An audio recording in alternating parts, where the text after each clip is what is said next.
For thousands of years, the story of human civilization has been told as a straightforward, almost comforting narrative. Humans began as simple hunter-gatherers, wandering across landscapes in small, nomadic bands. They lived in caves or simple shelters, entirely at the mercy of the environment, gathering fruits, hunting animals, and moving wherever resources could be found. Over time, it is said, humans slowly learned to manipulate the land, to plant seeds and harvest crops. This marked the birth of agriculture, which in turn gave rise to villages.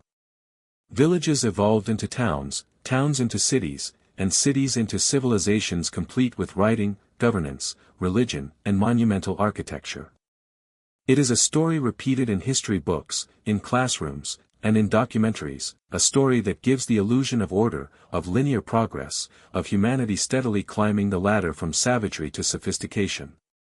This official timeline has dominated the academic world for centuries. It is reinforced by archaeological layers, carbon dating, and the study of artifacts that fit neatly into expected patterns. Stone tools precede bronze tools, bronze precedes iron, and only then do we see complex societies forming. There is comfort in this chronological sequence, because it seems logical and inevitable. Each stage appears as a necessary step toward the next, a progression dictated by the slow accumulation of knowledge and skill. It reassures us that humanity is the culmination of evolution and ingenuity, a species that worked diligently over thousands of years to achieve what we now call civilization. But the more closely scientists look at the evidence, the more anomalies appear, and these anomalies cannot be ignored. Across the globe, structures and settlements are being uncovered that do not fit this tidy narrative. These sites predate the supposed dawn of civilization, yet they exhibit hallmarks of advanced planning, engineering, and social organization. They suggest that humans may have been capable of feats considered impossible for their time. Cities, temples, roads, and engineered landscapes appear in locations and at dates that contradict the accepted timeline. The story of humanity's slow and steady ascent begins to unravel under the weight of these discoveries. One of the critical issues with the official timeline is that it assumes a particular definition of civilization. Civilization is often equated with writing, metallurgy, and permanent agriculture. Without these, a society is considered primitive or transitional, incapable of monumental construction or sophisticated organization. Yet evidence increasingly challenges this assumption. Sites with massive stone structures, intricate carvings, and complex urban layouts have been found in contexts that predate writing and large-scale agriculture. The implication is that our conventional markers of civilization may not actually measure intelligence, creativity, or societal complexity accurately. Humanity may have been building cities before we had even invented the alphabet or domesticated wheat. Archaeologists working within the established framework often struggle to categorize these findings. A massive stone circle might be labeled ceremonial, a city-like settlement dismissed as seasonal or temporary. When structures are discovered underwater, they are sometimes explained as natural formations. When ancient maps suggest accurate depictions of long-submerged coastlines, skeptics attribute them to coincidence or later interpolation. Each anomaly is treated as an outlier, an exception, rather than a challenge to the underlying model of human development. The cumulative effect is a history that appears orderly and linear, even as the evidence quietly suggests otherwise. The timeline itself is influenced not only by scientific evidence but also by cultural and institutional inertia. Universities, funding bodies, and academic journals favor research that reinforces established theories. Scholars who suggest radical revisions to history risk professional ostracism. This has led to a subtle but powerful filtering effect, in which discoveries that challenge the official chronology are underreported, misclassified, or even ignored. Meanwhile, popular culture often perpetuates the official story, reinforcing public assumptions about the humble origins of cities and the inevitable progression of human society. This creates a feedback loop in which the accepted narrative is continually reinforced, even as the material evidence begins to contradict it. At the heart of this tension is the concept of human innovation.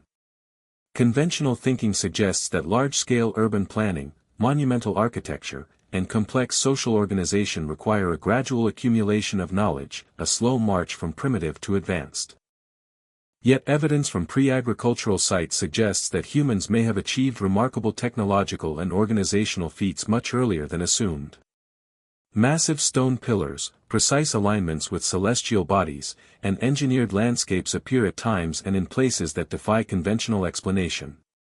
If humans could build such structures before agriculture, then our assumptions about the relationship between technology, organization, and social complexity are fundamentally flawed. The contradictions also raise profound questions about continuity. If advanced societies existed before the established timeline of civilization, what happened to them? How could such sophisticated communities vanish without leaving more obvious traces? Geological events, climate change, and natural disasters offer partial explanations, but they do not fully account for the sudden disappearance of entire populations and their knowledge. Myths, legends, and oral traditions may contain echoes of these lost civilizations, often disguised as symbolic tales. Stories of floods, fallen cities, and golden ages may preserve memories of real events, passed down through generations long after the physical evidence has been buried or submerged. In addition, modern technology has begun to expose the hidden complexity of ancient landscapes. LiDAR scanning has revealed geometric city layouts beneath dense jungles, sonar imaging has uncovered submerged structures along continental shelves, and satellite analysis has identified extensive networks of roads and settlements invisible at ground level. These tools have revolutionized archaeology, allowing researchers to detect patterns that were once impossible to see. The emerging picture is not of scattered, rudimentary bands of humans, but of organized societies with planning, labor division, and a sophisticated understanding of their environment. Despite the growing body of evidence, mainstream scholarship often frames these discoveries as exceptional or anomalous. They are treated as intriguing mysteries rather than catalysts for a fundamental re-evaluation of human history. Yet the accumulation of such anomalies cannot be ignored indefinitely. Each new site, each new dataset, adds pressure to the existing model, suggesting that the narrative of human civilization is incomplete, biased, and perhaps profoundly mistaken. The implication is staggering: the origins of human civilization may not lie in Mesopotamia, the Nile, or the Indus Valley, but in locations and eras we are only beginning to uncover. Understanding the official timeline and its limitations is essential before we confront the anomalies that will challenge it. It allows the audience to appreciate the magnitude of what is being revealed, to experience the cognitive dissonance that arises when evidence conflicts with long-held beliefs. The timeline provides a baseline, a measure against which the extraordinary discoveries can be compared. Only by recognizing the assumptions, biases, and limitations of this official narrative can we begin to grasp the revolutionary implications of pre-civilization megacities. In the end, the established chronology of civilization is more than a historical framework, it is a lens through which we view ourselves, our achievements, and our place in the world. When that lens is cracked, the familiar becomes strange, and the seemingly impossible becomes plausible. By examining the official timeline critically, we prepare ourselves for the revelations that follow. We are forced to consider that the rise of human civilization may not have been a single, linear journey from ignorance to knowledge, but a far more complex, fragmented, and enigmatic story, in which the cities of the distant past whisper truths that the official history would rather forget. As we move forward into the hidden cities and lost civilizations that predate known history, the official timeline serves both as a starting point and a point of contrast. It highlights the remarkable nature of what has been uncovered and underscores the challenge to everything we thought we knew. The stage is set for discoveries that are not only fascinating but unsettling, forcing us to reconsider the very foundation of human history, to question the assumed progress of civilization, and to confront the possibility that the past is far more mysterious, intricate, and profound than we have ever been taught to believe. The story of civilization, once neat and predictable, now begins to unravel. And as it does, we are invited to walk into a world of wonders, enigmas, and truths that may forever change our understanding of humanity's origins. Civilization, as we often define it, relies heavily on labels: city, state, empire, society. We imagine these terms as distinct categories, clearly delineated in both time and space. But when we begin to examine the evidence of ancient human activity, it becomes apparent that these categories may have been applied too rigidly, too narrowly, and in some cases, entirely incorrectly. To understand the significance of the earliest megacities, we must first confront a fundamental question: what is a city? What is a megacity? And why does the definition matter so profoundly in interpreting our history? Most traditional definitions of a city rely on three basic criteria: population size, economic complexity, and social organization. A city is expected to have thousands, sometimes tens of thousands of residents, a structured economy with trade and labor specialization, and a governing body capable of enforcing laws or organizing large projects. By these standards, a village or a hamlet is not a city. A few dozen families working collectively is considered pre-urban. Civilization, then, is defined by the accumulation of these small, measurable characteristics into something greater, a structured, permanent, and hierarchical settlement. It is easy to see why such definitions dominate textbooks and archaeological discourse. They are quantifiable, they provide benchmarks, and they allow scholars to draw neat timelines connecting dots from one era to the next. Yet these definitions carry hidden assumptions. They assume a slow, linear progression from simplicity to complexity.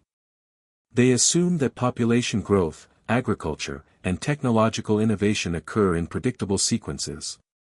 They assume that monumental construction, urban planning, and social coordination are products of these technological advancements.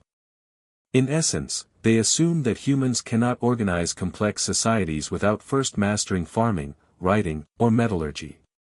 But what if these assumptions are false? What if humans were capable of extraordinary feats of organization and urban planning long before they had domesticated plants or invented the written word? What if the very benchmarks we rely upon to define civilization are themselves a product of a partial, incomplete, and biased historical record? When we confront sites like Göbekli Tepe in southeastern Turkey, these questions become impossible to ignore. Here, enormous T-shaped pillars carved with precise reliefs of animals, abstract symbols, and unknown motifs form circular enclosures of monumental scale.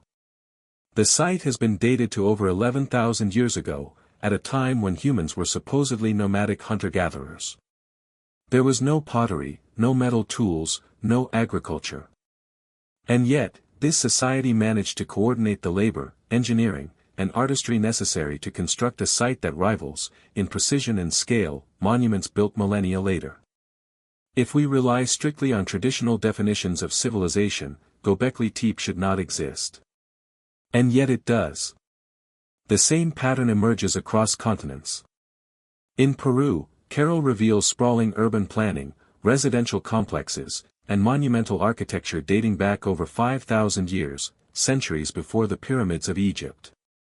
In India, the submerged city of Dwarka challenges the accepted timeline of urban development in South Asia, suggesting that highly organized societies thrived thousands of years before they were historically acknowledged.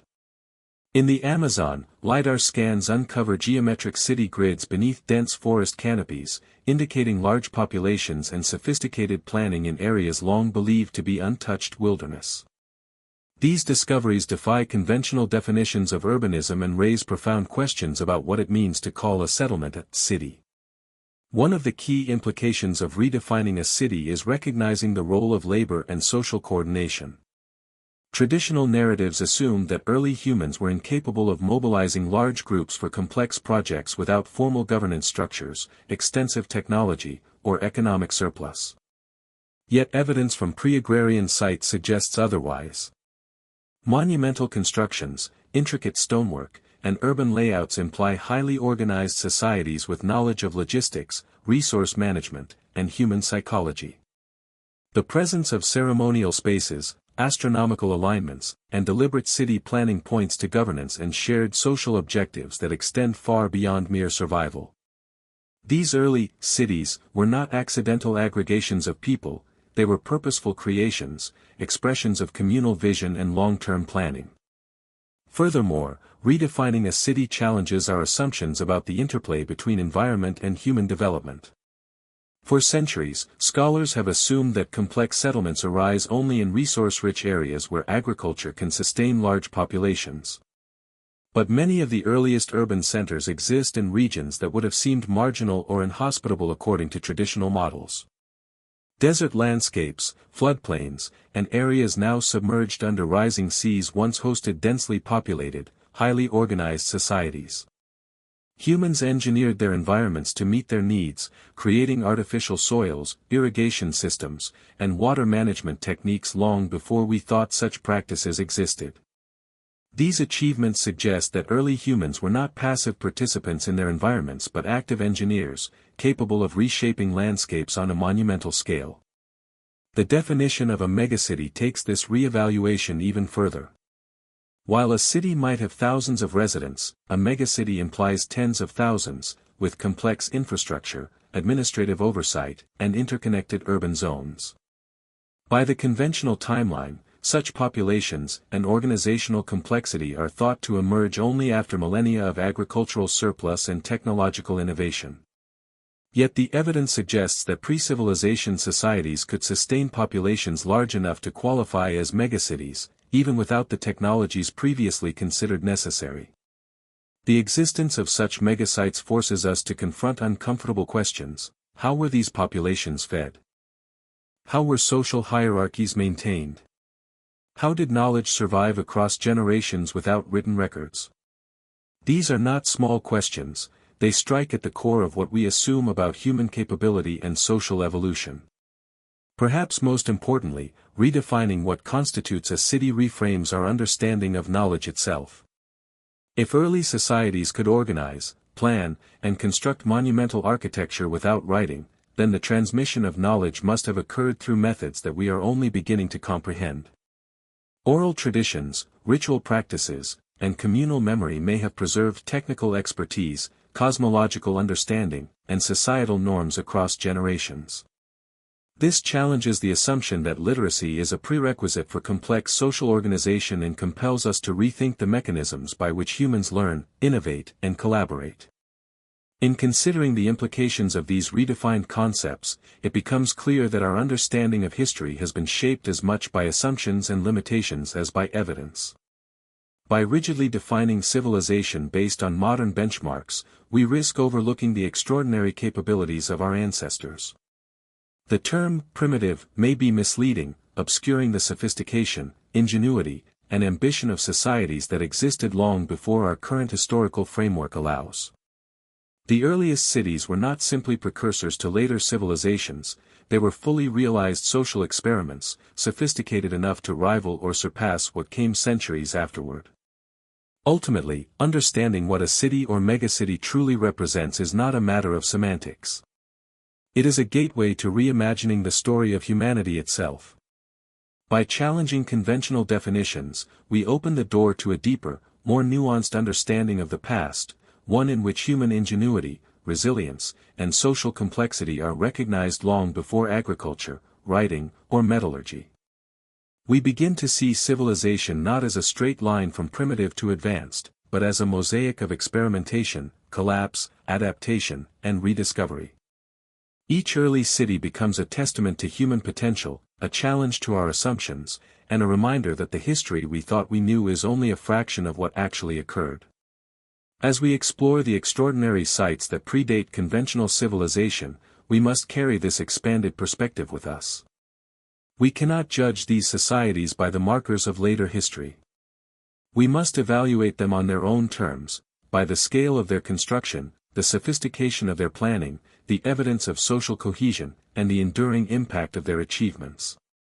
Only then can we begin to appreciate the magnitude of what has been uncovered, the depth of human ingenuity across millennia, and the shocking realization that cities, megacities, existed before civilization was supposed to begin. Göbekli Tepe is not just an archaeological site, it is a revelation that refuses to be ignored. Perched on a remote plateau in southeastern Turkey, its massive stone circles rise from the earth as if the land itself had conspired to conceal them for millennia, only to reveal its secrets when humanity was ready, or perhaps when we had no choice but to confront them.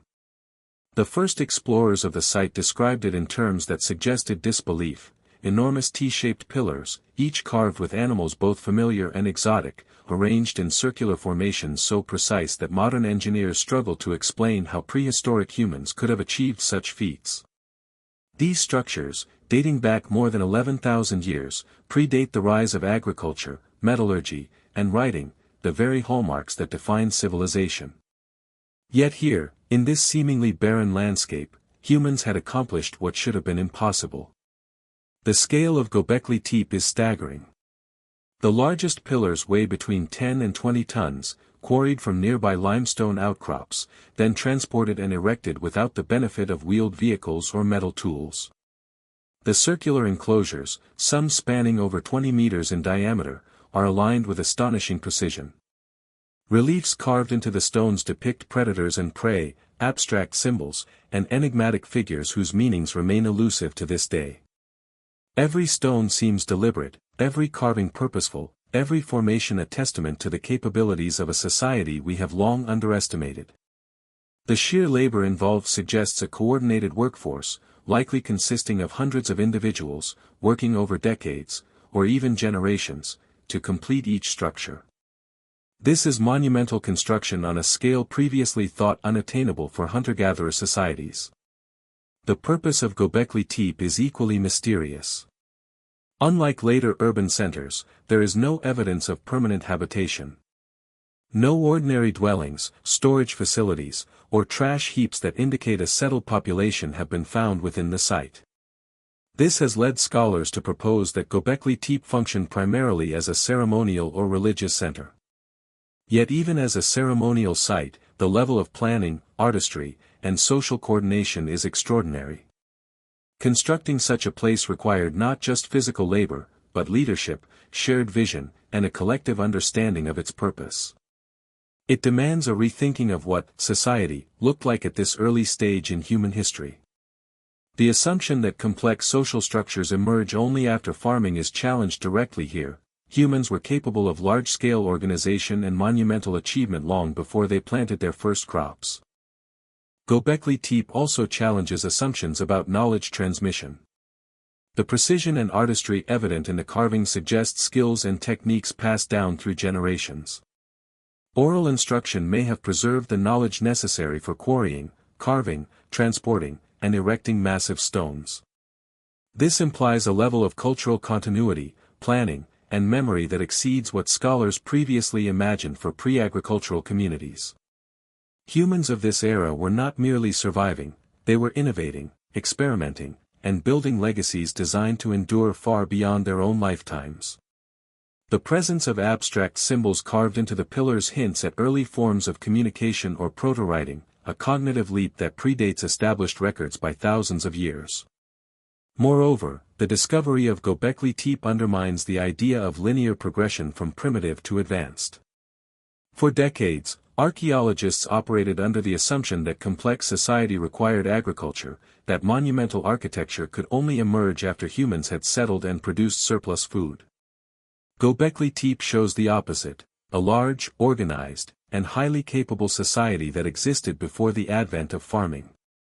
This reversal of the expected sequence forces a reconsideration of how and why humans developed the structures, social hierarchies, and technologies we associate with civilization. It suggests that spiritual or social motivations may have preceded economic necessity, that humans may have built monuments not as a byproduct of settlement, but as a driving force toward social cohesion and collective identity. The carvings themselves tell a story that is both familiar and alien. Predators such as lions, foxes, and snakes are depicted alongside abstract shapes and enigmatic figures. The level of detail implies careful observation of nature and a symbolic system whose meaning has been lost to time. Some scholars suggest these carvings may encode astronomical knowledge, mythological narratives, or ritual symbolism. Others propose they reflect an understanding of human psychology and social dynamics. Whatever the interpretation, the artwork reveals a sophisticated cognitive capacity, one that blends observation, symbolism, and creativity. The people of Göbekli Tepe were thinking deeply about their world and their place within it, long before formalized writing or codified religion existed. The organization of the site further deepens the mystery.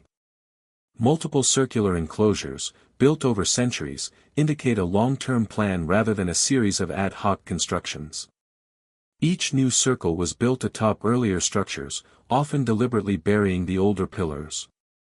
This act of intentional burial suggests ritual significance, a form of social memory that preserves and transforms the past for future generations. The choice to bury rather than destroy indicates a complex understanding of legacy, continuity, and perhaps cosmology. It is as if the builders were not merely constructing for themselves, but for generations yet to come, leaving messages encoded in stone that would survive millennia. Göbekli Tepe also raises questions about population, labor, and logistics. Organizing hundreds of people to carve and transport multi-ton stones requires leadership, planning, and resource management. Feeding and housing the workforce alone would have been a monumental task in a pre-agricultural society. The evidence suggests a mobile or semi-nomadic population that congregated seasonally to work on these constructions, possibly supported by sophisticated knowledge of wild food sources, storage methods, and social cooperation. This challenges the notion that large populations and complex projects require sedentary, agricultural societies. Here, ingenuity, cooperation, and shared purpose were the engines of monumental achievement. The implications of Göbekli Tepe extend far beyond its stones. It forces a reconsideration of what humans were capable of in the Paleolithic era and what the trajectory of civilization might have looked like if such knowledge had not been lost. The site hints at a world in which large-scale social organization, symbolic communication, and monumental architecture were possible long before the structures and societies we traditionally associate with human advancement. It also raises profound questions about what happened to these early builders, and why their achievements vanished from collective memory. Was it climate change, natural disasters, societal collapse, or a combination of factors that led to the abandonment and burial of Göbekli Tepe? And if these people could build such sophisticated monuments, what else might they have achieved that we have yet to discover? In confronting Göbekli Tepe, we confront a paradox. Humanity was capable of extraordinary sophistication long before we thought civilization existed, yet the traces of this sophistication were deliberately buried, hidden, or forgotten. The site challenges every assumption about the origins of society, the development of knowledge, and the sequence of human progress. It reveals a level of complexity and ingenuity that reshapes our understanding of the past and forces us to ask uncomfortable questions about continuity, collapse, and the nature of human achievement. The plateau in southeastern Turkey is not merely an archaeological site, it is a testament to human potential, a window into a world that predates recorded history, and a warning that the story of civilization is far older, more complex, and more mysterious than we have ever been taught. Göbekli Tepe invites us to imagine a reality in which cities, social cohesion, and monumental construction existed long before agriculture and metallurgy. It compels us to rethink the very foundations of history and to consider that civilization may have begun not with farming, but with vision, cooperation, and the audacious act of building for posterity. And as we stand in awe of the massive stones and enigmatic carvings, we are left with a chilling realization: what we consider the dawn of civilization may only be a chapter in a much longer, more intricate story, a story in which humanity has achieved greatness, lost it, and forgotten it, only for the earth itself to remember. Karahan Tepe lies just a few kilometers from Göbekli Tepe, yet its significance only deepens the mystery of pre-civilization megasites. For decades, this neighboring site was overlooked, dismissed as a minor outpost or a peripheral settlement. Yet careful excavation has revealed structures that rival and even complement those of Göbekli Tepe, suggesting that the two sites were part of a larger, interconnected network of monumental construction. Unlike Göbekli Tepe, which has circular enclosures and isolated stone pillars, Karahan Tepe exhibits more extensive architectural planning, with elongated structures, carved corridors, and complex spatial arrangements that imply a sophisticated understanding of urban design. These differences suggest that the builders were experimenting with forms, layouts, and purposes, adapting their techniques to the local landscape and possibly to specific social or ceremonial needs. The discovery of Karahan Tepe challenges the notion that Göbekli Tepe was an isolated anomaly and instead points toward a widespread culture capable of organizing large-scale construction projects across multiple sites. The scale and complexity of Karahan Tepe are staggering. Massive pillars, some decorated with elaborate reliefs, rise from the ground, arranged in rectilinear and circular formations. The carvings depict animals, humanoid figures, and abstract symbols, echoing the artistic motifs found at Göbekli Tepe but with unique variations that suggest evolving cultural practices or regional differences. These stone structures are not random, they align with astonishing precision, hinting at knowledge of geometry, astronomy, and social engineering. The repetition of certain motifs and structural patterns across both sites raises the possibility of shared architectural principles and symbolic language, pointing toward a cultural cohesion that extends far beyond a single hilltop.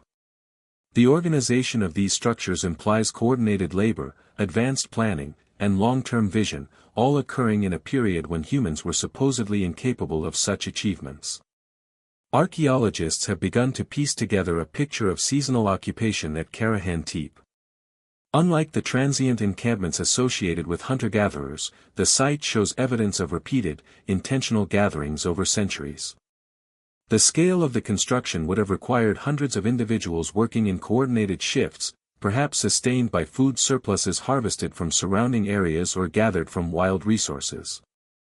This seasonal congregation of people hints at sophisticated social organization and leadership capable of mobilizing and directing large groups toward common goals. It also suggests that these early societies were capable of planning across generations, passing down knowledge and skills required to build, maintain, and perhaps ritualistically reuse these monumental structures. One of the most fascinating aspects of Karahan Tepe is the way in which it interacts with its environment.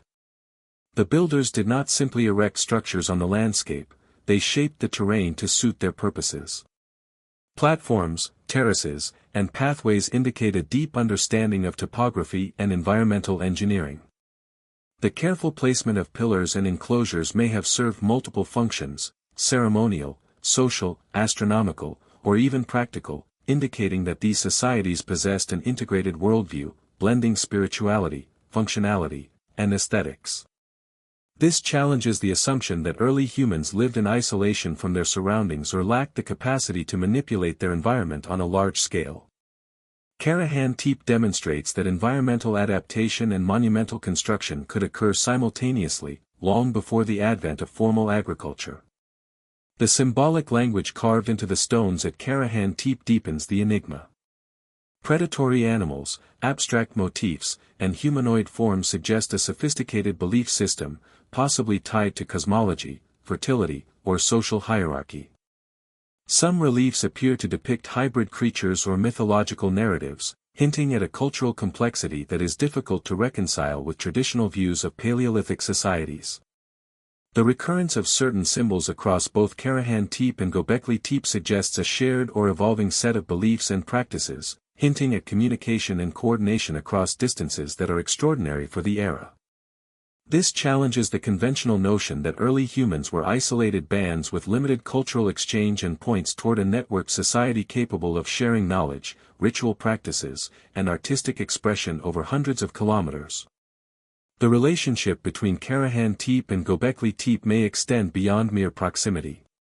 Emerging evidence suggests that these sites were linked through ritual, economic, or social networks. The architectural similarities and symbolic consistencies imply a cultural continuum, rather than isolated incidents of monument building.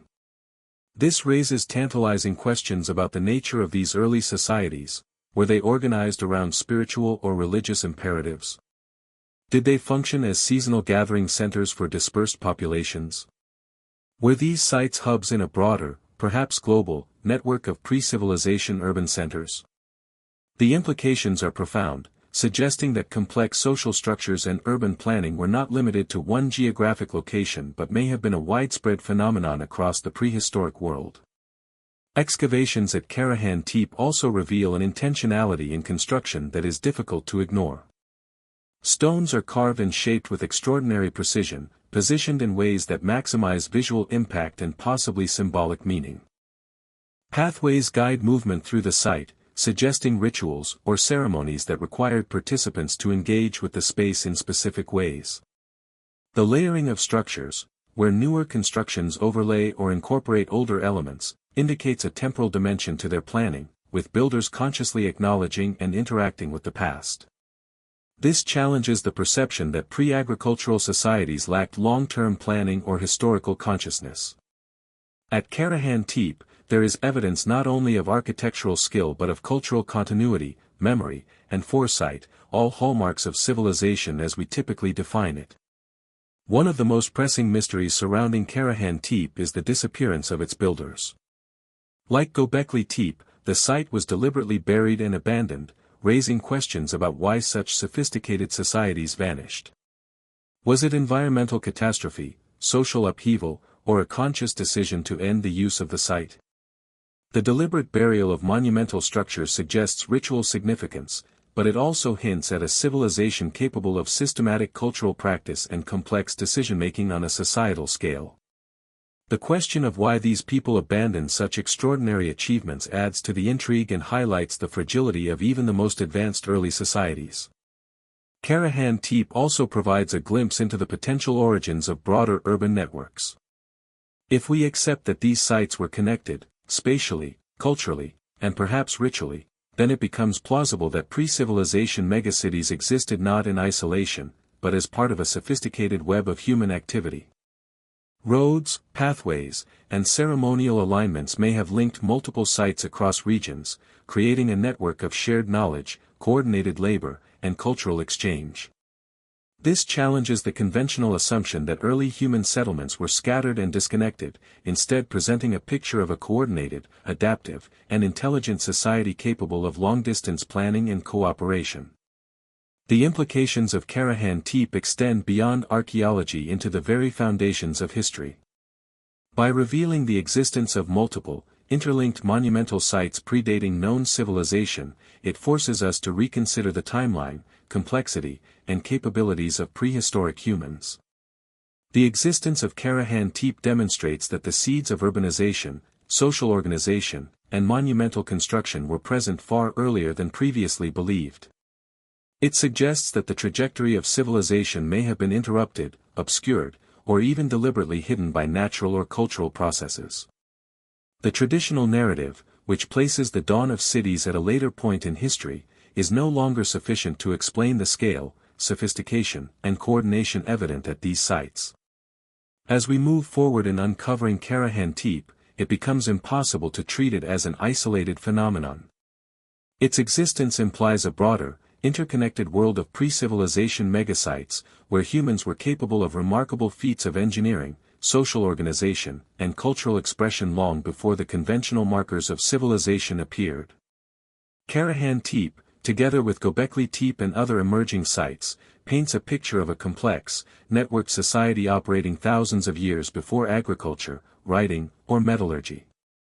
It compels us to re-examine assumptions, expand definitions, and confront the possibility that human ingenuity has roots far deeper than we ever imagined. In contemplating Karahan Tepe, we are confronted with a profound truth: the history of humanity is not linear, neat, or predictable. Monumental sites, complex societies, and sophisticated cultural practices existed long before civilization was supposed to begin, and yet, much of this history has been buried, forgotten, or dismissed. Karahan Tepe is not just a companion to Göbekli Tepe, it is evidence of a civilization that defies our understanding, a society that challenges every assumption about the origins of urban life. And as we peel back the layers of time, we are forced to ask the questions that have no easy answers: how many other cities, networks, and civilizations have been lost to memory? What knowledge and achievements vanished along with them? And what does it mean for us, standing in the shadow of these ancient monuments, that humanity's story may be far older, more complex, and more mysterious than we have ever been told?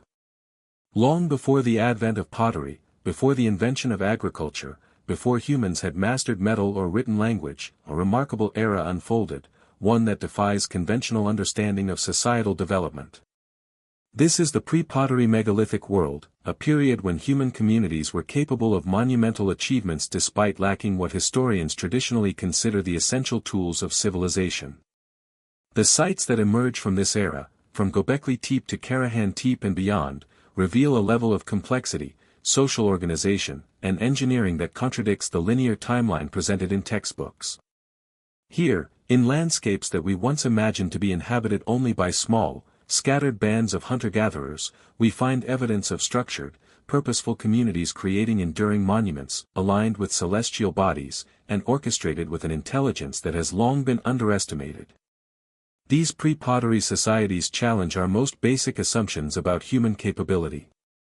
The term prehistoric often evokes images of nomadic tribes, simple tools, and rudimentary shelters. Yet the monuments left behind suggest that these people were not merely surviving, they were innovating, planning, and building with remarkable sophistication. Massive stone pillars carved with depictions of predators, abstract symbols, and humanoid figures are found at multiple sites. The labor required to quarry, transport, and erect these stones indicates a degree of social coordination and logistical planning previously thought impossible for pre-agricultural humans. The scale alone forces us to reconsider what constitutes a functioning society, as these communities clearly organize themselves around shared objectives, shared knowledge, and shared rituals. The absence of pottery, one of the defining features of this era, adds a layer of intrigue. Pottery has traditionally been seen as a marker of settled life and technological advancement, used for storage, cooking, and ceremonial purposes. Yet these communities achieved monumental construction and sustained complex social structures without it. Their survival depended not on the conveniences we associate with permanent settlements but on a deep understanding of their environment, mobility, and cooperative labor. This raises profound questions. If they could coordinate large-scale construction without the technological support we consider essential, what other aspects of human ingenuity might have been present that we cannot yet detect? How much of human capability has been underestimated because we rely too heavily on artifacts like pottery as proof of advancement?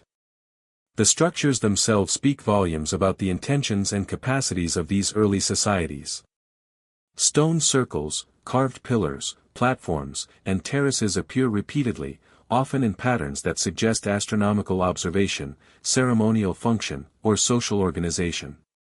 The alignments of these structures with solstices, celestial bodies, or cardinal directions hint at knowledge of astronomy and mathematics, knowledge that requires systematic observation, record-keeping, and abstract thinking. Yet these were not people with written records, their knowledge was encoded in the landscape, in the monuments themselves, in the collective memory of their communities. This demonstrates a form of intellectual sophistication that challenges the assumption that literacy or formal education is a prerequisite for advanced cognitive achievement. The pre-pottery megalithic world also challenges assumptions about population size and labor. Constructing these monumental sites required hundreds, if not thousands, of individuals working in coordinated efforts over decades. Organizing such work in a society without agriculture implies an ability to support large groups through hunting, gathering, and resource management strategies that are only beginning to be understood. Seasonal congregation may have played a critical role, with communities gathering at certain times of the year to work on construction projects, perform rituals, and exchange knowledge. These gatherings would have required leadership, coordination, and social cohesion on a scale that contradicts traditional ideas of pre-agricultural social structures. The evidence points toward complex, adaptive societies capable of sustaining large populations without the technological advantages previously thought necessary. Art and symbolism also offer insight into the depth of cultural complexity during this period. Carvings of animals, hybrid creatures, and abstract motifs suggest a rich symbolic language and possibly early forms of communication or proto-writing. These artistic expressions are not decorative alone, they encode meaning, beliefs, and social values. The recurrence of motifs across sites implies shared cultural frameworks or even a form of regional communication and identity. This challenges the assumption that symbolic sophistication arises only in fully sedentary, literate societies. The people of the pre-pottery megalithic world were not just builders, They were thinkers, planners, and storytellers, encoding knowledge in ways that were durable and meaningful across generations. Perhaps most striking is the idea that these societies may have influenced the trajectory of human civilization itself.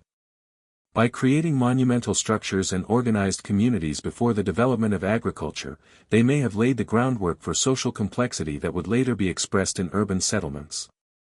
This suggests a reversal of the conventional causality.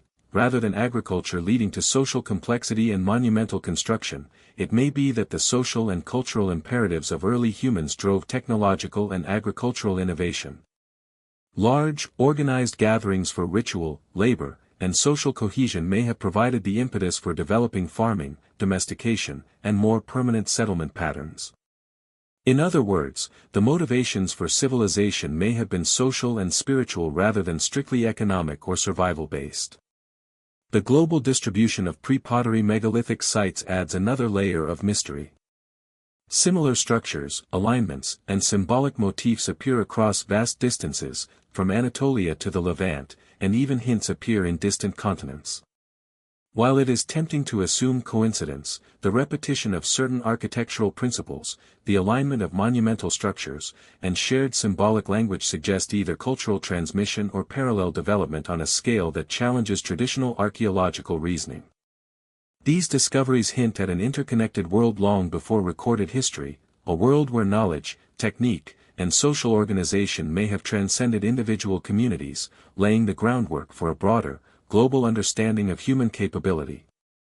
The technological achievements of these societies are equally remarkable. Quarrying, shaping, and transporting multi-ton stones without wheels, metal tools, or draft animals demonstrates ingenuity and problem-solving that defies expectations. Experiments with levers, ropes, and manpower were likely refined over generations, yet the precision achieved is extraordinary. In combination with spatial planning, astronomical alignment, and symbolic encoding, the pre-pottery megalithic world represents an apex of human ingenuity that conventional histories have largely overlooked or underestimated. The social and spiritual dimensions of this era cannot be ignored. The act of constructing monumental spaces implies shared purpose, shared beliefs, and a collective vision. It is likely that these early societies were driven by ritual, cosmology, and social cohesion as much as by necessity or survival. The deliberate design, placement, and eventual burial of certain structures suggest a complex relationship with mortality, memory, and cultural continuity. These societies were not primitive in any meaningful sense, they were sophisticated, intentional, and deeply aware of their place in the world and the cosmos. Understanding the pre-pottery megalithic world forces us to confront uncomfortable truths about the origins of human civilization. It undermines the assumption that complexity and intelligence arise only after technological advancements. It suggests that humans were capable of monumental achievements far earlier than previously imagined. It raises the possibility that our current understanding of history has been distorted by selective evidence, preservation biases, and assumptions about what early societies were capable of. Most importantly, it reveals that humans have been experimenting with social complexity, monumentality, and symbolic expression for far longer than the official timeline allows, suggesting that civilization, in some form, may have existed long before it was historically acknowledged. As we examine the evidence of these early communities, we are confronted with a landscape that is both familiar and alien. Stone circles rise from hillsides, reliefs depict creatures both real and mythical, and alignments with the stars hint at a sophisticated understanding of time and space. These are not anomalies, they are a testament to human ingenuity, creativity, and social cohesion in an era that was previously considered too primitive for such achievements.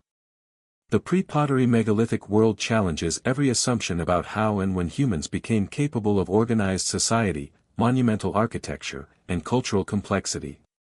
It is a world that forces us to rethink the story of civilization, to question the markers of advancement, and to recognize that humanity's potential has existed far longer, and in forms far more sophisticated, than we ever dared to imagine. Deep within the heart of the Amazon rainforest, a secret has been hiding for centuries. Beneath the thick canopy of towering trees and tangled vines lies evidence of an ancient civilization that defies everything we know about human development. For centuries, the dense jungle was thought to have been an impassable wilderness, a region untouched by the hand of organized human activity. The idea that advanced civilizations could have once thrived in such an environment was dismissed by conventional archaeology. But as modern technology advances, new discoveries are being made that challenge those assumptions, painting a picture of a sophisticated, networked society that existed in the depths of the Amazon long before the arrival of European explorers. The breakthrough came in the form of LiDAR technology, a laser-based imaging technique that can penetrate dense foliage and map the ground beneath it with stunning precision. In 2018, researchers using LiDAR in northern Guatemala uncovered evidence of a vast network of ancient Mayan cities, complex urban layouts, and extensive agricultural systems hidden beneath the jungle's surface. This discovery shattered long-held beliefs about the Maya civilization and its supposed limitations. The Maya were not isolated, small-scale societies, as many had thought. They were part of a sprawling, interconnected world of cities and networks that stretched far beyond what was previously believed. The implications of this discovery stretch far beyond the Maya. Similar findings have emerged across the Amazon basin, suggesting that the rainforest, far from being an inhospitable environment, was once home to a thriving network of cities and civilizations. LiDAR scans have revealed patterns of roads, large earthen structures, and even intricate water management systems that suggest the Amazon was not simply a wilderness, but an ancient urban landscape, one that was far more organized and sophisticated than we ever imagined. These cities, now buried under layers of soil and vegetation, were not just isolated settlements, they were part of a larger, coordinated effort to manipulate the environment and build a thriving, sustainable society. What makes these discoveries even more remarkable is the sheer scale of the cities that have been uncovered. Some of these ancient urban centers span hundreds of kilometers, with networks of roads, plazas, and ceremonial sites connected by intricate causeways. The use of raised fields, irrigation systems, and terraces suggests that these societies had an advanced understanding of agriculture and environmental management, enabling them to support large populations in a region that was once considered too difficult for permanent settlement. These techniques, which were previously thought to have been developed only much later in history, reveal a deep knowledge of the land and its resources, a knowledge that allowed these ancient civilizations to flourish in one of the world's most challenging environments. The people who built these cities were not primitive tribes, as was once assumed, but sophisticated urban planners and engineers. They built vast networks of canals, reservoirs, and dams to manage water flow, ensuring that their cities had a reliable supply of fresh water even in the dry season. Raised fields and terraces were constructed to prevent flooding and soil erosion, creating sustainable agricultural systems that could feed large populations. This advanced infrastructure allowed these ancient societies to thrive for centuries, even in a region where many modern civilizations struggle to survive. One of the most intriguing aspects of these discoveries is the realization that the Amazon was not a pristine wilderness but a human-modified landscape long before the arrival of Europeans. Far from being a wilderness untouched by human hands, the rainforest was actively shaped by the people who lived there. The scale of the cities and their associated infrastructure suggests that the Amazon was home to a vast, interconnected network of civilizations, each contributing to a collective effort to reshape the environment and build a sustainable, thriving world. This challenges the traditional narrative that human civilizations only began to exert control over the environment once they had mastered agriculture and metallurgy. The people of the Amazon, it seems, were able to adapt to their environment and thrive long before the tools of civilization as we know them were developed. This discovery also raises questions about the extent of human settlement in the Amazon before the arrival of Europeans. If these ancient civilizations could build such impressive cities and infrastructure, how much more of the Amazon is still waiting to be uncovered? The LiDAR scans have only scratched the surface, and there is likely much more to be discovered beneath the jungle's thick canopy. Could there be entire civilizations, lost to time, hidden in plain sight? As archaeologists continue to use this technology to map the region, it is possible that even more ancient cities, agricultural systems, and complex urban centers will be revealed, painting a picture of a world that existed long before the Europeans arrived. The discovery of these lost cities in the Amazon is a stark reminder of how little we truly know about the ancient world. For centuries, historians and archaeologists have assumed that the Amazon was a vast, unexplored wilderness, untouched by the hand of civilization. But the truth is far more complicated. These discoveries show that human civilization has always been capable of shaping and adapting to its environment, even in the most challenging landscapes. The cities of the Amazon were not the result of accident or coincidence, they were the product of deliberate planning, sophisticated engineering, and a deep understanding of the natural world. These societies were not primitive, they were, in many ways, as advanced as the great civilizations of the Old World. The realization that advanced societies existed in the heart of the Amazon before European contact forces us to reevaluate not only the history of the Americas but the entire narrative of human civilization. These ancient cities were not isolated, small-scale communities, but part of a vast network of interconnected urban centers, each with its own advanced systems of agriculture, water management, and social organization. These discoveries suggest that the history of human civilization is far older and more complex than we have been taught. The ancient cities of the Amazon, buried for centuries beneath the jungle, are not isolated anomalies but a part of a larger, global pattern of pre-civilization societies, each one capable of monumental achievements that were once thought to be the sole domain of more advanced cultures. This discovery raises a series of profound questions. What else have we missed? What other ancient cities, civilizations, or networks are still waiting to be uncovered? How much of our history is still hidden, buried beneath layers of soil and vegetation, waiting to be revealed by the next wave of technological advancements? The Amazon, once considered a barrier to human civilization, is now proving to be one of the richest archaeological landscapes on Earth. With each new discovery, we are forced to confront the limitations of our previous understanding of the past. We are learning that human history is not a linear progression of isolated events but a complex tapestry of interconnected cultures, each contributing to the broader story of human development. These findings also highlight the need for a re-evaluation of how we define civilization. In the past, we have defined civilization in narrow terms, based on written language, monumental architecture, and technological innovation. But the cities of the Amazon challenge this definition. The people who lived in these ancient cities may not have had written language or the advanced metallurgy that we associate with great civilizations, but they possessed a deep understanding of agriculture, water management, and urban planning. They built cities that were sustainable, resilient, and capable of supporting large populations in one of the most challenging environments on Earth. In many ways, their accomplishments are just as impressive as the great civilizations of the Old World. The cities of the Amazon also challenge our assumptions about the relationship between humans and nature.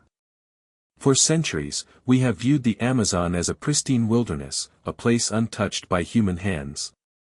But the truth is that humans have been shaping the landscape of the Amazon for thousands of years.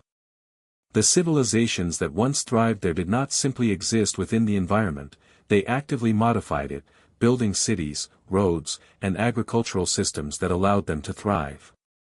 The people of the Amazon were not passive observers of their environment, they were active participants in shaping the land to meet their needs. This realization forces us to reconsider our understanding of the relationship between humans and nature, and it challenges the narrative that human civilization is inherently destructive to the environment. In the end, the discovery of these ancient cities beneath the Amazon's canopy is a reminder of the complexity and mystery of human history. It forces us to confront the possibility that we are only scratching the surface of what is yet to be discovered. The Amazon, once thought to be an impenetrable wilderness, is now revealing its secrets, secrets that challenge everything we thought we knew about the ancient world. And as we uncover more of these hidden cities, we must ask ourselves, how much more history lies buried beneath the jungle, waiting to be rediscovered? In the search for lost civilizations, there is a growing realization that the world we thought we understood, one shaped by isolated city-states, separate cultures, and disconnected histories, may, in fact, have been far more interconnected than we ever imagined.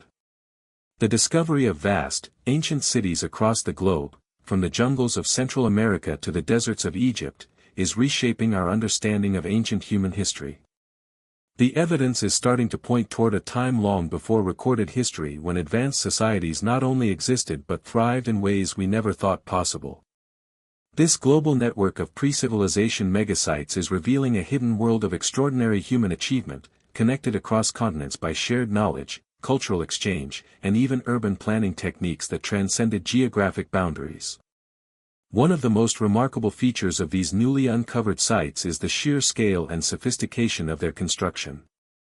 In the Amazon, the rediscovery of ancient cities beneath the jungle canopy, hidden for centuries by thick vegetation, has uncovered complex networks of roads, water systems, and massive urban centers. But these cities were not isolated, they were part of a larger, global system.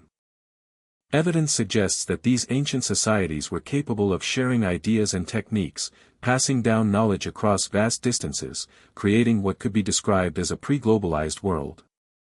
These cities, scattered across continents, show similarities in their architectural design, urban layouts, and even their agricultural methods, suggesting that the builders had access to a shared body of knowledge or perhaps were connected through trade and migration. Across the Atlantic, in Egypt, the ancient pyramids, long thought to be the pinnacle of ancient engineering, are now being viewed in a new light. The idea that Egypt's monumental structures were built by isolated local societies with no outside influence is being challenged by recent discoveries in other parts of Africa, Asia, and the Americas.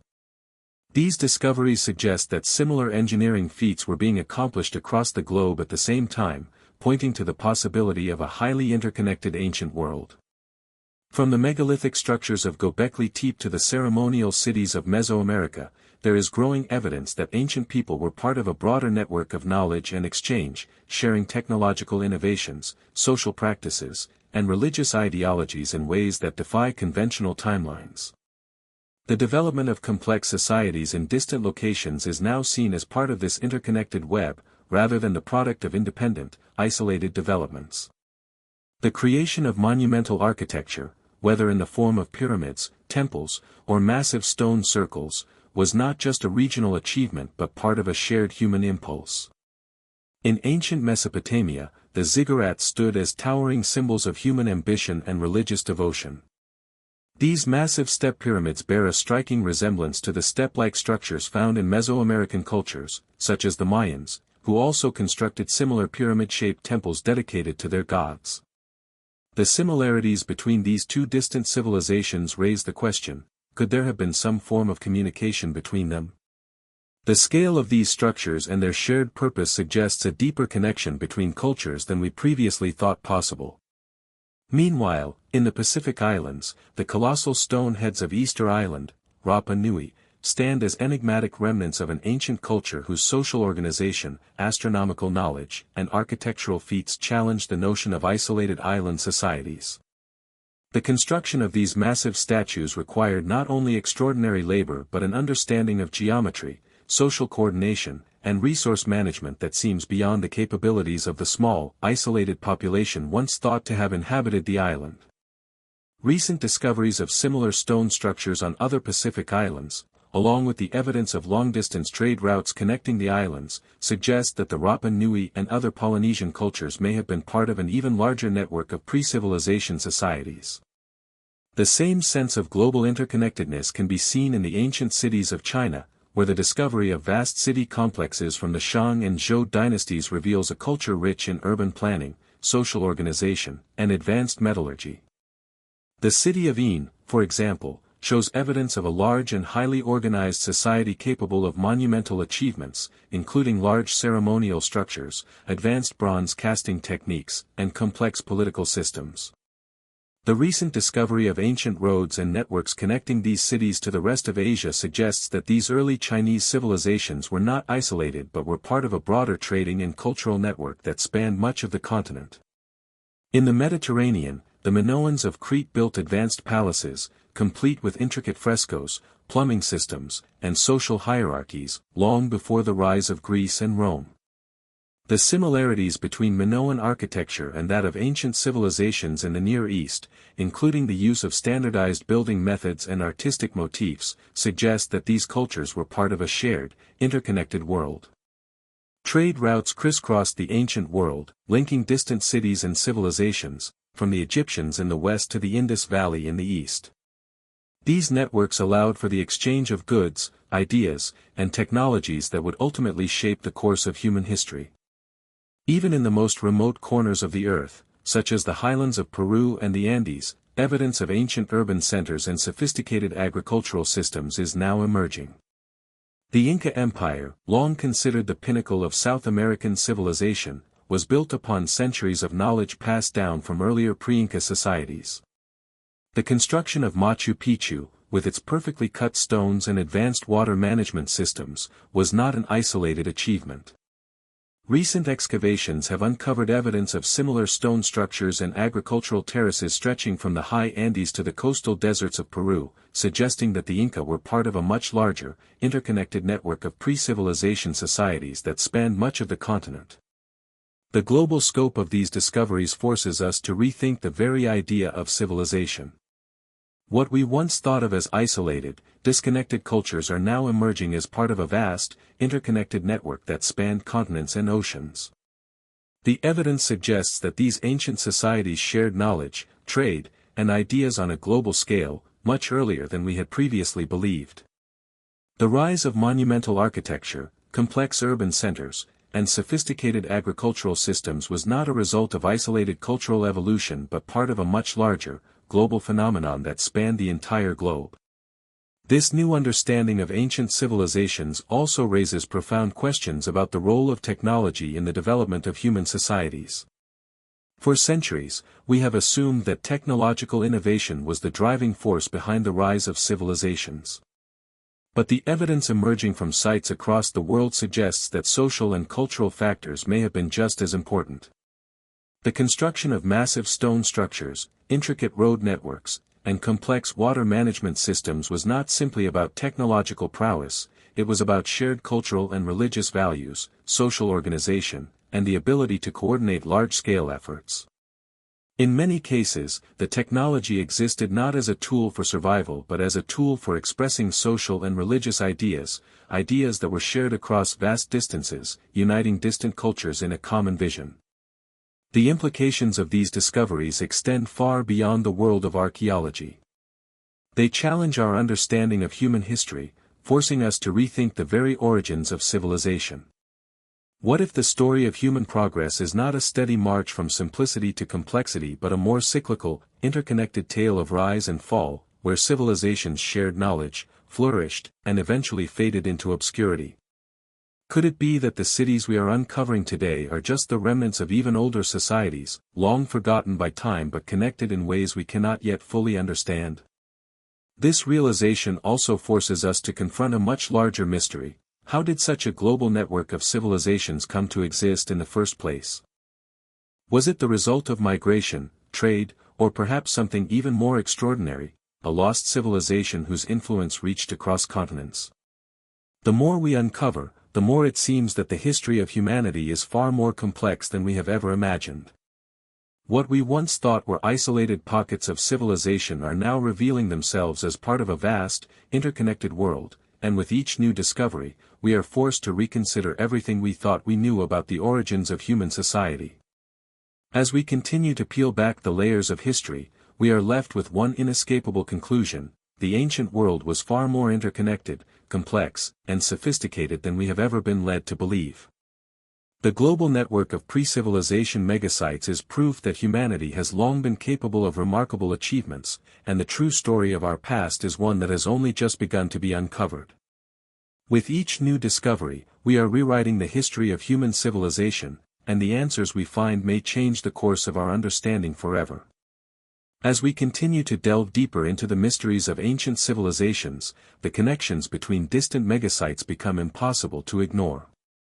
While traditional histories have treated ancient cultures as isolated, self-contained entities, the discoveries of interconnected civilizations suggest a far more complex and globally networked ancient world.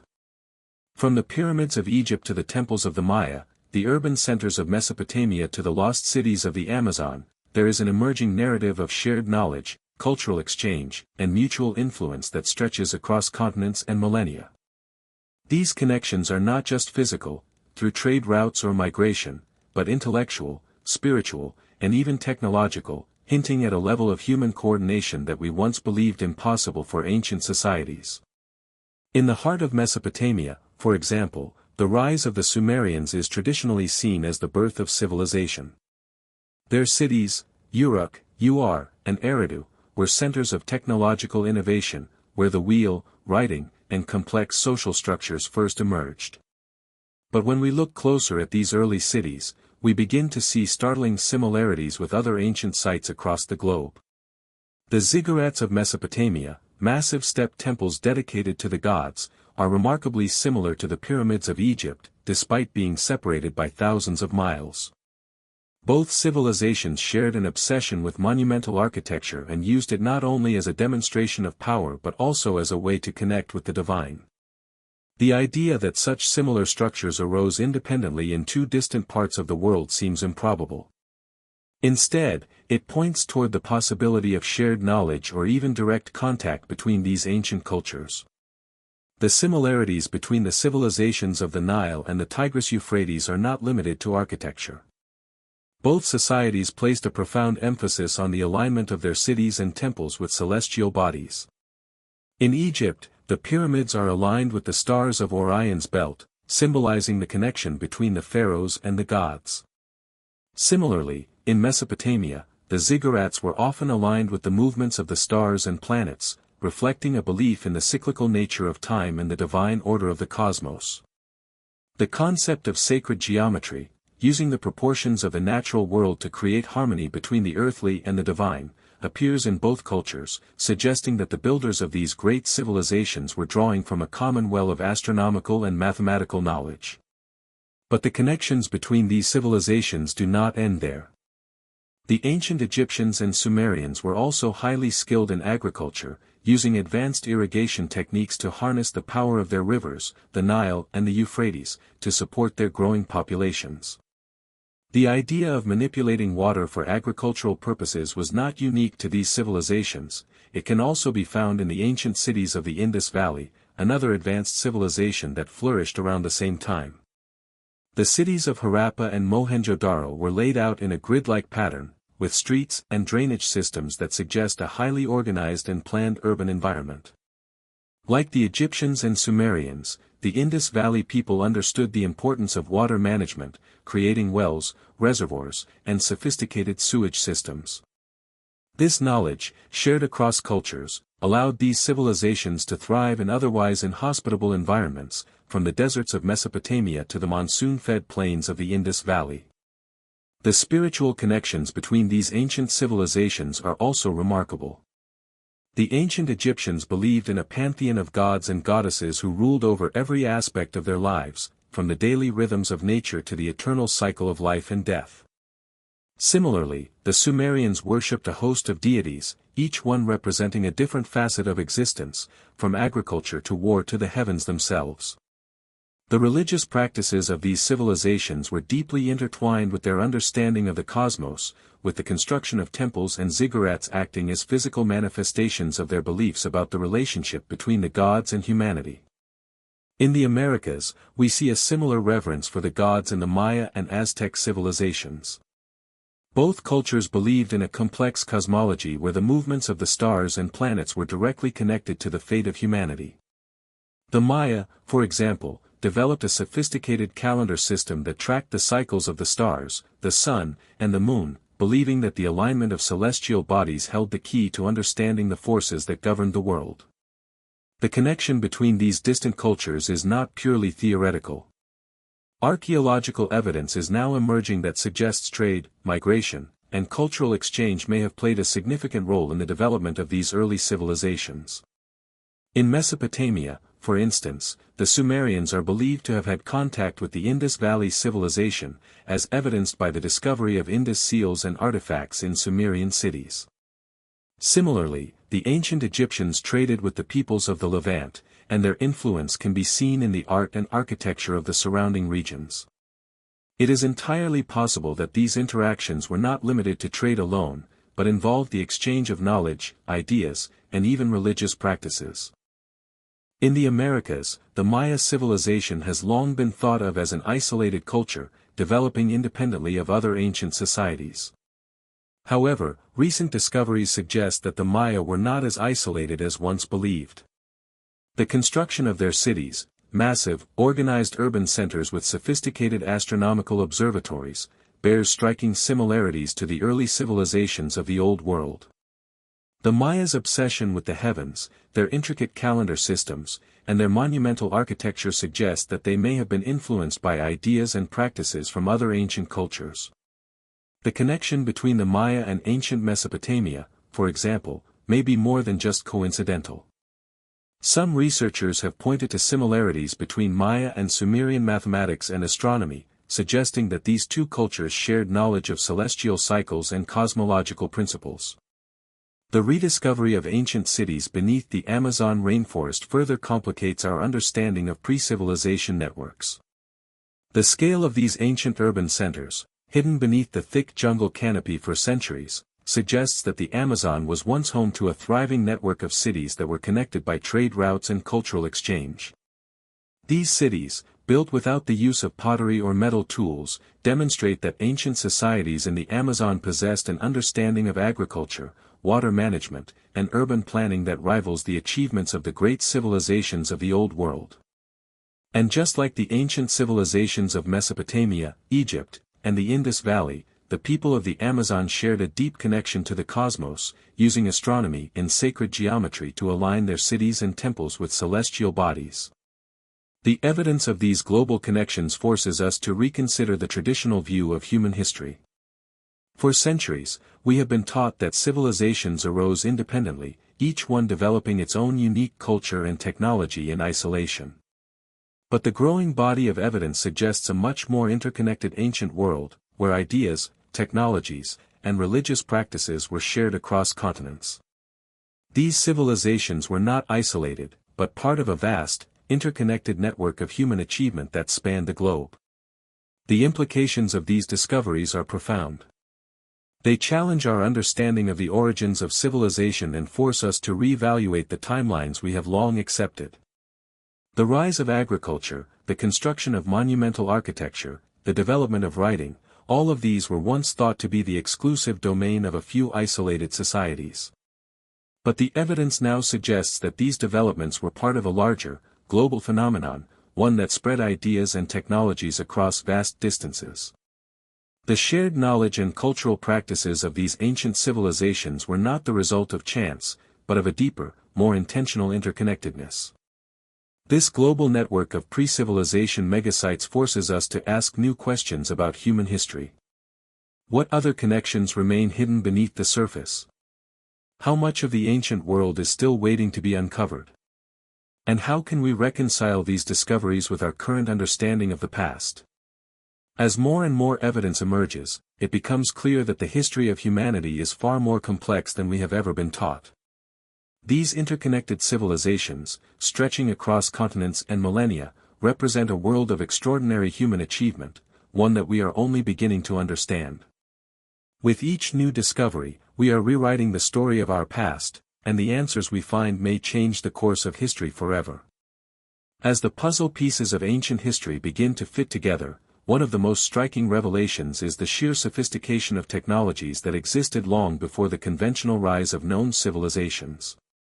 From the mysterious stone-cutting techniques that allowed massive megalithic structures to be built, to the advanced agricultural systems that sustained populations in harsh environments, the technological innovations of pre-civilization megasites have begun to challenge everything we thought we knew about ancient human capabilities. These discoveries force us to reconsider the timeline of technological progress and the very nature of human ingenuity. The first of these astonishing technologies is the use of stone tools and construction methods that are not only sophisticated but seem to defy the capabilities of the cultures thought to have created them. One of the most iconic examples is the megalithic structures found in places like Göbekli Tepe in Turkey, where intricately carved stones weighing several tons have been arranged with remarkable precision. The idea that ancient hunter-gatherers, with no access to metal tools or complex machinery, could have cut, shaped, and transported such stones over great distances raises profound questions about their understanding of engineering and the resources available to them. What makes these discoveries even more perplexing is the sheer scale of the constructions. At Göbekli Tepe, for example, the stones are not just large but are arranged in complex patterns, indicating not only technical skill but also an understanding of geometry and spatial organization. The precision with which these structures align with celestial bodies further suggests that the builders possessed advanced knowledge of astronomy. This raises a critical question: how did these societies, without the benefit of metal tools, wheels, or even a written language, manage to execute such complex engineering feats? The answer may lie in a combination of innovative problem-solving, collaborative effort, and perhaps even a lost understanding of resources or techniques that have since been forgotten. Similar megalithic structures can be found around the world, from the ancient pyramids of Egypt to the stone circles of the British Isles and the ceremonial sites of Mesoamerica. In each case, the technology used to build these structures appears far more advanced than the societies that constructed them are traditionally credited for. In Egypt, for example, the Great Pyramid of Giza was constructed with a level of precision that continues to baffle modern engineers. The stones that form the pyramid weigh several tons, and yet they fit together so perfectly that a razor blade cannot slip between them. To this day, no one has fully explained how the ancient Egyptians were able to achieve this level of precision without the technology we associate with modern construction. The same sense of wonder surrounds the techniques used to build the massive stone structures in South America, such as those found in Machu Picchu and Ollantaytambo. The Incas are famous for their dry stone construction, where massive blocks of stone are fit together without the use of mortar. The precision with which these stones were cut is so exact that even modern construction workers have difficulty replicating the technique. The stones fit together so tightly that no mortar is needed to hold them in place, and some of these blocks are so heavy that even modern cranes would struggle to lift them. The question again arises: how were these ancient peoples able to accomplish such feats with the limited technology available to them? The answer may lie in their unique methods of quarrying, their deep understanding of the properties of the stones they worked with, and perhaps even a lost knowledge of how to use natural forces to aid in construction. Beyond the physical construction of monumental buildings, ancient civilizations also exhibited remarkable ingenuity in their development of agricultural technologies.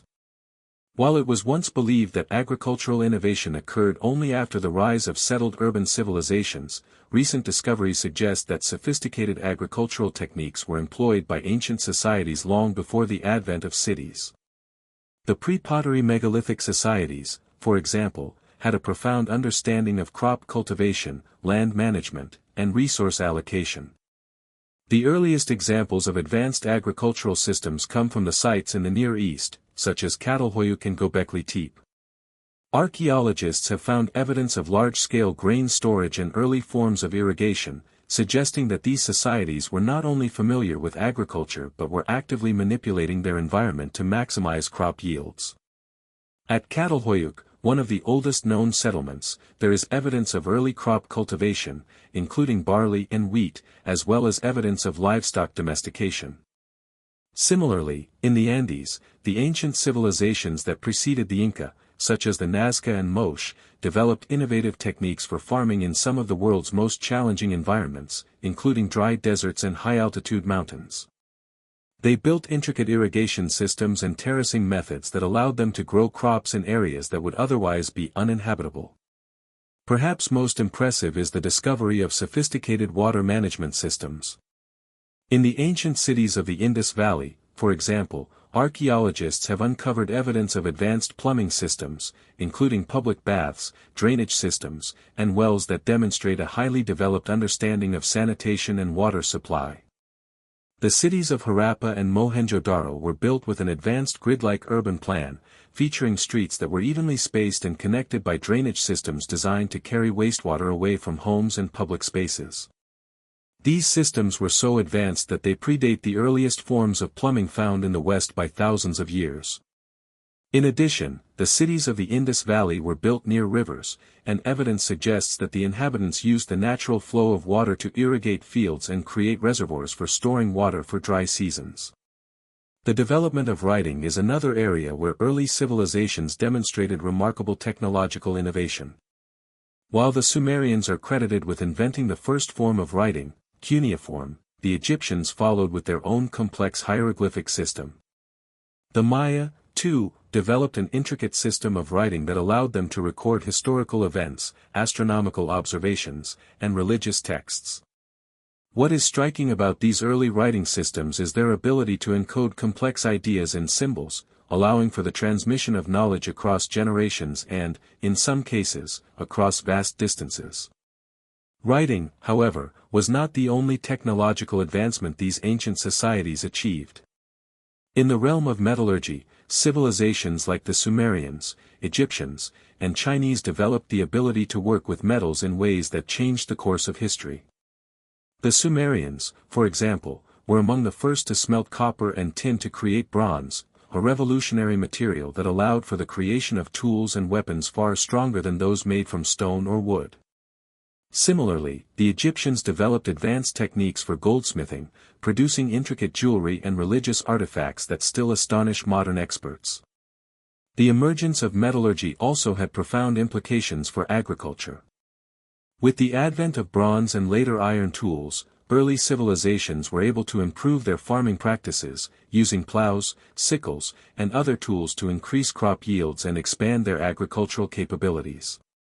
The development of metallurgy also revolutionized transportation, with the creation of stronger, more durable tools for building roads, carts, and boats. These advances in technology contributed to the growth of trade networks, allowing for the exchange of goods, ideas, and technologies across vast distances. One of the most fascinating aspects of these technological achievements is the possibility that many of the innovations we associate with later civilizations may have been based on knowledge passed down from earlier, lost cultures. The megalithic structures of Göbekli Tepe, for example, could represent the remnants of a much older, more technologically advanced society that passed on its knowledge to the civilizations that followed. Similarly, the advanced agricultural techniques employed by the Maya and Inca may have been based on principles developed by earlier societies, whose cities have long since disappeared.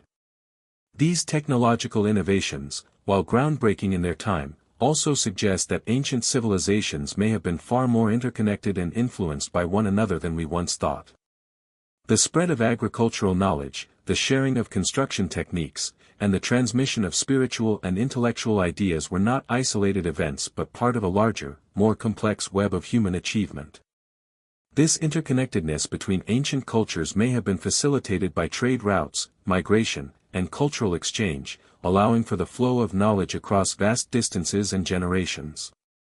As we continue to unearth the secrets of these ancient civilizations, it becomes increasingly clear that the technology and ingenuity of pre-civilization societies were far more advanced than we previously realized.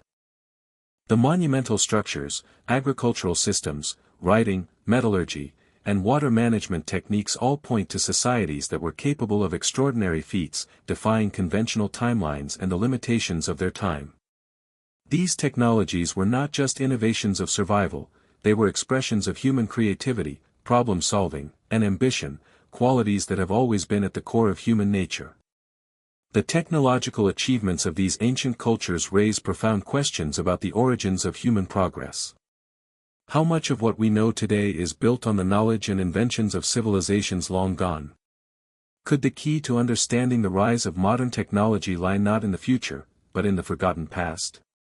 As we continue to uncover the technologies of ancient societies, we are forced to reconsider our assumptions about the history of human ingenuity, and the possibility that much of what we think of as modern innovation may have roots stretching back thousands of years.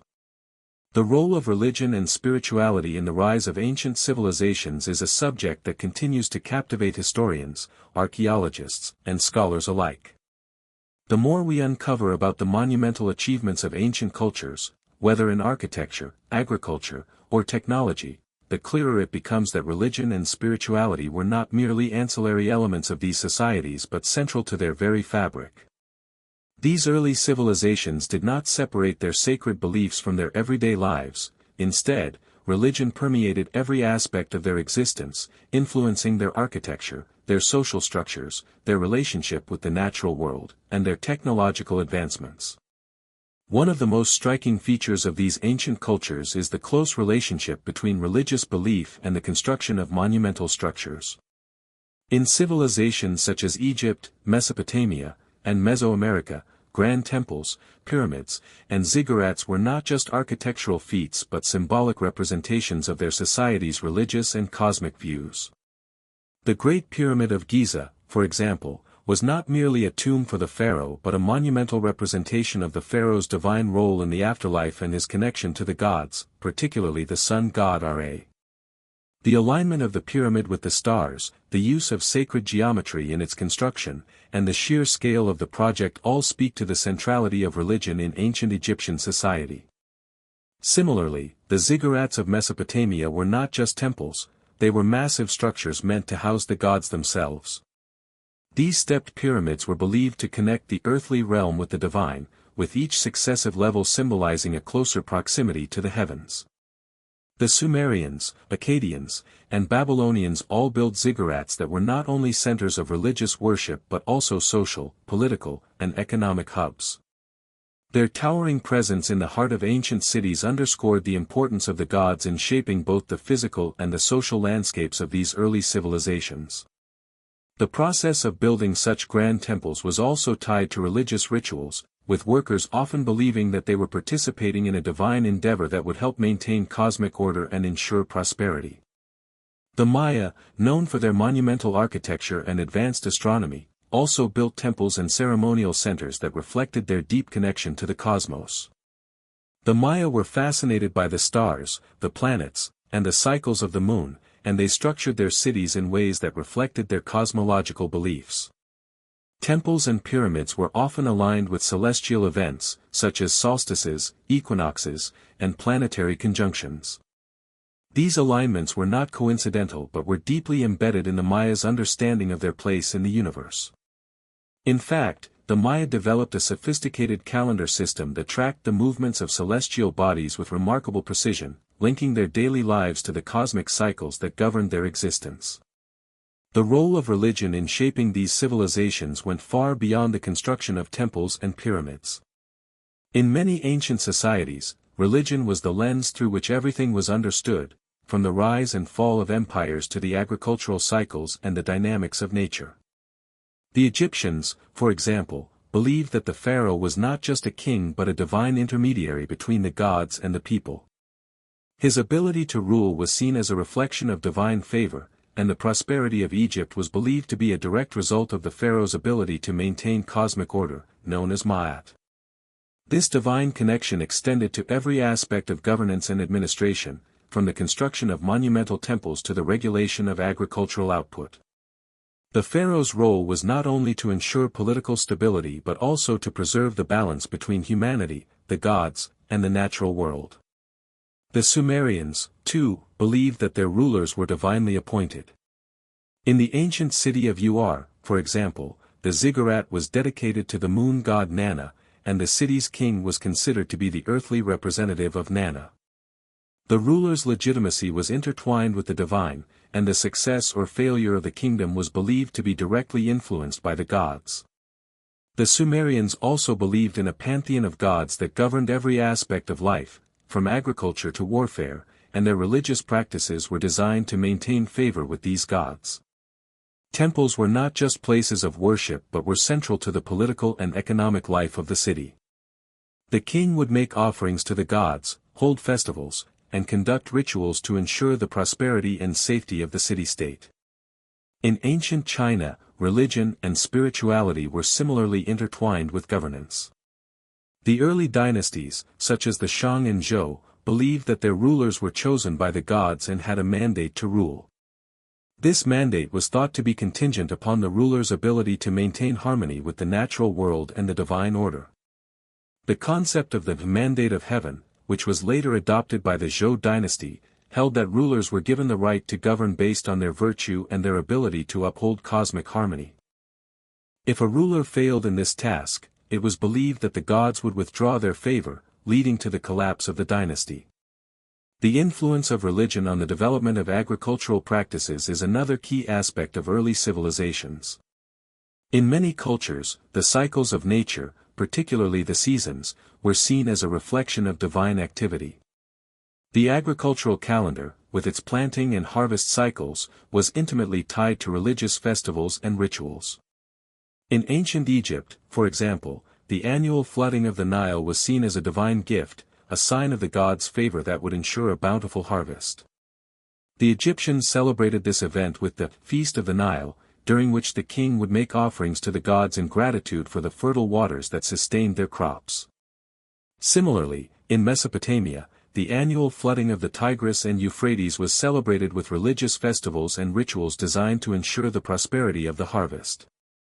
The spiritual significance of water in many ancient religions highlights the deep connection between religion and the natural world. In the Indus Valley, for example, the use of water for ritual purification and sanitation was integral to the religious practices of the people. Archaeological evidence suggests that the inhabitants of Harappa and Mohenjo-Daro had highly developed drainage systems, and water played a key role in the rituals conducted at the city's public baths. Water was seen as a purifying force, both physically and spiritually, and it was used in various religious ceremonies to maintain cosmic balance and purity.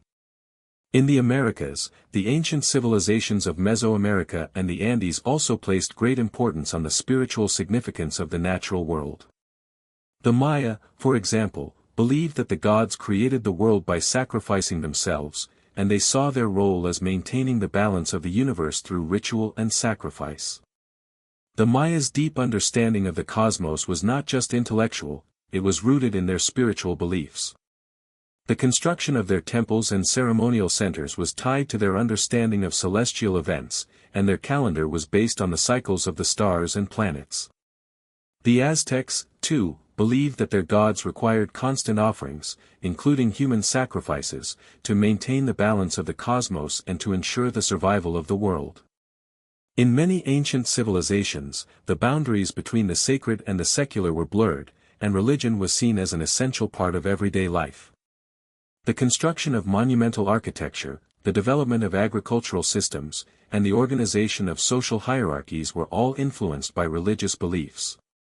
These societies understood the natural world and its cycles through a spiritual lens, and their technologies, innovations, and cultural practices were deeply intertwined with their religious worldview. For these ancient people, the cosmos was not a distant, impersonal force, it was a living, breathing entity that could be understood and influenced through ritual, prayer, and offerings. As we continue to uncover the remnants of these ancient civilizations, the central role of religion in shaping their technological, social, and political structures becomes increasingly evident. The sacred and the secular were never separate, they were part of the same, intertwined system that governed every aspect of life. These civilizations did not see religion as an abstract belief system, but as an active force that shaped their world in tangible ways, whether through the construction of temples and pyramids, the regulation of agriculture, or the maintenance of cosmic order. As we look back at these ancient cultures, we are reminded that religion was not just a means of explaining the world, it was a means of living within it, of understanding the divine forces that govern nature, and of shaping human society in accordance with those forces. The influence of religion on the artistic and cultural expressions of ancient civilizations is profound and far-reaching. From the carvings on ancient temples to the creation of intricate pottery, religious beliefs were not just reflected in the art of these societies, they were the driving force behind much of the creative expression. In many ways, the art of ancient cultures was an embodiment of their worldview, a physical manifestation of their spiritual beliefs, and a way to communicate with the divine. Whether through the portrayal of gods and celestial beings, the creation of sacred symbols, or the design of ritual objects, art was deeply intertwined with religion, reflecting both the sacred and the secular aspects of life. In ancient Egypt, for example, the gods were central to both religious practice and artistic creation. The Egyptians believed that art had a divine purpose, to honor the gods, to immortalize the pharaohs, and to ensure the continuity of cosmic order. This is particularly evident in the funerary art associated with the tombs of the pharaohs.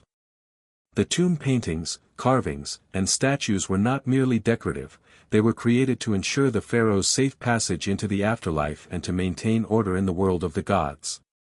The meticulous detail and adherence to rigid artistic conventions in Egyptian art reflect a deep respect for tradition and divine order.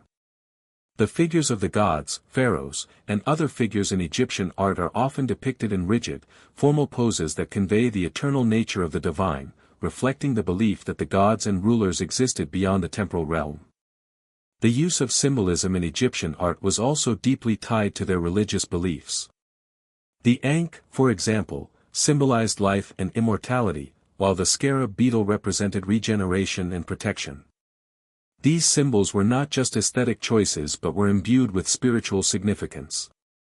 They were used in the decoration of tombs, temples, and everyday objects, constantly reinforcing the belief in the divine presence in all aspects of life. Even the choice of materials had religious connotations.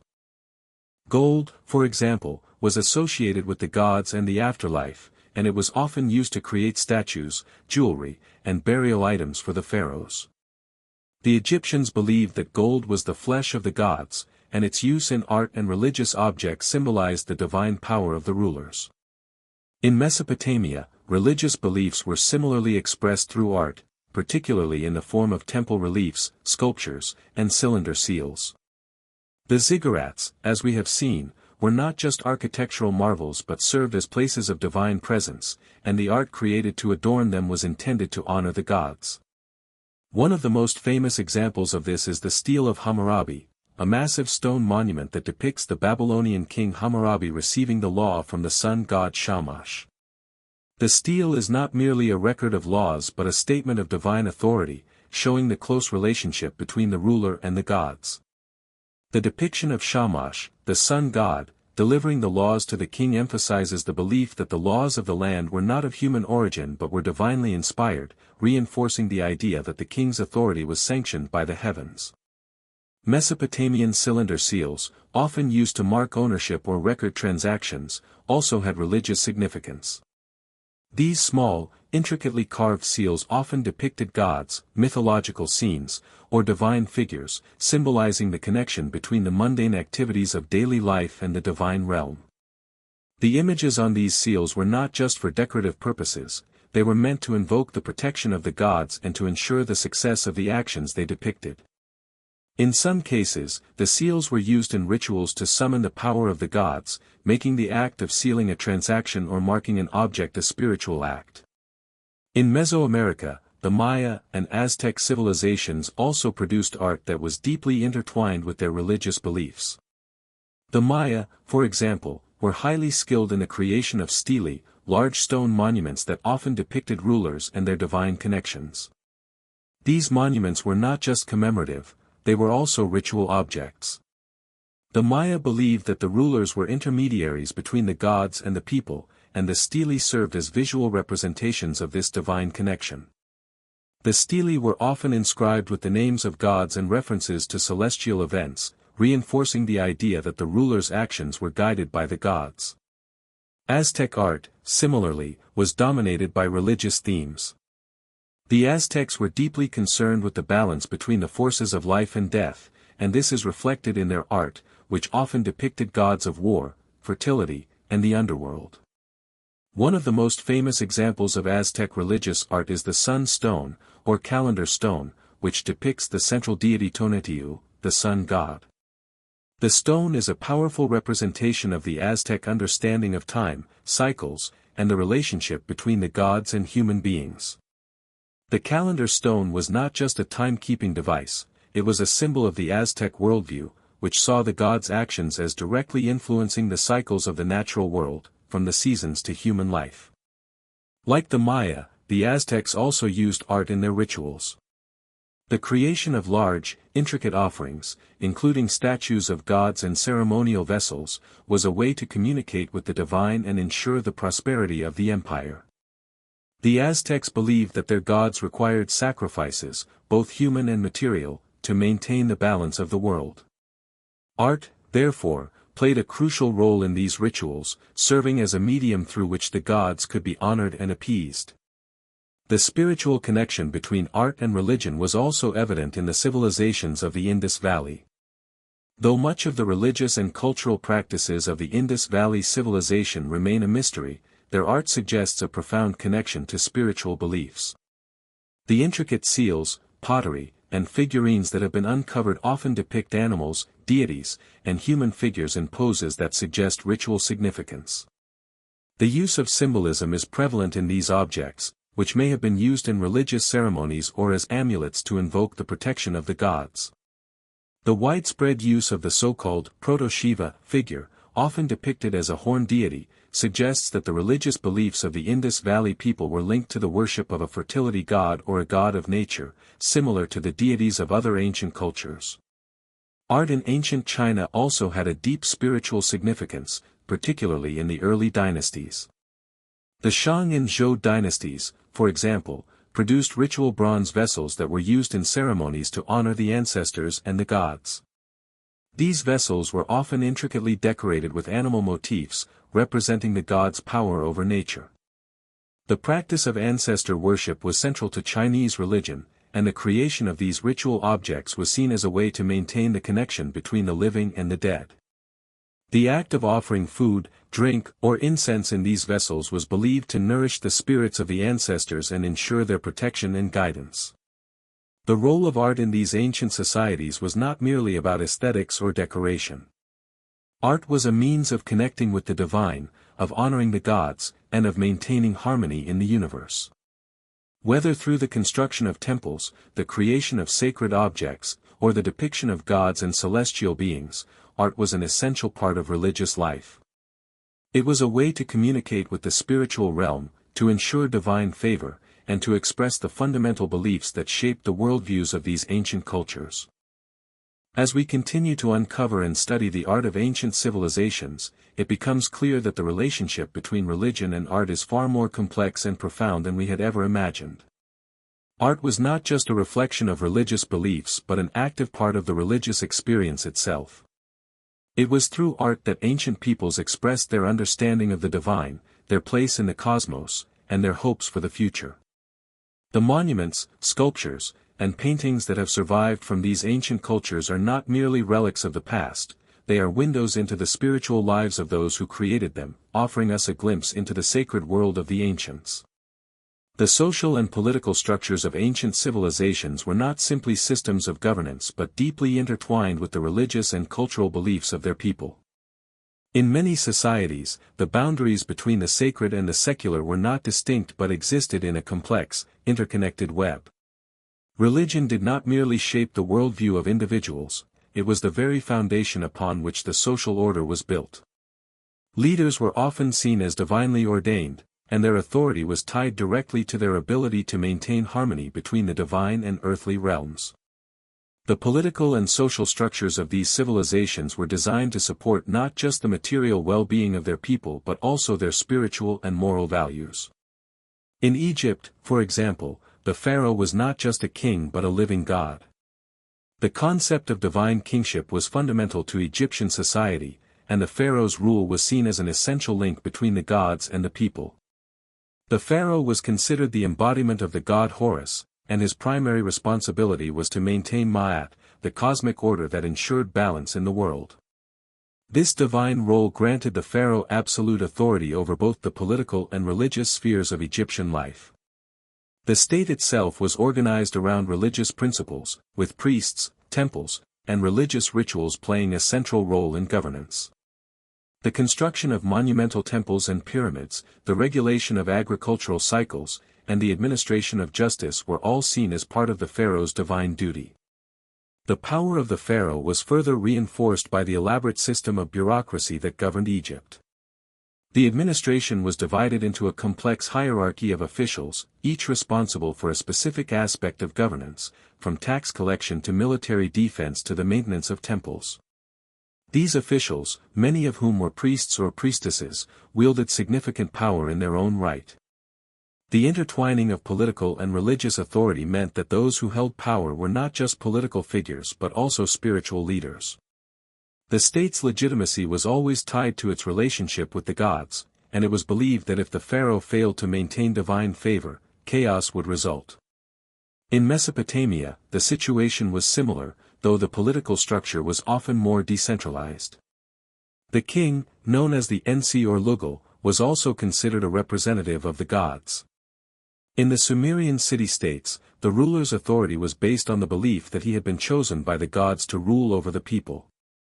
Like the Egyptian pharaoh, the Mesopotamian king was responsible for maintaining order and ensuring that the gods were properly honored. Ziggurats, massive stepped pyramids built in honor of the gods, were central to the city's layouts, and the king would often oversee rituals and sacrifices to appease the gods and ensure prosperity. The Mesopotamian king's role was not just one of political leadership but also of spiritual stewardship. The king was seen as the intermediary between the gods and the people, and his primary task was to ensure that the gods' will was carried out. This divine connection was reinforced through the king's association with certain deities. For example, the king of Babylon was often associated with Marduk, the chief god of the Babylonian pantheon. The ruler's power was legitimized through religious rituals, and the successful completion of these rituals was thought to ensure the continued prosperity of the kingdom. The king was also responsible for leading military campaigns, building infrastructure, and overseeing the economy, all in service of the gods.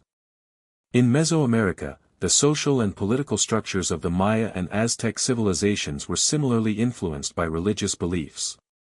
In these societies, rulers were seen as divine figures with the ability to communicate with the gods and influence the fate of the people. The Maya kings were believed to be descended from the gods and acted as intermediaries between the divine and earthly realms. The Maya practiced a form of divine kingship where the ruler's legitimacy was tied directly to his relationship with the gods and the cosmos. The king's role was to ensure that the gods were honored through rituals, sacrifices, and the construction of temples and ceremonial centers. The ruler's connection to the gods was also reflected in the art and architecture of the Maya cities, where stelae and pyramids often depicted the king in the company of divine figures. The Aztec political structure was equally influenced by religion, and the emperor, or Huitzilopochtli, was considered the supreme leader and representative of the gods on earth. Like the Maya kings, the Aztec emperor was believed to have a divine mandate to rule, and his authority was reinforced through ritual and sacrifice.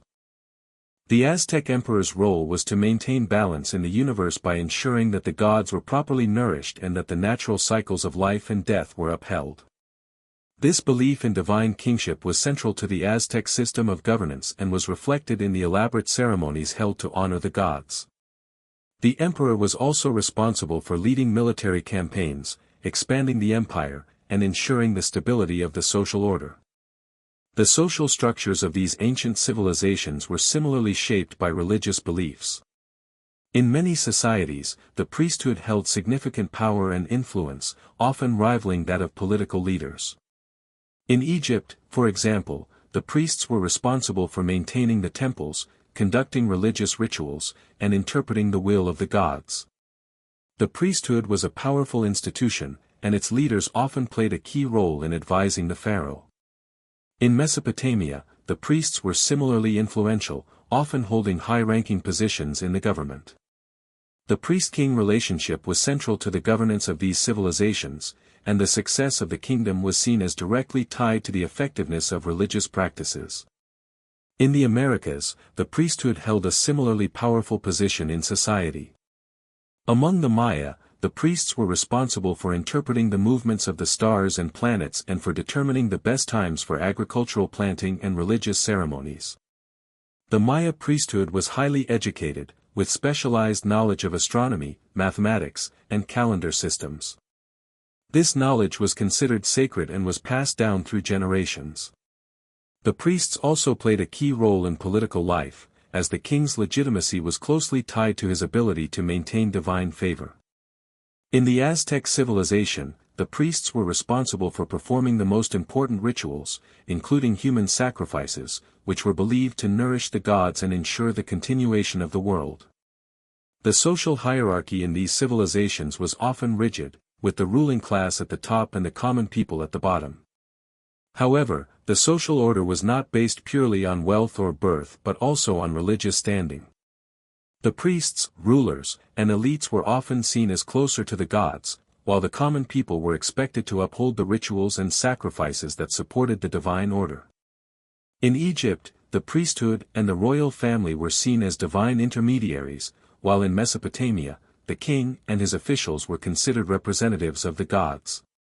In Mesoamerica, the elite classes were often associated with the gods, while the common people served in lower-ranking religious or agricultural roles.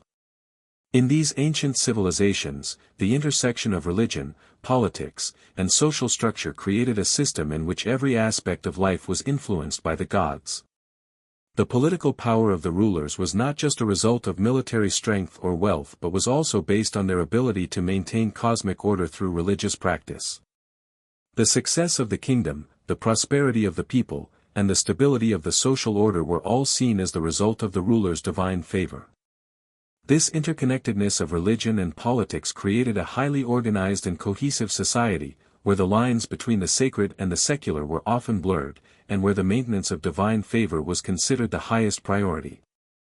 As we explore these ancient civilizations, it becomes clear that their social and political structures were not just a product of human ingenuity or necessity but were shaped by deeply held religious beliefs. These civilizations were built upon a foundation of spiritual principles, and their success was seen as dependent on their ability to maintain a harmonious relationship with the divine. The rulers, priests, and common people all played a role in upholding the religious order that governed their societies, and their actions were always guided by the belief that their fate was tied to the will of the gods. The decline and eventual collapse of many ancient civilizations are often framed as a series of complex events driven by a variety of internal and external factors. While warfare, environmental change, and economic hardship certainly played key roles, one aspect that is often overlooked or underappreciated is the erosion of the very religious and political systems that once held these societies together. In the ancient world, where religion and politics were so deeply intertwined, the decline of one often signaled the collapse of the other. This was especially true in civilizations where rulers and political elites derived their authority directly from their divine connection. As the gods seemed to withdraw their favor or as the cosmological order appeared to break down, the foundations of these societies began to crumble. One of the most significant factors contributing to the decline of ancient civilizations was the loss of faith in the leadership. In many cases, rulers who were once considered divine or semi-divine beings began to lose their legitimacy. This could happen for a variety of reasons: military defeats, political corruption, natural disasters, or economic failures, but the result was often the same: a growing sense that the gods had withdrawn their favor, leading to a breakdown in societal cohesion. In Egypt, for example, the pharaohs were seen as the divine intermediaries between the gods and the people, and their ability to rule effectively was believed to depend on their relationship with the gods. When the pharaohs were seen as ineffective or corrupt, this was often interpreted as a sign that they had lost the gods' favor, and the society began to fragment. A prime example of this can be found in the period known as the First Intermediate Period of Egypt, when the central authority of the pharaohs collapsed and the country was divided into warring factions. This period of instability was marked by a decline in religious observance and the disruption of traditional rituals, which were seen as vital to maintaining cosmic order. The breakdown of the pharaoh's divine authority created a power vacuum, with regional rulers and competing factions vying for control. It was during this time that Egypt experienced some of its greatest internal strife, with famines, floods, and political fragmentation leading to a collapse in the central governance that had once been so strong. The same dynamic occurred in Mesopotamia, where the collapse of powerful city-states like Sumer, Babylon, and Assyria often coincided with a loss of faith in the rulers and their divine mandate. In Babylon, for example, the fall of King Nabonidus in the 6th century BCE is often attributed to his failure to maintain the favor of the gods. Nabonidus was an unpopular ruler who abandoned the traditional religious practices of the Babylonians and spent much of his time in a distant city, leaving his son Belshazzar in charge of Babylon. This political instability, combined with military defeats and economic hardship, led to the fall of the Babylonian Empire to the Persians under Cyrus the Great. The loss of divine favor and the collapse of the political structure were deeply interconnected, with the political upheaval seen as a manifestation of the gods' displeasure. In Mesoamerica, the Maya civilization faced a similar crisis. The so-called classic Maya collapse of the 8th and 9th centuries CE is one of the most enigmatic events in ancient history. During this period, many of the great Maya cities in the southern lowlands were abandoned, and the once thriving civilization seemed to disintegrate. One possible explanation for this collapse is the breakdown of the religious and political systems that had supported the civilization. The Maya rulers were believed to be divinely chosen, and their authority was tied to their ability to maintain cosmic balance and communicate with the gods. As droughts and environmental stressors began to impact the region, the ability of the Maya rulers to provide for their people weakened, and their divine legitimacy was increasingly questioned. The loss of faith in the rulers, combined with political fragmentation and warfare, likely contributed to the downfall of the Maya lowland cities.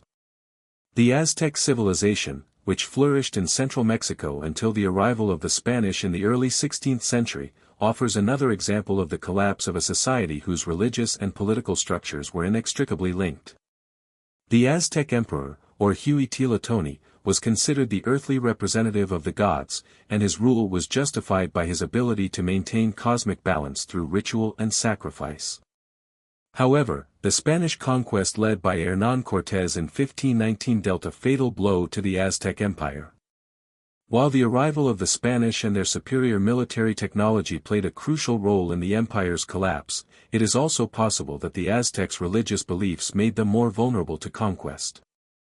The Aztecs believed that the return of Quetzalcoatl, the feathered serpent god, was imminent, and some have argued that they saw the Spanish as the fulfillment of this prophecy. This belief may have led to confusion, disarray, and a lack of resistance when faced with the foreign invaders, signaling the breakdown of the spiritual and political systems that had once held the empire together. In ancient China, the fall of dynasties also often coincided with a loss of the mandate of heaven, a concept that linked the legitimacy of the ruler to divine approval. The Zhou dynasty, for example, came to power by overthrowing the Shang dynasty, claiming that the Shang rulers had lost the mandate of heaven due to their corruption and immorality. The Zhou's rise to power was justified by their belief that they had been chosen by the gods to restore order and virtue. However, centuries later, the Zhou dynasty began to face internal strife and external invasions, and the once mighty dynasty fractured. As the central authority weakened, local warlords gained power, and the mandate of heaven was said to have passed to the Qin dynasty. The belief in the mandate of heaven meant that the fall of a dynasty was not just a political event but a religious one, symbolizing divine disfavor and the collapse of cosmic order. Environmental factors, such as droughts, famines, and floods, were also significant contributors to the collapse of many ancient civilizations. These events were often seen as signs of divine displeasure, further eroding the confidence of the people in their rulers and their religious institutions. The Mayan collapse, for instance, coincided with a prolonged period of drought, which made agricultural production difficult and led to widespread famine. In Egypt, the failure of the Nile's annual flooding was often interpreted as a sign that the gods had withdrawn their favor, leading to economic and social turmoil. In Mesopotamia, the decline of agricultural productivity due to salinization of the soil further contributed to the weakening of political power, as food shortages and economic instability undermined the legitimacy of the rulers. As these ancient civilizations began to disintegrate, the once vibrant religious institutions also began to fall apart. Temples were abandoned, rituals were no longer performed, and the intricate systems of belief that had once structured society began to fade. In many cases, the decline of religion was closely tied to the political collapse, as the rulers who had once been seen as divine figures were replaced by new powers or systems of governance that did not carry the same divine legitimacy. Over time, the temples and monuments that had once been central to religious and political life became abandoned ruins, symbolic of the lost connection between the divine and the earthly realms. The collapse of these ancient civilizations serves as a powerful reminder of the fragility of human societies, especially those that are built on religious and political systems that are tightly interwoven. When the divine favor that holds these societies together is lost, the entire structure can unravel, and what was once a thriving civilization can fade into history. The decline of these great empires, while often attributed to external pressures such as invasion or economic collapse, was also deeply influenced by the internal unraveling of the religious and political systems that had once held them together. The legacies of ancient civilizations that fell due to internal turmoil, external pressures, or the erosion of their religious and political structures are not only preserved in the ruins of their cities but also in the profound influences they continue to exert on modern societies. Although many of these ancient empires, such as the Egyptian, Mesopotamian, Maya, and Aztec civilizations, eventually faded from the historical stage, their contributions have endured in ways that continue to shape the cultural, political, and technological fabric of the modern world. The lessons, innovations, and spiritual philosophies they left behind have been woven into the tapestry of human history, informing everything from governance to architecture, from religion to science.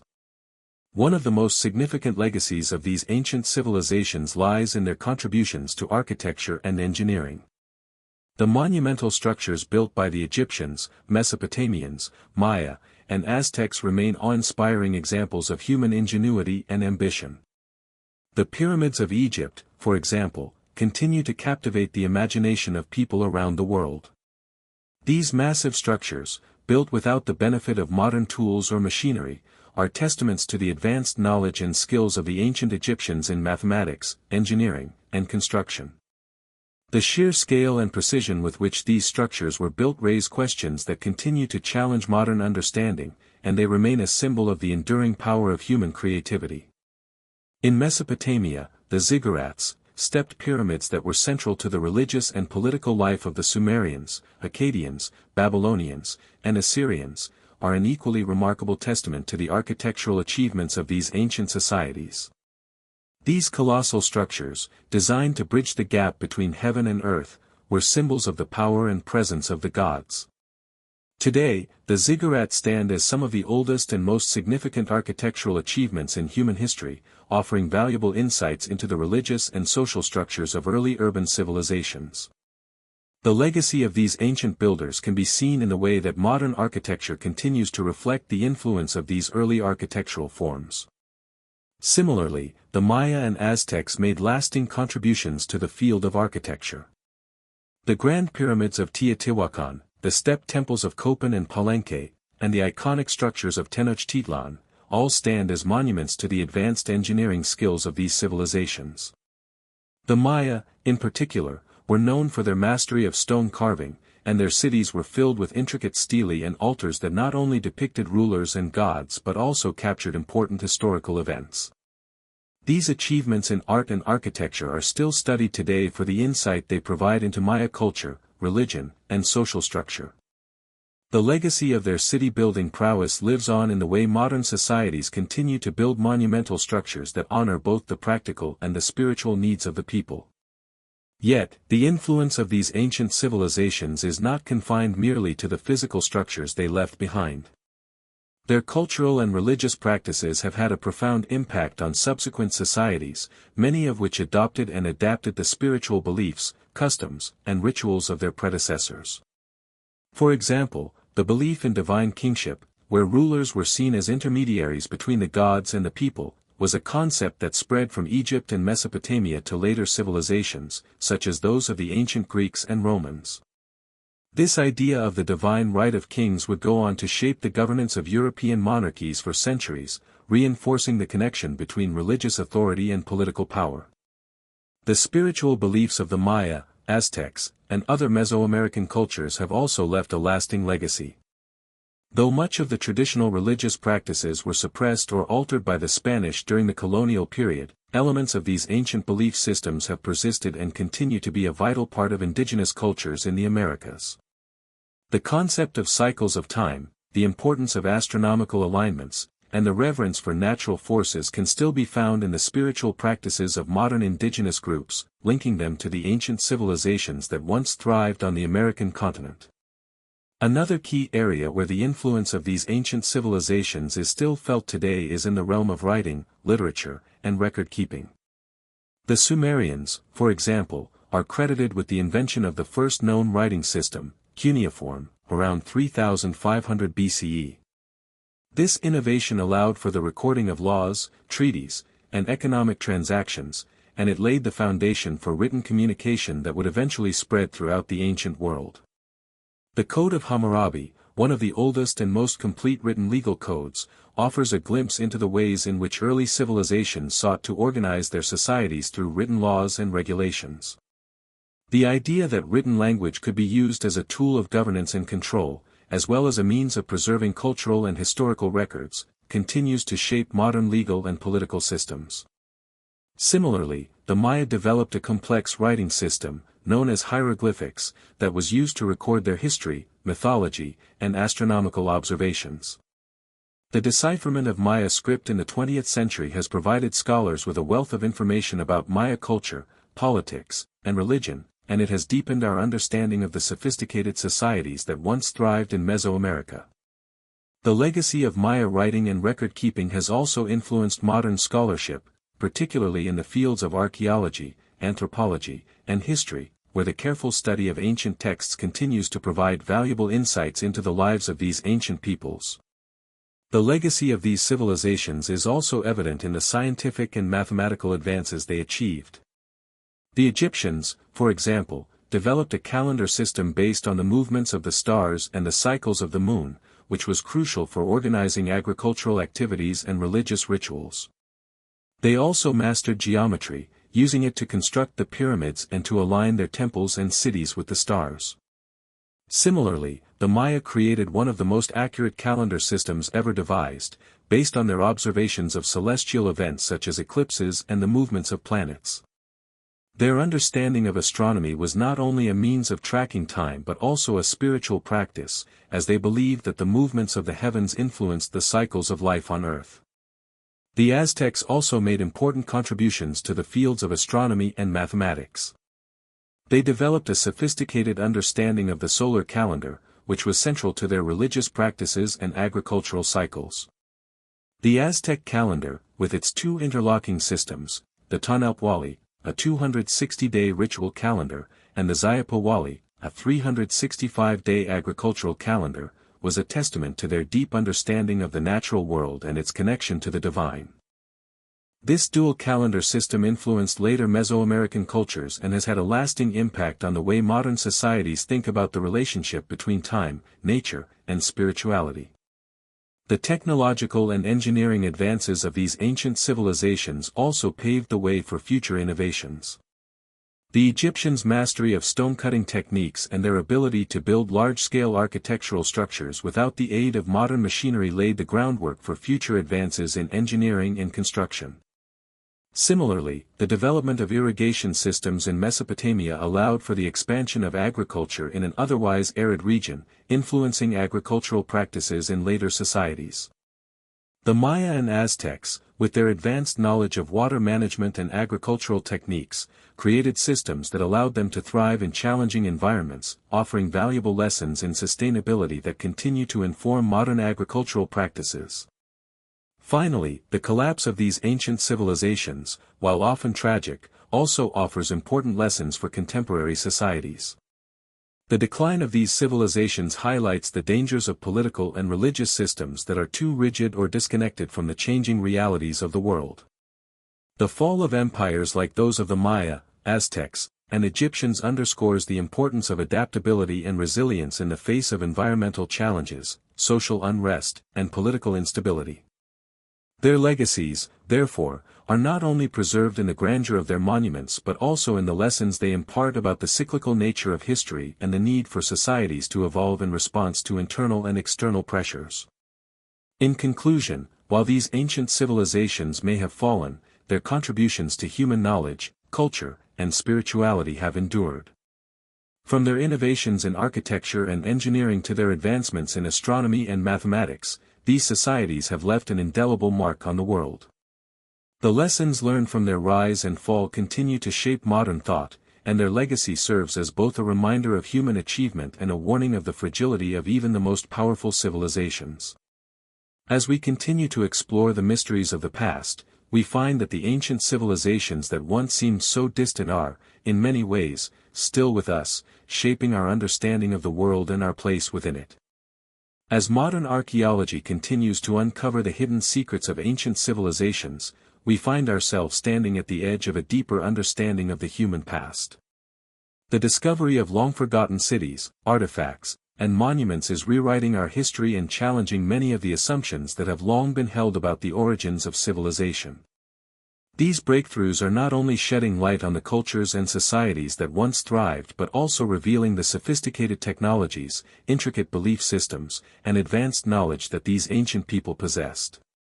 However, as much as we have learned, there are still countless mysteries that remain buried in the sands of time, waiting for the right combination of scientific advancements, perseverance, and sometimes even sheer luck to uncover them.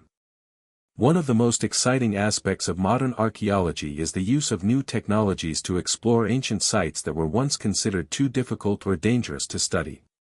In the past, archaeological digs were limited to what could be physically uncovered with basic tools and human labor.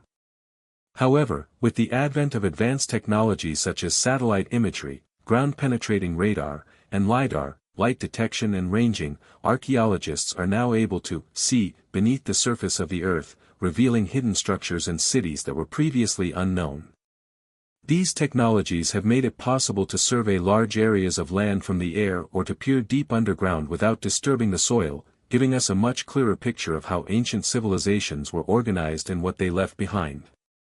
One of the most remarkable applications of these technologies has been in the discovery of ancient cities that were thought to have been lost to time.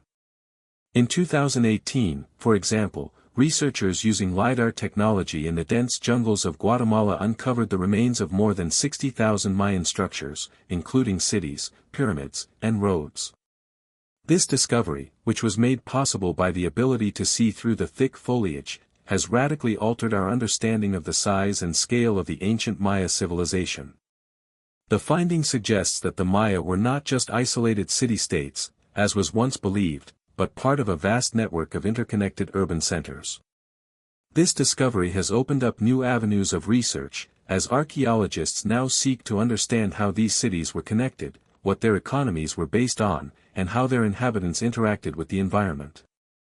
Similarly, in the Middle East, the use of satellite imagery has led to the identification of previously unknown ancient cities in the region. In recent years, archaeologists have used this technology to locate sites that are buried beneath the desert sands of Syria, Iraq, and Iran. One of the most striking examples of this is the discovery of the ancient city of Dura-Europos, a once thriving trade hub on the banks of the Euphrates River. Although the city had been known to historians for some time, recent satellite surveys have revealed even more details about its layout and its role in connecting cultures from the Mediterranean to the east. The city's extensive system of walls and fortifications, as well as its elaborate public buildings and residential areas, offer important clues about the way ancient people lived and interacted with each other. In Egypt, the use of ground-penetrating radar has allowed archaeologists to explore the inner chambers of the pyramids without physically disturbing the tombs. This has led to significant discoveries, including the detection of hidden chambers inside the Great Pyramid of Giza. These chambers, which were previously unknown, may hold clues to the construction techniques used by the ancient Egyptians and possibly even the burial sites of high-ranking officials or royal family members. Similarly, in Luxor, ground-penetrating radar has been used to explore the Valley of the Kings, where many of Egypt's most famous pharaohs were buried. By scanning the area from above, archaeologists have identified anomalies in the ground that could indicate the presence of previously undiscovered tombs. The advent of digital technologies has also revolutionized the way archaeologists reconstruct ancient sites and artifacts. 3D scanning and printing have become invaluable tools for preserving and studying ancient objects, allowing archaeologists to create detailed digital replicas of fragile artifacts without risking damage to the original pieces. This has been especially important in the case of ancient texts, such as the clay tablets from Mesopotamia, which are often too delicate to be handled by researchers. By scanning these tablets and converting them into digital models, archaeologists can study the inscriptions in much greater detail and share their findings with scholars and the public without causing harm to the objects. One of the most significant breakthroughs in recent years has been the study of ancient DNA, or ancient genomics, which is providing new insights into the migration patterns and genetic makeup of ancient populations. By extracting DNA from bones, teeth, and hair found at archaeological sites, scientists can trace the movement of peoples across vast distances and examine how ancient populations interacted with one another. In 2015, for example, the sequencing of ancient DNA from a skeleton found in Siberia revealed the existence of a previously unknown group of ancient humans called the Denisovans. This discovery has reshaped our understanding of human evolution and the complex relationships between different human species. In the Americas, ancient DNA has also been instrumental in shedding light on the origins and migrations of the indigenous peoples of the New World. By analyzing the genetic material from ancient human remains, scientists have been able to confirm that the ancestors of Native Americans came from Siberia, migrating across the Bering Strait during the last ice age. This research has also led to the discovery of genetic connections between ancient populations in the Americas and those in Europe, Africa, and Asia, suggesting a much more interconnected world than we once thought. Despite these incredible advancements, the field of archaeology is still full of questions and challenges. Many ancient sites remain buried beneath centuries of sediment, and the task of uncovering and studying them is often complicated by modern political, social, and environmental factors. For example, many of the most significant archaeological sites in the Middle East, such as those in Syria and Iraq, have been destroyed or damaged during years of conflict. The ancient city of Palmyra, for example, was looted and partially destroyed by ISIS in 2015, and its once beautiful temples and monuments were reduced to rubble.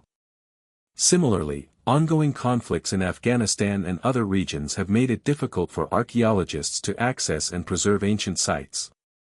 Moreover, while modern technologies have greatly expanded our ability to study ancient civilizations, there are still limitations to what can be discovered. Many ancient texts remain undeciphered, and even when we do have access to written records, interpreting them can be a daunting task. Languages that were once in common use, such as Sumerian or Mayan hieroglyphs, are no longer spoken, and understanding their full meaning requires painstaking work from experts in linguistics, epigraphy, and ancient history. Despite these challenges, the field of archaeology continues to evolve, with each new discovery offering tantalizing glimpses into the past and furthering our understanding of the ancient world. One of the most profound aspects of modern archaeological research is the way it continues to reshape our understanding of human history. For centuries, Western scholars operated under the assumption that civilization, as we know it, began in the ancient Near East with the rise of Mesopotamia and Egypt. However, the discovery of advanced civilizations in the Americas, such as the Maya, Aztecs, and Incas, as well as new findings in places like China, India, and Africa, has demonstrated that the development of complex societies was not confined to one region or culture. These discoveries have forced us to reconsider the idea of a linear progression of civilization and to recognize the global nature of human development. Furthermore, as modern archaeology continues to uncover the remnants of ancient civilizations, it is also revealing the complexity and diversity of ancient belief systems. While many of these societies practiced polytheism, worshipping a pantheon of gods and deities, they also had deeply sophisticated philosophies about the nature of life, death, and the cosmos. The spiritual and religious practices of these cultures, many of which we are only beginning to understand, have had a profound impact on the development of global religions and philosophical traditions. In conclusion, modern archaeology is not just about uncovering the material remains of the past but also about piecing together the stories of human societies and their evolution over thousands of years.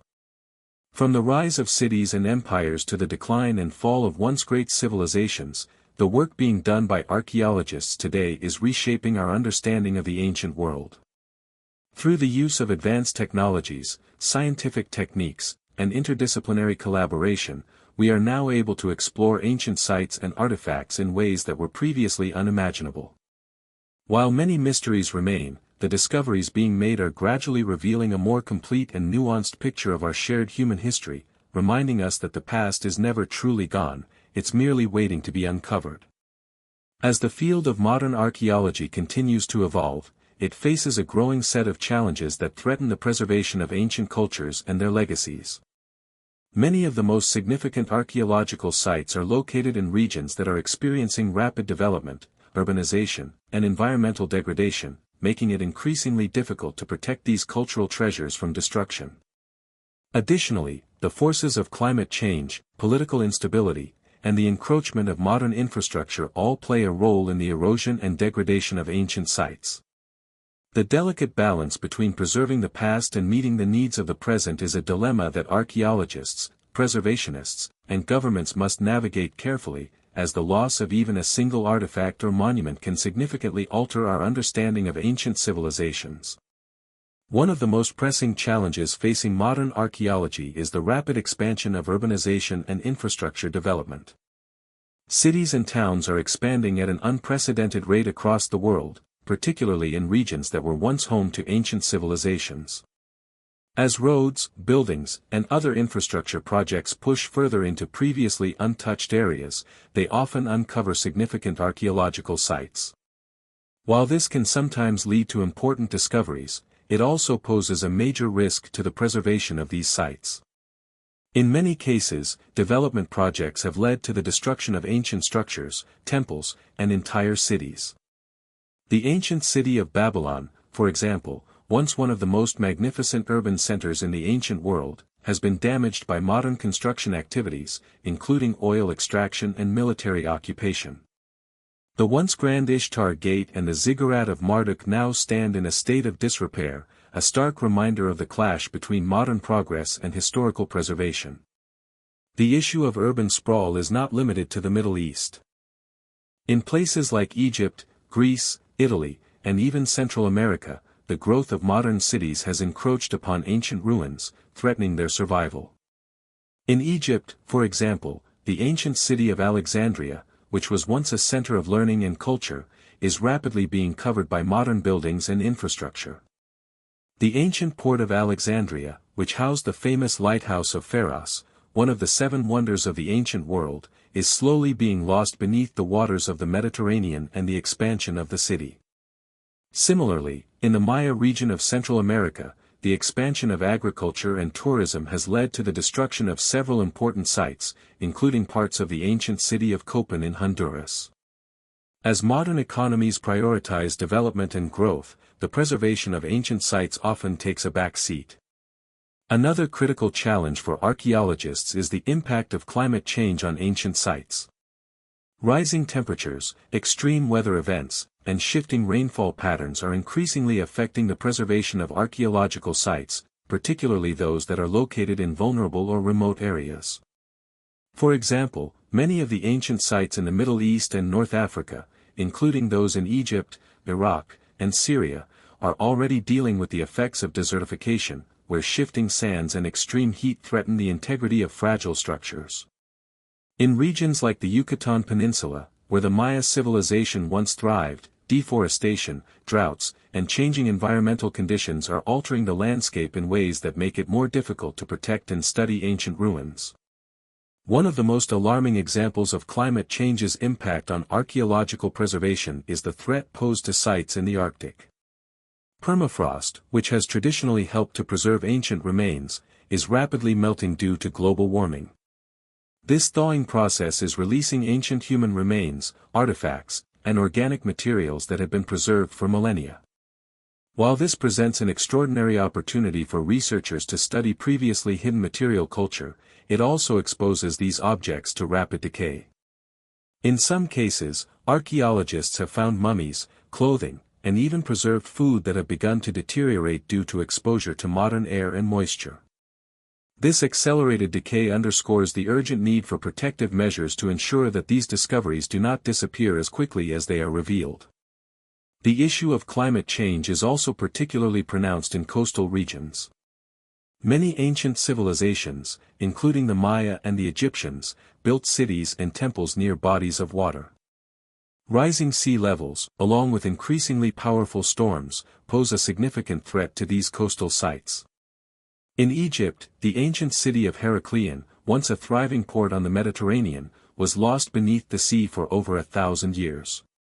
While it has since been rediscovered and explored by archaeologists, the future of many other submerged sites remains uncertain, as rising sea levels threaten to engulf them.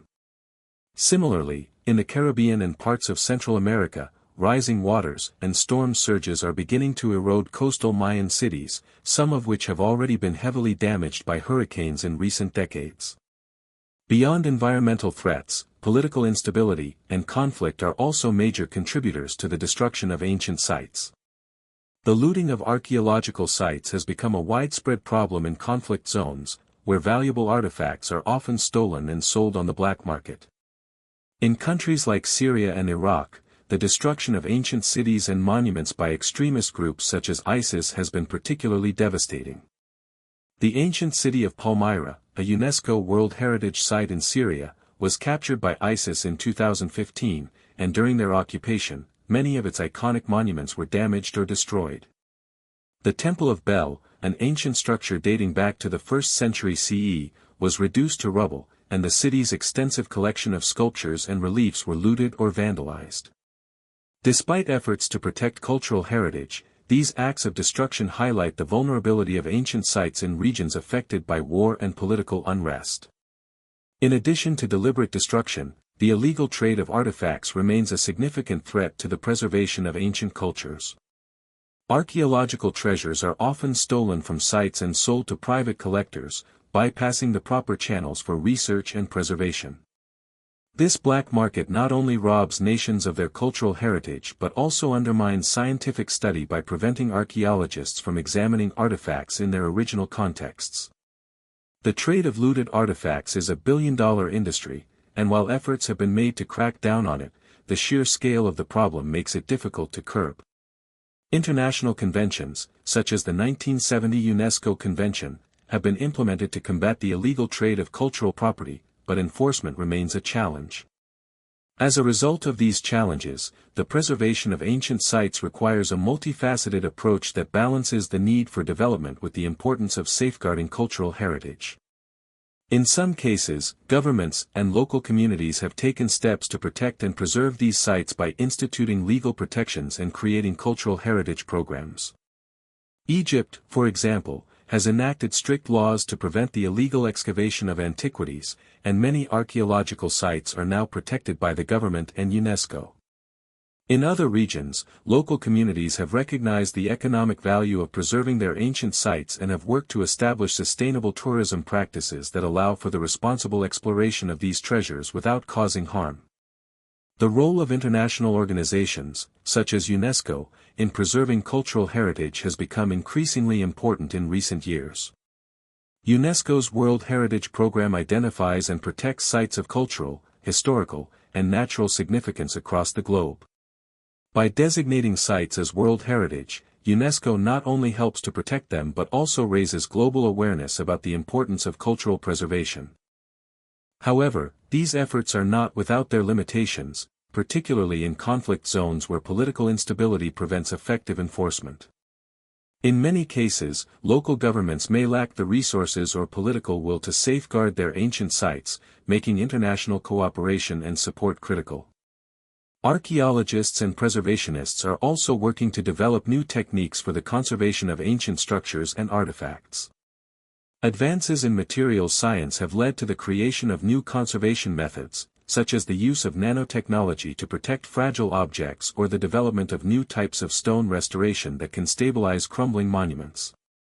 These techniques offer hope that even some of the most deteriorated or damaged sites can be saved for future generations.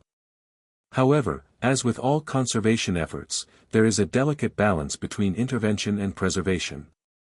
Some archaeologists argue that overzealous restoration can alter the authenticity of a site, making it difficult to understand its original form and function. Ultimately, the preservation of ancient cultures is not just the responsibility of archaeologists or governments but of all humanity. As we continue to uncover the remnants of ancient civilizations, we must recognize that these treasures are part of a shared global heritage. The knowledge, artistry, and innovation of ancient peoples shaped the world we live in today, and preserving their legacy is a task that transcends national borders. In the face of environmental, political, and economic challenges, it is essential that we work together to protect these irreplaceable remnants of our past and ensure that future generations can continue to learn from and be inspired by the ancient civilizations that once flourished. The future of modern archaeology is one that promises both excitement and challenges in equal measure. With each passing year, the field grows more sophisticated, driven by advancements in technology, new methods of analysis, and a deeper understanding of the ancient world. However, this progress also brings new questions and dilemmas that require careful consideration, especially as the role of archaeology evolves in an increasingly interconnected, globalized world. As we stand at the crossroads of tradition and innovation, archaeology's future hinges not only on scientific advancements but also on how we engage with the past in an ethical, responsible, and meaningful way. One of the most significant drivers of change in the field is the rapid development of technology. In recent decades, innovations like satellite imagery, drones, ground-penetrating radar, and LiDAR have revolutionized the way archaeologists approach their work. These tools have allowed for non-invasive surveying of large areas, enabling archaeologists to identify ancient structures buried beneath dense vegetation or even beneath the Earth's surface. This ability to map ancient sites without disturbing the ground has opened up new possibilities for exploration and discovery. For example, in regions like the Amazon rainforest, where dense foliage once made it nearly impossible to uncover ancient cities, LiDAR has uncovered a complex network of settlements, revealing a scale of ancient civilization that was previously unimaginable. This kind of technological advancement allows for the study of vast regions without the need for extensive excavation, minimizing the impact on delicate sites and preserving them for future generations. Similarly, the use of drones in archaeology has become increasingly prevalent. Drones can fly over remote areas, capturing high-resolution images and creating 3D models of ancient sites.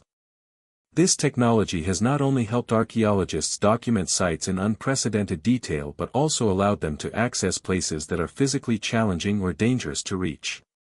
For instance, in Egypt, drones have been used to capture aerial views of the pyramids of Giza and surrounding temples, helping researchers study the sites from angles that were previously impossible to view. These images provide new insights into the layout of the ancient city and help archaeologists make new connections between structures that were not obvious from ground-level observations. Drones have also proven useful in monitoring the preservation of ancient monuments, providing real-time data that can inform conservation efforts. Another groundbreaking development in archaeology is the increasing use of artificial intelligence, AI, and machine learning. AI has the potential to process vast amounts of data from excavations, allowing archaeologists to identify patterns and trends that would have been impossible to discern through traditional methods. For example, AI algorithms are now being used to analyze pottery shards, inscriptions, and other artifacts, helping to classify them based on their shape, style, and origin. These tools can assist researchers in identifying connections between different cultures and regions, offering insights into trade networks, migration patterns, and cultural exchange. Furthermore, AI has the ability to model ancient environments, reconstructing how sites may have looked in their prime and offering a glimpse into the everyday lives of people who lived thousands of years ago. With these new tools, archaeologists can make discoveries faster and with more accuracy, potentially unlocking the mysteries of ancient societies in ways that were once thought to be beyond reach. Despite these advances, the future of archaeology is not without its challenges. As the field becomes more dependent on technology, there is a risk that the human element of archaeology, the hands-on, experiential aspect of uncovering the past, could be lost. While technologies like LiDAR and AI are invaluable for analyzing large-scale data, they can never fully replace the direct engagement that comes with excavation and fieldwork. There is something profoundly personal about being the first to unearth an artifact, to hold a piece of history in your hands, and to piece together the narrative of a lost civilization from the ground up. The tactile experience of working with ancient objects can offer insights that no computer model or satellite image ever could. Thus, while technology is a powerful tool, it is important that archaeologists continue to prioritize fieldwork and maintain the connection between their scientific work and the tangible remains of the past. Moreover, the rapid development of technology brings with it questions about the ethics of archaeological practice. As archaeologists gain access to more sophisticated tools, they must also consider the implications of their discoveries and how they share their findings with the public. There is an ongoing debate about whether certain discoveries should be kept confidential or whether they should be immediately published for public consumption. In some cases, revealing certain information about a site or artifact can lead to looting or the destruction of the site by treasure hunters and vandals. In other cases, the desire for public attention and funding may encourage archaeologists to prematurely release information about their findings, leading to misinterpretation or sensationalism. Striking the right balance between scientific discovery and responsible stewardship of cultural heritage will be one of the most important tasks facing archaeologists in the coming decades. Another ethical dilemma that archaeology faces is the question of who owns the past. Throughout history, many artifacts and monuments have been removed from their original locations and taken to museums or private collections. This has led to widespread debate over the repatriation of cultural property. Many countries, especially those in Africa, Asia, and the Americas, have called for the return of ancient artifacts that were taken during colonial times. In some cases, these artifacts were looted during wars or through dubious means, and their removal has sparked controversy. The repatriation movement has gained significant momentum in recent years, with some high-profile cases of museums returning artifacts to their countries of origin. For example, the British Museum has recently been under pressure to return the Elgin marbles to Greece, while the Louvre has faced calls to return Egyptian antiquities to Egypt. The question of who owns these objects, whether it is the country of origin, the institution that holds them, or humanity as a whole, is a complex issue that will continue to shape the future of archaeological practice. In addition to these ethical concerns, archaeologists are increasingly faced with the challenge of working in politically sensitive areas. Many of the world's most significant archaeological sites are located in regions affected by conflict, instability, or war. The looting and destruction of cultural heritage during times of conflict is a tragic reality, and archaeologists must find ways to navigate these situations with sensitivity and care. In countries like Syria and Iraq, where ancient sites have been destroyed by groups such as ISIS, archaeologists have had to confront the harsh reality that some of the most important cultural heritage sites of the ancient world may never be fully recovered. In these regions, archaeologists are often forced to balance the desire to preserve ancient monuments with the need to ensure the safety of local populations and researchers. At the same time, the work of archaeologists in these regions can serve as a form of resistance against cultural erasure, preserving the memory of civilizations that are at risk of being forgotten. Finally, one of the most exciting aspects of archaeology's future is the increasing collaboration between archaeologists and indigenous communities. In the past, archaeologists often approached their work with a sense of detachment, viewing ancient societies as subjects to be studied rather than cultures to be respected. Today, many archaeologists are working closely with indigenous peoples to ensure that their voices are heard and that their knowledge of the land and its history is incorporated into archaeological research. Indigenous communities possess valuable oral traditions and deep knowledge of the landscapes where their ancestors once lived. By working together, archaeologists and indigenous peoples can create more accurate and culturally sensitive interpretations of ancient history, while also promoting the preservation of cultural heritage for future generations. As we look ahead to the future of archaeology, it is clear that the field will continue to evolve in response to new technological advancements, ethical considerations, and the complex challenges posed by global development and political instability. The work of archaeologists will remain as essential as ever, as it is through their efforts that we will continue to unlock the mysteries of the past. However, this work will require more than just scientific expertise. It will require a deep commitment to ethical practice, a respect for cultural heritage, and an ongoing dialogue between scientists, governments, and communities. By embracing these principles, the future of archaeology can ensure that the past is not just discovered but also preserved, understood, and respected for generations to come. The world of archaeology is full of mysteries and discoveries that continue to push the boundaries of what we know about the past. As new technologies emerge and old techniques are refined, archaeologists are uncovering ancient civilizations that were once thought to be lost to time. While much of the past has already been discovered and studied, there are still countless regions and sites that hold secrets waiting to be uncovered. The ongoing discoveries in ancient civilizations are not only reshaping our understanding of history but also challenging the narratives that have shaped our worldview for centuries. These discoveries offer fascinating insights into the lives of people who lived thousands of years ago, revealing their accomplishments, struggles, and enduring legacies. One of the most significant areas of recent archaeological discovery has been in the ancient Americas. For centuries, historians and archaeologists focused primarily on the civilizations of Europe, the Middle East, and Asia, with little attention given to the ancient cultures of the Americas. This oversight has led to a number of misunderstandings about the complexity and sophistication of pre-Columbian societies. However, as modern archaeology continues to make strides in the Americas, new discoveries are revealing just how advanced these ancient cultures truly were. For example, the Maya civilization, which flourished in Mesoamerica from approximately 2000 BCE to 1500 CE, has long been the subject of fascination for archaeologists and historians. For many years, it was believed that the Maya were simply a collection of city-states, each with its own independent culture and society. However, recent discoveries, particularly in the dense jungles of Guatemala and Honduras, have shown that the Maya civilization was much more complex and interconnected than previously thought. Using LiDAR technology, archaeologists have uncovered vast networks of ancient cities, roads, and agricultural systems that stretch across the landscape.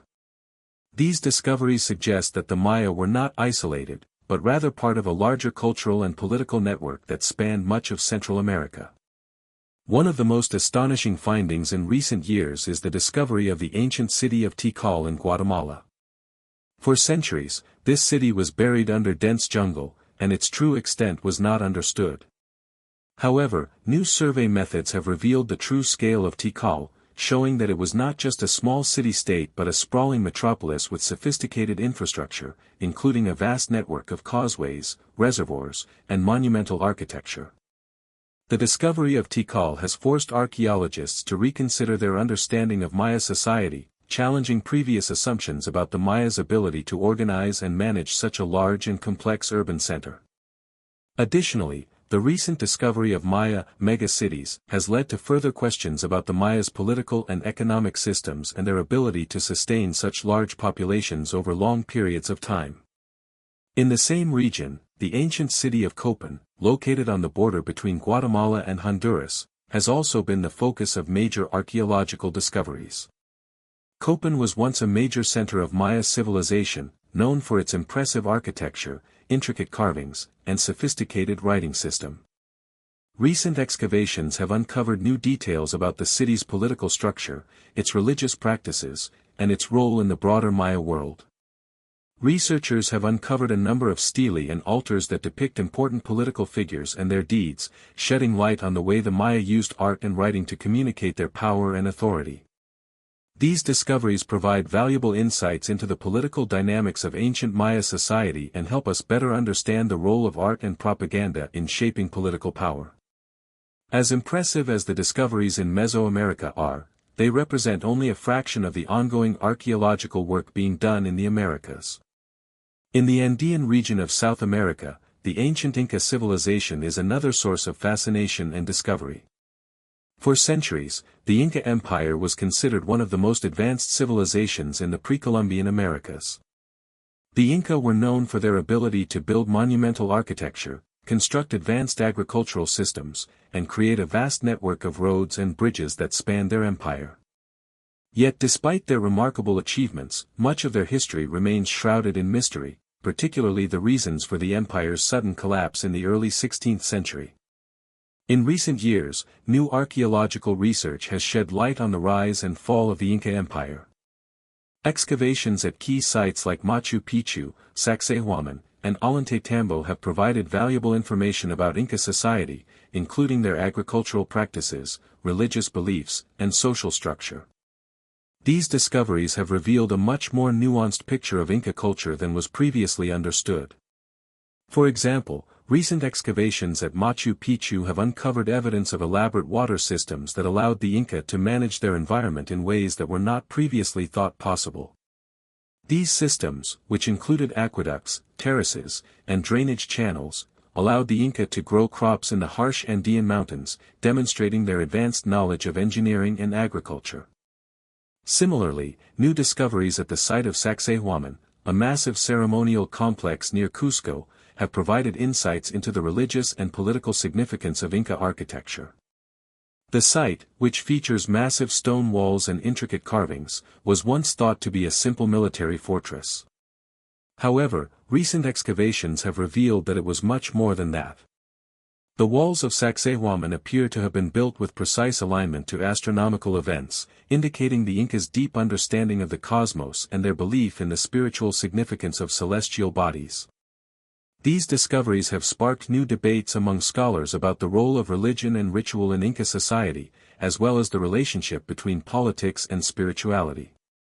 In addition to the discoveries in the Americas, the ancient civilizations of the Old World continue to yield new insights that challenge our understanding of the past.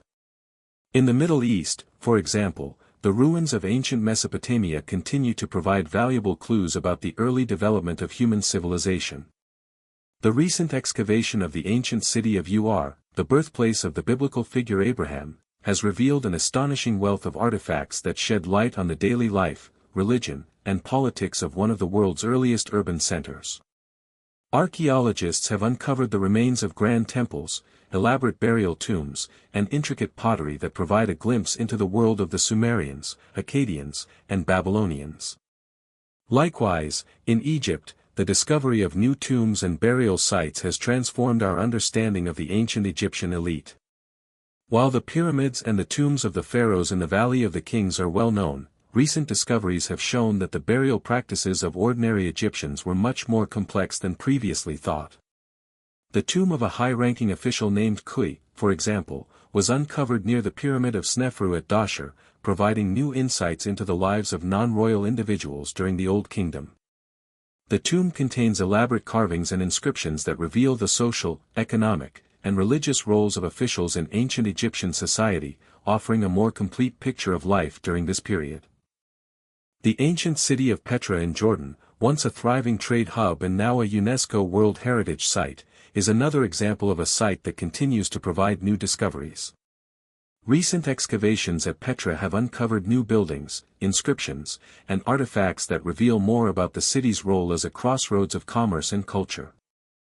The Nabateans, who built Petra, were known for their advanced water management systems, which allowed them to thrive in the arid desert environment.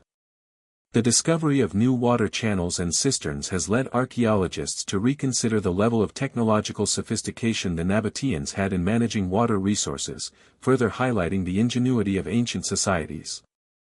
As these discoveries unfold, they force us to re-evaluate the way we understand ancient civilizations. No longer can we view these cultures through the lens of simplistic narratives or assume that their histories were linear or isolated. Instead, what we are learning is that ancient societies were often interconnected, their achievements influencing and shaping one another across vast distances and centuries. Trade routes, migration patterns, and cultural exchange all played significant roles in the development of civilizations, as did the adoption and adaptation of technologies and ideas. These revelations not only expand our knowledge of the ancient world but also highlight the complex and dynamic nature of human history. As we uncover more about the civilizations that shaped our past, we are reminded that history is not a static or fixed narrative, but a living, evolving story that continues to unfold as new evidence emerges. The discoveries made by modern archaeology are continually challenging and refining our understanding of human origins, progress, and the enduring legacies of ancient civilizations. The ongoing work of archaeologists is not just about uncovering the past but also about connecting it to the present. By examining the remains of ancient societies, we gain valuable insights into how humanity has navigated the challenges of survival, adaptation, and innovation. The past is not a distant or irrelevant memory, but a source of inspiration and reflection that informs our understanding of who we are today. The ongoing discoveries in archaeology continue to shape not only our understanding of the past but also the way we view our present and future. As the physical remnants of ancient civilizations are uncovered, they offer profound insights into the lives, cultures, and technologies of people who lived millennia ago.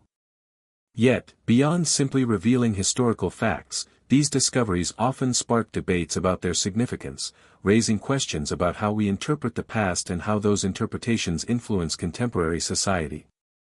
The artifacts, ruins, and monuments left behind by ancient peoples are not just remnants of history, they are dynamic pieces of evidence that challenge our assumptions and encourage us to rethink our place in the world. One of the most striking ways in which modern archaeological discoveries shape contemporary society is by challenging conventional historical narratives. For centuries, Western historians and archaeologists operated under the assumption that civilization began in the ancient Near East, specifically in Mesopotamia and Egypt. This Eurocentric perspective dominated the study of history, sidelining the achievements of other ancient civilizations and contributing to a limited understanding of the global development of human societies. However, as archaeological work in other regions of the world has intensified, it has become increasingly clear that human civilization developed in multiple places and at different times, often independently from one another. In the Americas, for example, the long-standing belief that the indigenous cultures of the continent were simple, primitive societies has been completely overturned by recent archaeological discoveries. The advanced cities and complex social structures of the Maya, Inca, and Aztec civilizations are now well documented, revealing a rich and intricate history that spans thousands of years. The discovery of the city of Teotihuacan, with its massive pyramids and highly organized urban layout, challenges the notion that advanced civilizations were limited to the Old World. Similarly, the complex agricultural systems and engineering feats of the ancient Maya are now recognized as some of the most sophisticated in the ancient world. These discoveries force us to reconsider the idea that only certain regions were capable of fostering complex societies, and they highlight the global nature of human achievement. In Africa, archaeological discoveries continue to reveal the deep and diverse history of the continent. For years, Egypt was often the sole representative of African civilization in the history books. However, recent research has uncovered the long history of civilizations in sub-Saharan Africa, particularly in places like Nubia, Mali, and Great Zimbabwe. The ancient kingdom of Kush, for example, was a powerful civilization that rivaled Egypt in its political, military, and cultural achievements. The discovery of impressive structures such as the pyramids of Meroe in Sudan and the fortified city of Great Zimbabwe has added new dimensions to our understanding of African history, challenging outdated stereotypes and showcasing the advanced technologies and urban planning of African civilizations. These revelations have led to a more inclusive view of world history, one that recognizes the contributions of all regions and peoples to the development of human civilization. As these discoveries continue to reshape historical narratives, they also influence contemporary debates around identity, culture, and heritage. In many cases, ancient artifacts and monuments serve as symbols of national pride, with nations seeking to preserve and protect their cultural heritage. For example, the return of looted artifacts to their countries of origin has become a contentious issue in the field of archaeology. Many of the world's great museums house artifacts that were taken from their original contexts, often during colonial periods, and their repatriation has become a focal point of debate. Countries such as Greece, Egypt, and Nigeria have demanded the return of significant cultural treasures, such as the Elgin marbles and the Benin bronzes, arguing that these items belong to the people and history of the nations from which they were taken. The return of these artifacts is not just a matter of cultural pride but also a recognition of the rights of indigenous and local communities to control their own history. In recent years, museums and institutions around the world have faced increasing pressure to reconsider the ethics of displaying artifacts that were acquired under questionable circumstances. This has led to a growing movement in the museum world to return these objects to their rightful owners and to work more closely with the communities from which they originated. The repatriation of cultural property represents a step toward healing historical wounds and fostering a more equitable and respectful approach to the preservation of heritage. At the same time, the discoveries of the past also serve as a reminder of the fragility of cultural heritage in the present. In an age of globalization and rapid development, many ancient sites are under threat from modern construction projects, environmental degradation, and even armed conflict. In the Middle East, the destruction of ancient sites by extremist groups such as ISIS has drawn international attention to the vulnerability of cultural heritage in conflict zones. The ancient city of Palmyra in Syria, for example, was once a UNESCO World Heritage Site, home to some of the most remarkable Roman ruins in the world. However, in 2015, ISIS militants seized the city and proceeded to destroy many of its most iconic structures, including the Temple of Bel and the Arch of Triumph. This act of cultural vandalism highlighted the devastating impact that conflict can have on the preservation of ancient heritage. The loss of these monuments is not just a tragedy for the countries where they are located but for humanity as a whole. The destruction of cultural landmarks robs future generations of the opportunity to connect with their shared history and to learn from the achievements and mistakes of those who came before. In response to this loss, archaeologists and heritage organizations around the world are working to develop new strategies for protecting ancient sites in times of conflict. This includes using digital technologies, such as 3D scanning and virtual reality, to create digital replicas of important monuments that can be preserved in the event of destruction. These digital archives serve as a way to safeguard cultural heritage in a world where traditional preservation methods may no longer be sufficient. The ongoing excavation of ancient cities, temples, and burial sites also raises important questions about the ethics of archaeological practice. As archaeologists uncover the remains of ancient peoples, they must consider how their work impacts the descendants of those cultures. In many cases, indigenous communities have voiced concerns about the excavation of their ancestors' remains, particularly when those remains are removed from their original contexts and displayed in foreign museums. In response to these concerns, many archaeologists are now adopting a more collaborative approach to their work, seeking to involve indigenous communities in the process of discovery and ensuring that their perspectives are included in the interpretation of the past. This approach emphasizes respect for cultural traditions and the importance of acknowledging the living descendants of those who came before. In some cases, modern archaeology is also being used as a tool for cultural revitalization. Indigenous communities around the world are increasingly turning to archaeology to reclaim and preserve their cultural heritage. In Australia, for example, Aboriginal communities are using archaeological methods to identify and protect sacred sites, such as ancient rock art and burial grounds. These efforts are not just about preserving physical structures but also about reaffirming the cultural identity and sovereignty of indigenous peoples. By working with archaeologists, these communities are able to reconnect with their ancestors and ensure that their cultural practices are passed down to future generations. The discoveries of the past also influence contemporary debates about technology and innovation. Many of the ancient civilizations that archaeologists study were incredibly advanced in their use of technology, particularly in areas such as architecture, engineering, and agriculture. The Great Pyramid of Giza, for example, remains one of the most impressive feats of engineering in human history, and the aqueducts of ancient Rome are still considered masterpieces of civil engineering. By studying these ancient technologies, modern scientists and engineers are often able to draw inspiration for solving present-day challenges. The study of ancient irrigation systems, for instance, has led to new ideas for managing water resources in arid regions, while the study of ancient construction techniques has influenced the design of modern sustainable buildings. In this way, the past is not just a collection of static artifacts or historical events, it is a living source of knowledge and innovation.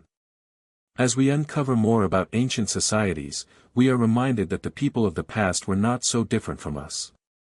They faced challenges and uncertainties, and they developed ingenious solutions to the problems they encountered. Their ability to adapt, innovate, and create lasting legacies serves as a testament to the resilience and creativity of humanity. Ultimately, the discoveries of modern archaeology have far-reaching implications for how we understand ourselves and our place in the world. They force us to confront the complexities of history, the fluidity of cultural identity, and the interconnectedness of human societies across time and space. As we continue to uncover the remnants of the past, we are reminded that history is not a fixed narrative, but a dynamic, evolving story that is constantly being rewritten. Each discovery adds a new chapter, deepening our understanding of who we are and where we come from, while challenging us to think critically about the future we are building. The work of modern archaeology is not just about digging into the earth and uncovering artifacts, it is about engaging with the past in a way that informs the present and shapes the future. It is about learning from ancient societies and applying their wisdom and innovations to the challenges we face today. As we move forward, it is essential that we continue to value and protect our shared cultural heritage, ensuring that the stories of ancient civilizations are preserved for future generations to learn from, reflect upon, and be inspired by. As the field of archaeology continues to evolve, it increasingly serves not only as a window into the past but also as a tool for shaping the present and the future. The discoveries made through archaeological work, particularly those that uncover ancient cities, lost civilizations, and forgotten technologies, hold profound implications not just for historians and researchers but for society as a whole.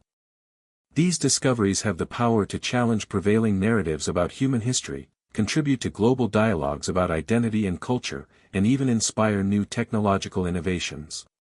The lessons learned from the past are not static, they remain relevant, continuously influencing how we understand the world around us and how we address contemporary challenges. One of the most significant ways that archaeology shapes the present is through its role in rethinking the concept of civilization itself. For much of history, civilization has been narrowly defined by Western standards, large cities, written language, monumental architecture, and centralized political systems. However, as more and more discoveries challenge this definition, we are increasingly forced to reconsider what it means to be civilized. The ancient societies of the Americas, such as the Maya and the Inca, demonstrated advanced agricultural techniques, intricate social structures, and impressive architectural feats long before European explorers arrived on the continent. Similarly, the civilizations of sub-Saharan Africa, such as Great Zimbabwe and the Kingdom of Kush, built sophisticated urban centers and developed complex trade networks, proving that the development of advanced societies was not limited to the Mediterranean and Near Eastern regions. This redefinition of civilization has far-reaching implications for our understanding of human history. It compels us to question the assumptions that have long shaped our historical narratives, particularly those that center European and Western experiences as the dominant model for human development. The realization that many ancient societies, often overlooked or marginalized, were capable of impressive achievements challenges the Eurocentric view of history and encourages a more inclusive, global perspective. These discoveries highlight the need to expand the scope of historical inquiry and to recognize the contributions of all cultures, not just those that are most frequently studied in mainstream history. At the same time, these discoveries also offer a unique opportunity for societies today to reconnect with their own roots. In regions where colonialism and globalization have historically erased or minimized indigenous cultures, archaeology provides a way to rediscover and celebrate ancient identities. Indigenous communities across the world are increasingly reclaiming their cultural heritage through archaeological work. In the Americas, for example, many Native American tribes are partnering with archaeologists to excavate and protect their ancestral lands. In Australia, Aboriginal communities are using archaeology to uncover the stories of their ancestors, preserving both tangible and intangible elements of their heritage. By working together, these communities and archaeologists are not only recovering artifacts but also revitalizing cultural practices, traditions, and languages that were nearly lost due to colonial repression and the forces of modernity. This movement toward cultural reclamation through archaeology also extends to the repatriation of artifacts that were removed from their countries of origin during colonial times. In recent years, there has been a growing international push for museums to return looted artifacts to their rightful owners. The British Museum, for example, has been under increasing pressure to return the Elgin marbles to Greece, and the Louvre has faced calls to return Egyptian antiquities to Egypt. The idea of repatriating cultural property is not just about the physical return of objects, it is also about acknowledging the historical injustices that led to their removal and recognizing the right of nations and communities to control and protect their own heritage. Repatriation efforts are reshaping the way we think about cultural ownership and ethical stewardship, providing a more inclusive and just framework for the preservation of global heritage. Moreover, the ongoing discoveries of ancient civilizations also have practical implications for contemporary society, especially when it comes to technology, sustainability, and environmental management. Many ancient cultures developed innovative solutions to problems that remain relevant today. For example, the ancient Romans were masters of engineering, and their construction of aqueducts and roads continues to inspire modern infrastructure projects. The Inca, who lived in the harsh Andean highlands, created sophisticated agricultural systems, including terraced farming and irrigation techniques, that allowed them to thrive in a challenging environment. These techniques, which were developed over centuries of trial and error, offer valuable insights into how to manage resources sustainably, particularly in regions where modern agricultural practices have led to environmental degradation. Similarly, the advanced water management systems of ancient civilizations, such as the Maya and the Harappan culture of the Indus Valley, offer important lessons in managing scarce resources. Archaeologists studying the water systems of these cultures have uncovered remarkable innovations, such as rainwater harvesting, the creation of reservoirs, and the development of efficient irrigation channels. In many parts of the world today, where water scarcity is becoming an increasingly urgent issue, these ancient practices could serve as models for sustainable water management. By studying the ways in which ancient civilizations coped with environmental challenges, modern societies can learn to balance progress with preservation and create solutions that are both effective and ecologically responsible. The study of ancient architecture also offers lessons for contemporary urban planning. As cities grow at an unprecedented rate, the challenges of urbanization, such as overcrowding, pollution, and resource depletion, become more pronounced. Yet, many ancient civilizations were able to build cities that were both functional and sustainable. The ancient Greeks and Romans, for example, built cities with public spaces, efficient transportation systems, and methods for managing waste and water. These cities were designed to accommodate large populations while maintaining a balance with the natural environment. In the 21st century, as we face similar challenges, the study of ancient cities can offer valuable guidance on how to design urban spaces that are both livable and sustainable. The role of archaeology in education is also becoming increasingly important. As more people gain access to information through the internet and social media, the way we learn about history is shifting. Archaeology has the power to engage people in a deeper and more meaningful way by connecting them to the past in ways that textbooks and lectures cannot. By studying ancient artifacts, monuments, and ruins, individuals are able to form a direct link with history, experiencing it not as abstract concepts but as tangible evidence of human creativity, resilience, and struggle. This experiential learning fosters a sense of empathy and connection that makes history come alive in a way that is difficult to achieve through traditional methods of teaching. In addition to its impact on education, archaeology also plays a vital role in shaping global heritage preservation efforts. As the world becomes more interconnected, the importance of protecting cultural heritage sites grows. Many of the world's most important archaeological sites are located in regions that are vulnerable to political instability, environmental destruction, and the effects of climate change. The global community is increasingly recognizing the need to work together to protect these sites, not only for their historical value but also for their potential to inspire future generations. Efforts to protect cultural heritage sites are often a collaborative process that involves local communities, national governments, international organizations, and archaeologists. Through these partnerships, the preservation of ancient sites can be approached in a holistic manner, balancing the needs of heritage protection with the realities of modern development.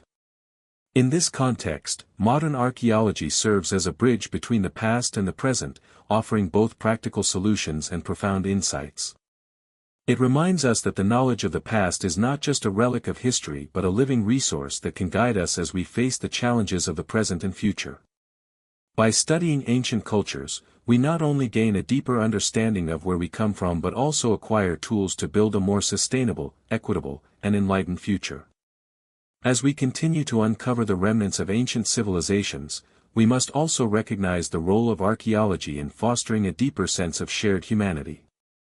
The past is not simply a series of isolated cultures, it is a vast, interconnected network of human experiences that span the globe. Archaeology helps us to see these connections, emphasizing our commonalities rather than our differences.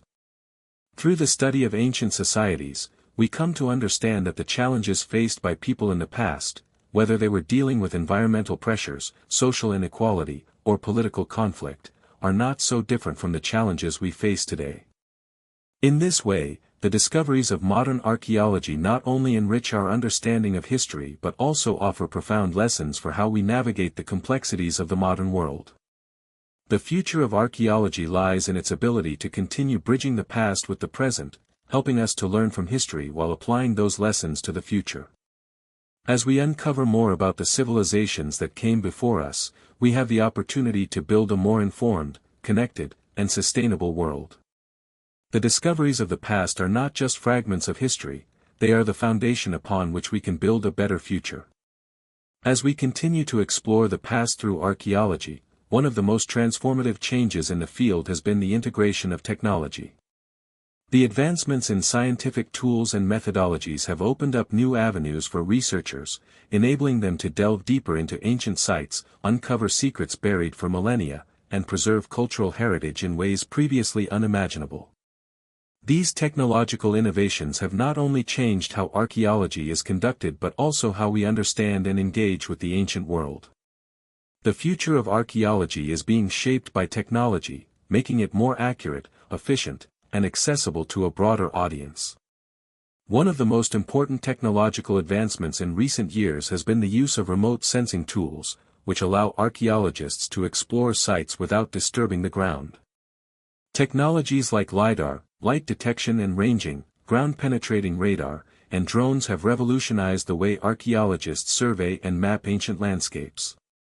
LiDAR, for instance, has been particularly transformative in dense, forested areas where traditional excavation methods would be impractical. This laser-based scanning technology can map the ground beneath thick vegetation, revealing hidden structures and urban layouts that were previously invisible to the naked eye. A landmark example of LiDAR's impact came in 2018 when a team of researchers used the technology to uncover an entire network of ancient Maya cities in Guatemala's Petén rainforest. The survey revealed thousands of structures, including houses, pyramids, and roads, suggesting that the ancient Maya had created a far more complex and interconnected society than previously believed. These findings not only challenged existing theories about the scope of Maya civilization but also raised new questions about how these cities were organized and how they interacted with one another. By providing a more detailed and accurate picture of the ancient landscape, LiDAR has opened up new possibilities for understanding ancient urban planning and societal organization. Another technology that has had a profound impact on archaeological research is ground-penetrating radar, GPR. GPR uses electromagnetic waves to detect subsurface structures, enabling archaeologists to identify buried features without the need for excavation. This tool has proven invaluable in sites where the preservation of the land is paramount, or where excavation would be too expensive or time-consuming. GPR has been used to locate ancient tombs, buried walls, and even entire buildings beneath the Earth's surface. In Egypt, for example, GPR has been used to survey the area around the Valley of the Kings, helping archaeologists locate new tombs and identify potential burial sites that have yet to be explored. Drones, too, have become an essential tool for modern archaeologists. By providing aerial views of archaeological sites, drones allow researchers to create high-resolution 3D models of ancient structures and landscapes. These models can be used for a variety of purposes, from documenting the state of preservation of ancient ruins to simulating how a site may have looked in its prime. In the case of the ancient city of Petra in Jordan, for example, drones have been used to map the intricate rock-cut architecture of the city, revealing new details about the layout of the site and its development over time. The use of drones has also allowed archaeologists to monitor the impact of tourism on these sites, providing real-time data that can inform conservation efforts.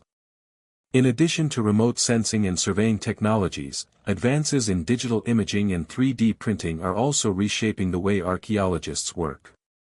Digital imaging allows for the creation of detailed, high-resolution scans of artifacts, such as pottery, inscriptions, and statues.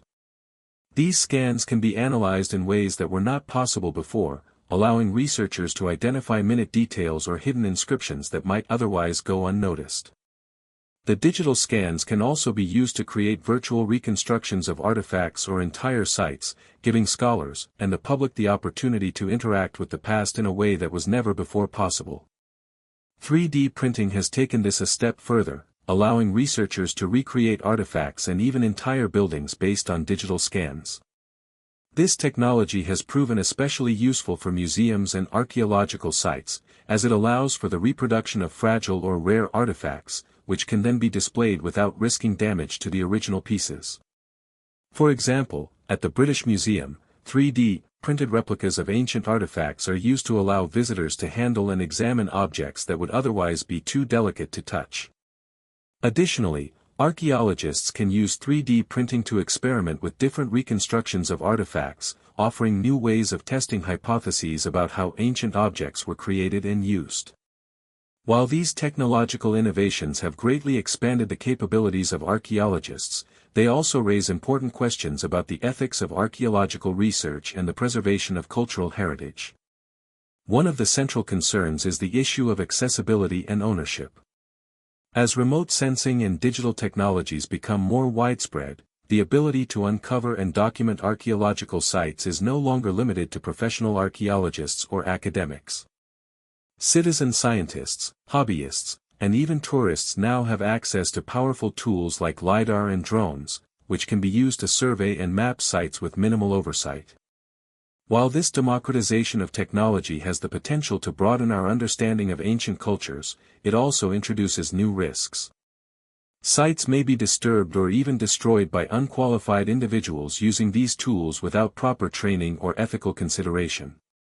The question of who owns the past is also tied to the technological advancements in archaeology.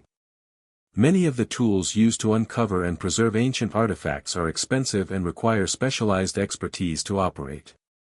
As a result, there is concern that the most significant discoveries may be made by well-funded institutions or private entities, rather than by local communities or the countries where these sites are located. This has led to calls for more equitable access to archaeological resources and the development of international frameworks that ensure the ethical use of technology in the field. In response, some archaeologists and heritage organizations are working to make technology more accessible to local communities, providing training and resources to help people in regions with rich archaeological heritage take part in the preservation and interpretation of their own history.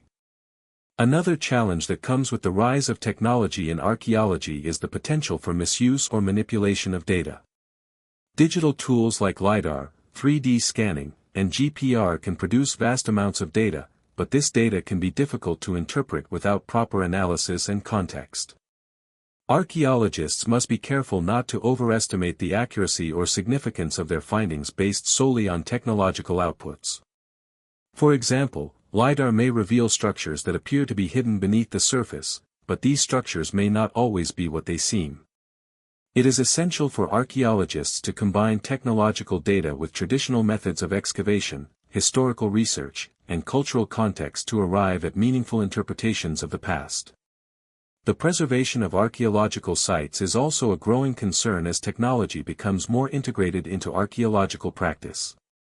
While remote sensing and digital technologies can help document and protect sites, they are not a substitute for physical conservation efforts. Many ancient structures, particularly those in regions with harsh climates or political instability, are vulnerable to degradation from environmental factors, looting, and natural disasters.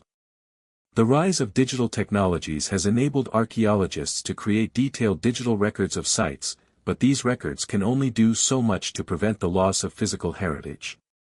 As the field continues to rely more heavily on technology, there is a risk that the preservation of the tangible aspects of cultural heritage will be overlooked in favor of digital documentation. Despite these challenges, the potential benefits of technology in archaeology far outweigh the risks.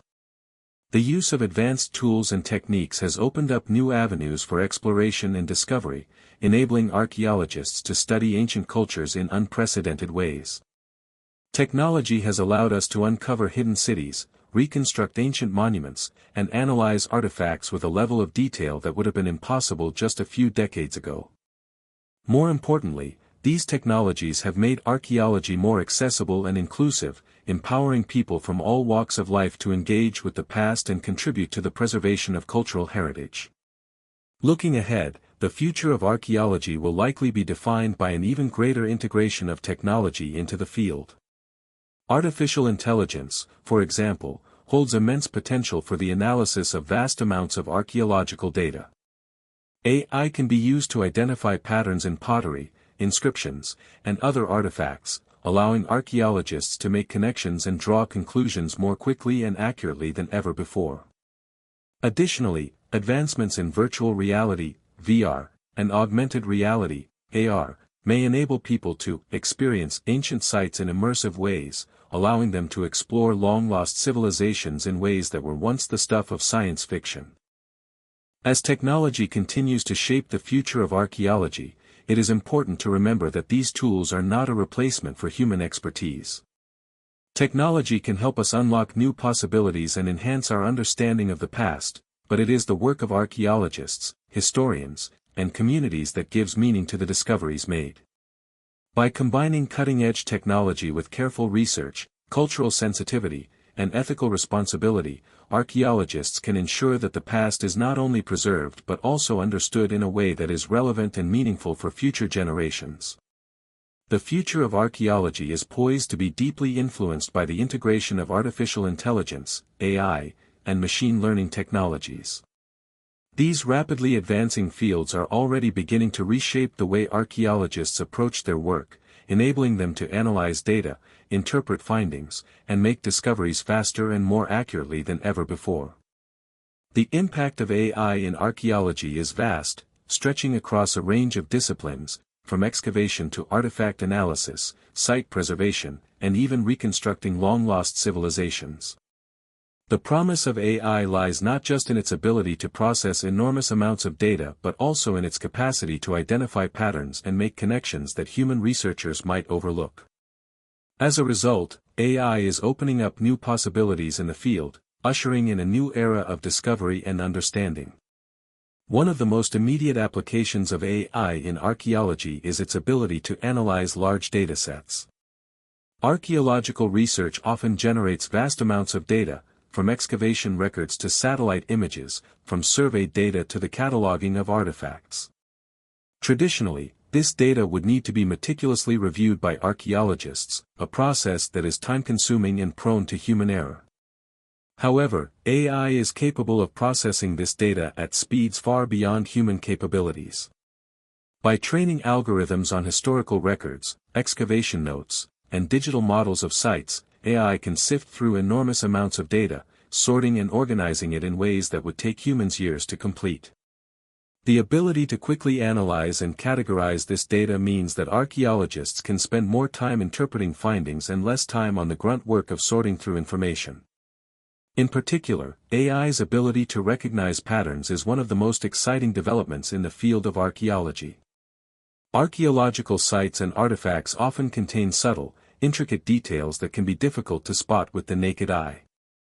For instance, pottery shards may contain markings or motifs that are difficult to interpret, or a specific type of architectural feature may be present at multiple sites but remain largely unnoticed. Machine learning algorithms can be trained to identify these patterns and make connections between seemingly disparate findings. For example, AI could analyze thousands of pottery fragments from various regions and identify common features that might suggest trade routes, cultural exchanges, or shared rituals between ancient peoples. In some cases, AI can even uncover hidden patterns that researchers might have missed, offering new insights into the ways ancient societies were organized or how they interacted with one another.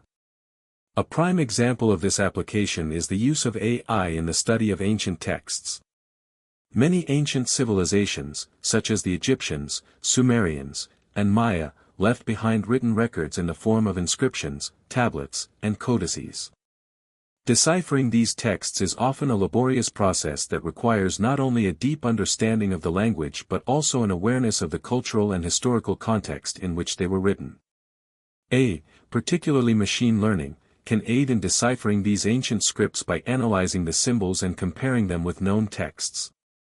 For example, researchers have used AI to help decipher previously unreadable portions of the Maya script.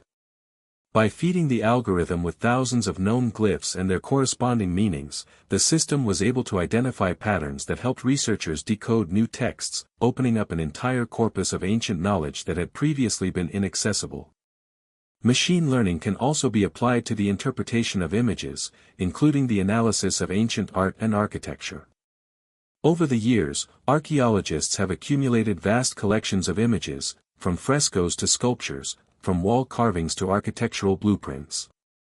AI can assist in categorizing and interpreting these images by recognizing recurring motifs or styles across different time periods and regions. This can be particularly useful in the study of artistic traditions that evolved over centuries, as AI can track changes in style, technique, and iconography, helping researchers piece together the development of particular cultural expressions. Moreover, AI can be used to generate 3D models of ancient buildings or statues, allowing archaeologists to virtually reconstruct sites that have been damaged or destroyed by time, climate change, or human activity. These digital models provide new opportunities for analysis, helping archaeologists test hypotheses and explore sites in ways that were previously impossible. In the realm of excavation, AI and machine learning can play a transformative role as well. Archaeologists often rely on tools like ground-penetrating radar, GPR, and LiDAR to survey sites before they begin excavation. These technologies generate vast amounts of data about the subsurface, but interpreting that data can be challenging. AI can be used to automate the process of analyzing these scans, identifying anomalies in the soil that might indicate the presence of structures, artifacts, or other features of archaeological interest. For example, AI algorithms have been trained to detect the subtle signatures of buried walls, rooms, and chambers beneath the surface. This can significantly speed up the process of identifying potential excavation sites and help archaeologists focus their efforts on the most promising areas. Furthermore, AI has the potential to revolutionize how archaeological sites are preserved. With the help of machine learning, researchers can analyze environmental data, such as temperature, humidity, and soil composition, to predict which sites are at risk of deterioration or damage.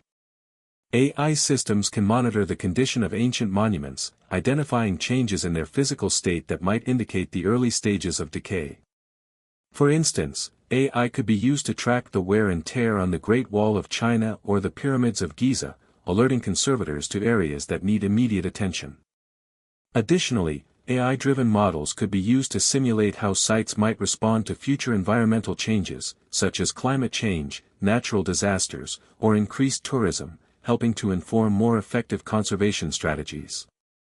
The ability to reconstruct ancient sites and artifacts digitally has opened up new possibilities for public engagement and education.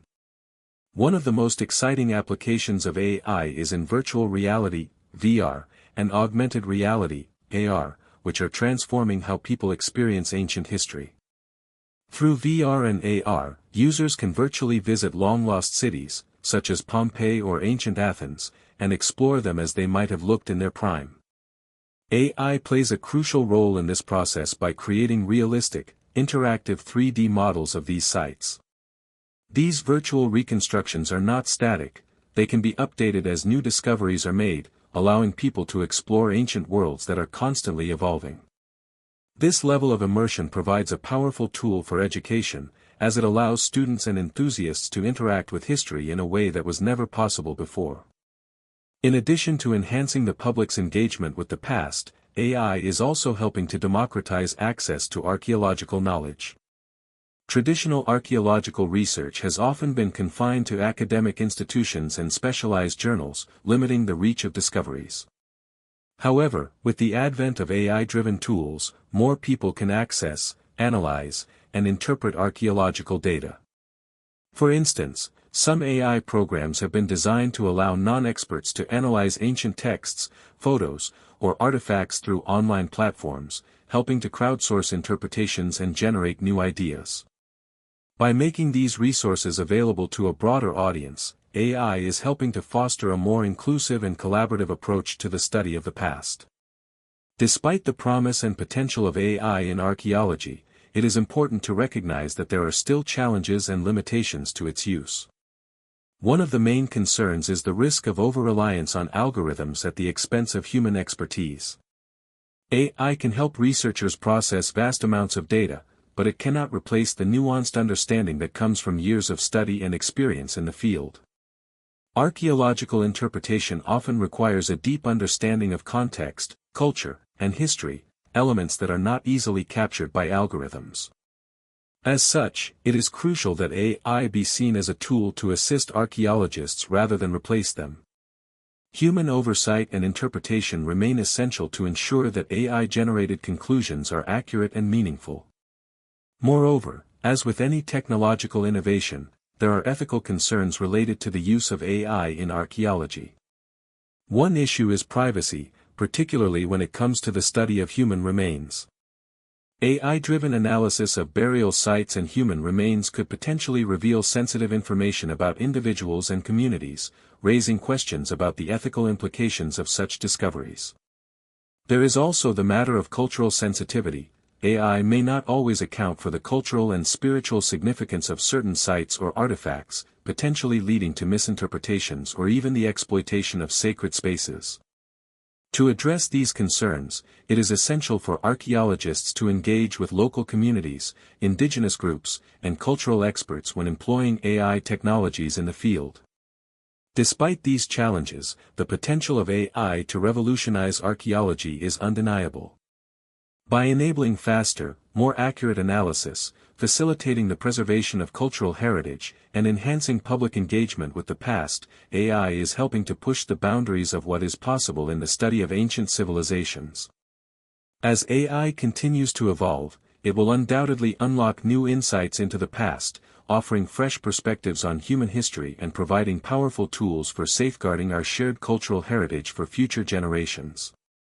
As the field of archaeology continues to evolve, one of the most significant trends in modern research is the increasing importance of interdisciplinary collaboration. In the past, archaeologists often worked in isolation, relying on their expertise in excavation, artifact analysis, and historical context to understand ancient societies.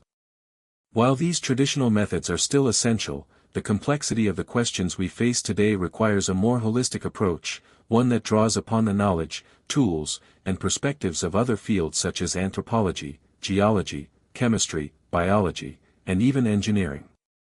The growing recognition of the value of interdisciplinary work is transforming the way archaeological research is conducted and opening up new avenues for discovery. One of the key drivers of interdisciplinary collaboration in archaeology is the growing complexity of the questions being asked. As archaeologists uncover new sites and artifacts, they are often faced with puzzles that cannot be easily solved using traditional methods alone. For example, determining how an ancient civilization built a massive structure, such as the Great Pyramid of Giza or the Temple of Karnak, requires not only an understanding of ancient engineering techniques but also knowledge of materials science, physics, and even biomechanics. How did ancient builders transport massive stones? What tools did they use? How did they maintain their structures over centuries? These are questions that demand expertise from fields outside of archaeology. To answer these questions, archaeologists are increasingly working with engineers and material scientists to better understand the technologies used by ancient cultures. For example, in the case of the construction of the Egyptian pyramids, modern engineers have used computer simulations and materials testing to recreate the building techniques that may have been employed by the ancient Egyptians. These tests have led to new insights into how the workers could have transported the massive stones, how they might have used ramps and levers, and how they might have created the precise measurements that are still evident in the structures today. Without the collaboration between archaeologists and engineers, these insights would not have been possible. Similarly, the study of ancient texts and inscriptions has also benefited from interdisciplinary work. For centuries, historians and linguists have worked to decipher the written records of ancient civilizations. However, the challenges of translating ancient languages go beyond simple linguistic knowledge.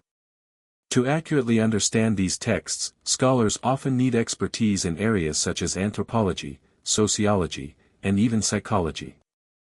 For example, to fully understand the religious texts of ancient cultures, it is crucial to have a deep understanding of the culture's worldview, religious practices, and social dynamics. By collaborating with anthropologists who specialize in ancient belief systems, historians and linguists are able to create more accurate and nuanced translations that reflect the full complexity of the societies that produce them. The role of chemistry in archaeology is another area where interdisciplinary collaboration is making a significant impact. One of the most exciting developments in recent years has been the use of chemical analysis to examine ancient artifacts and materials. Techniques such as radiocarbon dating, isotopic analysis, and X-ray fluorescence have allowed archaeologists to gain insights into the materials used by ancient peoples and the processes they employed in creating their tools, weapons, and artwork. For example, by analyzing the chemical composition of pottery shards, archaeologists can determine the origin of the clay and the firing techniques used to create the pottery. This information can help researchers trace the movement of goods and people in the ancient world, providing valuable insights into trade networks, cultural exchanges, and migration patterns.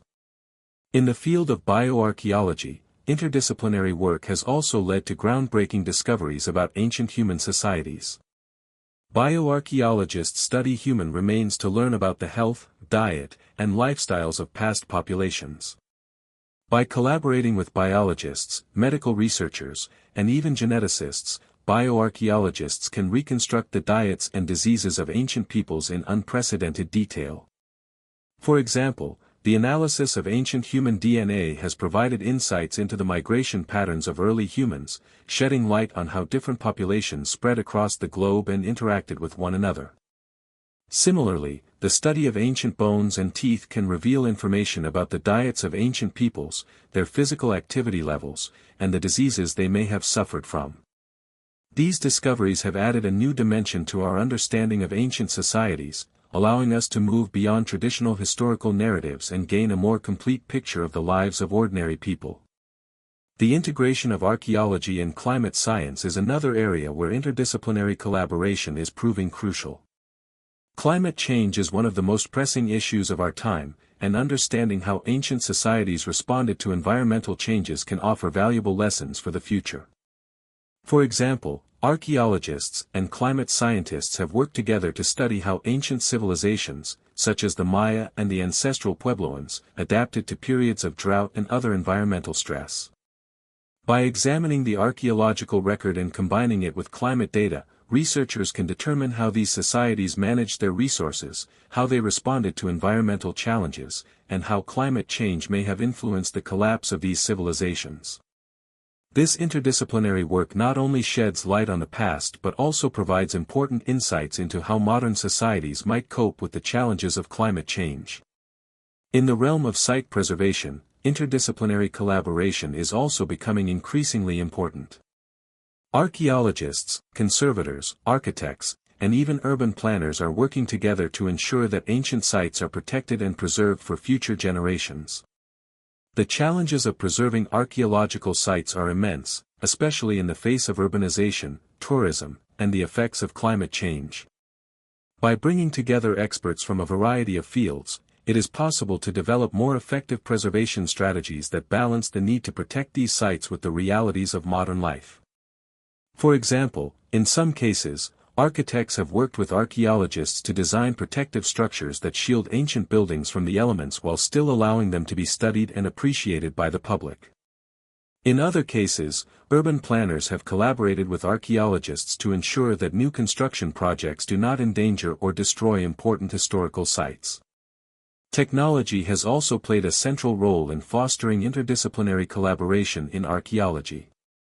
With the advent of digital tools such as 3D scanning, geographic information systems, GIS, and virtual reality, VR, researchers from various fields are now able to work together more effectively than ever before. For example, archaeologists, artists, and architects can now collaborate on creating accurate digital reconstructions of ancient sites, allowing researchers to visualize how these places might have looked in their prime. Similarly, GIS technology has allowed archaeologists to map ancient landscapes and identify patterns in the distribution of sites and artifacts, leading to new insights into how ancient societies were organized and how they interacted with their environment. Moreover, interdisciplinary collaboration is expanding the ways in which the public can engage with archaeology. Through collaborations between archaeologists, educators, and technology experts, virtual museum tours, educational video games, and interactive apps have been developed that allow people to explore ancient civilizations in new and engaging ways. These initiatives not only help to increase public interest in archaeology but also make the field more accessible to a wider audience. By integrating knowledge from multiple disciplines, these projects offer a more holistic view of the past, allowing users to interact with the artifacts, sites, and stories of ancient peoples in a way that is both educational and immersive. As interdisciplinary collaboration becomes more central to archaeological research, it is also helping to break down traditional academic silos. In the past, archaeologists often operated in isolation, with limited interaction with scholars from other fields. However, as the scope of archaeological research has expanded, the need for collaboration has become more apparent. Today, many archaeological projects involve teams of researchers from a wide range of disciplines, all working together to answer complex questions about the past. This shift is not only improving the quality of archaeological research but also fostering a more inclusive and collaborative approach to knowledge creation. In the coming years, we are likely to see even greater collaboration between archaeology and other fields. As new technologies continue to emerge, new opportunities for interdisciplinary work will arise, allowing researchers to explore new aspects of the ancient world that were previously beyond our reach. Whether through the use of AI to analyze ancient texts, collaborations with climate scientists to understand the environmental challenges faced by ancient civilizations, or partnerships with engineers to recreate ancient building techniques, the future of archaeology will be shaped by the collaborative efforts of experts from a wide variety of fields. At the same time, the increased emphasis on interdisciplinary work also raises important questions about the nature of knowledge and expertise. As archaeologists work more closely with researchers from other fields, there is a risk that the traditional methods of archaeological inquiry may be overshadowed or neglected. However, by integrating new tools and perspectives without losing sight of the core principles of archaeology, researchers can create a more nuanced and comprehensive understanding of the past. Ultimately, the increasing collaboration between archaeology and other disciplines is leading to a more dynamic and comprehensive approach to the study of ancient societies. By bringing together experts from diverse fields, we are able to tackle more complex questions and uncover new insights that would not have been possible through traditional methods alone. This interdisciplinary approach is not only transforming the way archaeology is practiced but also enriching our understanding of the past, helping us to connect with ancient cultures in ways that are more holistic, inclusive, and insightful than ever before. The exploration of underwater archaeology has opened up a remarkable new frontier in the study of ancient civilizations, providing insights into human history that were previously hidden beneath the waves. Unlike terrestrial archaeology, which relies on excavating land-based sites, underwater archaeology focuses on submerged sites, shipwrecks, harbors, and ancient coastal settlements, areas that have been preserved and, in some cases, remarkably well preserved due to their time beneath the water. The field has blossomed over the past few decades, driven by advancements in technology, diving equipment, and research methods that have made it possible to explore, document, and excavate underwater sites with unprecedented precision. These discoveries are transforming our understanding of the ancient world, offering new perspectives on human trade, migration, and the interaction between ancient cultures. One of the most fascinating aspects of underwater archaeology is its potential to uncover artifacts and structures that have been sealed away for centuries, sometimes even millennia, by the sea. Water, especially saltwater, has a unique ability to preserve objects, particularly those made from materials like metal, ceramics, and stone, which can degrade over time on land. For example, the ancient shipwrecks discovered in the Mediterranean Sea have revealed remarkably well-preserved bronze statues, pottery, jewelry, and even entire ships that offer invaluable glimpses into the material culture of ancient peoples. These discoveries are not only important for understanding how ancient societies lived and interacted, but they also provide tangible evidence of long-lost technologies, trade routes, and maritime practices. One of the most famous underwater archaeological sites is the ancient city of Heracleion, which was lost to the sea for over 1,000 years before being rediscovered off the coast of Egypt in the early 2000s. Heracleion, also known as Thonis, was a major port city in ancient Egypt, mentioned in historical texts and inscriptions but thought to be a myth until its rediscovery. The site, which sank into the Mediterranean around the 2nd century BCE, was found to contain a wealth of well-preserved artifacts, including statues of Egyptian gods, inscriptions in both Greek and Egyptian, and remnants of the city's impressive architecture. The excavation of Heracleion has provided a wealth of information about ancient Egyptian society, its relationships with Greece, and its maritime trade networks. The fact that the city had remained submerged for centuries meant that it was largely untouched by looters and modern development, preserving it in ways that few other ancient sites have been preserved. Similarly, the discovery of the Antikythera shipwreck in the early 20th century revealed a wealth of treasures, most famously the Antikythera mechanism, a complex, gear-driven device believed to be an ancient analog computer used to predict astronomical positions and eclipses. The mechanism was recovered from the wreck of a Roman ship that sank off the Greek island of Antikythera around 60 BCE. The device, which was housed in a wooden box and composed of a series of interlocking gears, has puzzled scientists for over a century. It is considered one of the most significant technological discoveries of the ancient world, revealing that the Greeks possessed advanced knowledge of mechanical engineering that was far ahead of its time. The Antikythera mechanism not only highlights the technological ingenuity of the ancient world but also raises questions about the extent of ancient knowledge that may have been lost in the passage of time. The study of shipwrecks, in particular, has become one of the most exciting aspects of underwater archaeology. Ancient ships, whether merchant vessels or military craft, were often the lifeblood of trade, warfare, and cultural exchange. The remains of these ships, along with their cargo, offer a wealth of information about the economy, culture, and technologies of ancient civilizations. For instance, the discovery of the Phoenician shipwreck off the coast of Sicily in 2004 provided insight into the Phoenicians' vast maritime trade networks. The wreck, which dates back to the 5th century BCE, contained hundreds of amphorae, large clay vessels used for storing wine, olive oil, and other goods. The contents of these amphorae have helped researchers trace the trade routes of the ancient Phoenicians and understand their role in the exchange of goods and ideas across the Mediterranean. Similarly, the excavation of Roman shipwrecks has revealed detailed information about Roman trade, including the types of goods they exported and imported, as well as the design and construction techniques used in Roman shipbuilding. Shipwrecks also provide clues about the ancient world's interactions with the natural environment. Many shipwrecks, particularly those of ancient vessels, were caused by storms, navigational errors, or encounters with treacherous coastlines. The study of these wrecks can shed light on how ancient sailors navigated the seas, dealt with environmental hazards, and adapted to the changing climate. For example, the wreck of a 2,000-year-old Roman ship discovered near the coast of France provided evidence that Roman sailors had a sophisticated understanding of navigation, using star positions and likely also sophisticated instruments such as the gnomon to determine their position. This is a reminder that ancient seafarers were much more advanced than we often give them credit for, and they were deeply connected to the natural rhythms of the world. In addition to shipwrecks, submerged harbors and coastal settlements also provide valuable insights into ancient civilizations.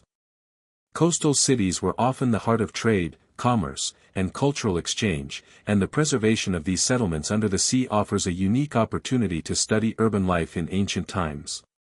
The ancient harbor of Alexandria, for example, has been partially excavated underwater, revealing evidence of the city's role as a major center of trade and learning in the ancient Mediterranean. The discovery of a massive underwater structure near the harbor, believed to be the remains of the famous lighthouse of Alexandria, which was one of the 7 wonders of the ancient world, has provided new insights into the scale and architectural sophistication of ancient Greek and Egyptian engineering. Similarly, the discovery of the submerged city of Pavlopetri off the coast of Greece has provided an unprecedented glimpse into the early stages of Greek urbanization. Pavlopetri, which dates back to the 3rd millennium BCE, is believed to be the oldest known submerged city and contains streets, buildings, and even a cemetery, offering a snapshot of life in one of the earliest Mediterranean civilizations. Submerged landscapes also hold great promise for understanding human adaptation to climate change. Many coastal sites that were once above sea level are now underwater due to rising sea levels and shifting coastlines. By studying these submerged landscapes, archaeologists can learn how ancient peoples adapted to changing environments, including shifts in climate, sea level rise, and the availability of resources. For example, the submerged forests off the coast of the United Kingdom contain the remains of ancient trees that date back thousands of years. These forests offer a glimpse into the landscape that existed before the last ice age and provide valuable data for understanding the climate and ecosystems of ancient Europe. In a world facing the effects of climate change, the study of submerged landscapes offers critical lessons in how human societies might adapt to environmental shifts. Underwater archaeology also faces unique challenges that require specialized tools and techniques. Divers, underwater robots, and remotely operated vehicles, ROVs, are often employed to reach submerged sites that are too deep or dangerous for human exploration. For example, the use of ROVs has allowed archaeologists to explore shipwrecks at depths of hundreds or even thousands of meters, where human divers would be unable to reach. These robots are equipped with high-definition cameras and sensors, enabling archaeologists to capture detailed images of wrecks and artifacts in situ. The technology is also crucial for exploring sites that are difficult to access due to currents, poor visibility, or hazardous conditions. As the field of underwater archaeology continues to advance, the use of these cutting-edge technologies will only increase, allowing researchers to explore and document new sites with greater precision.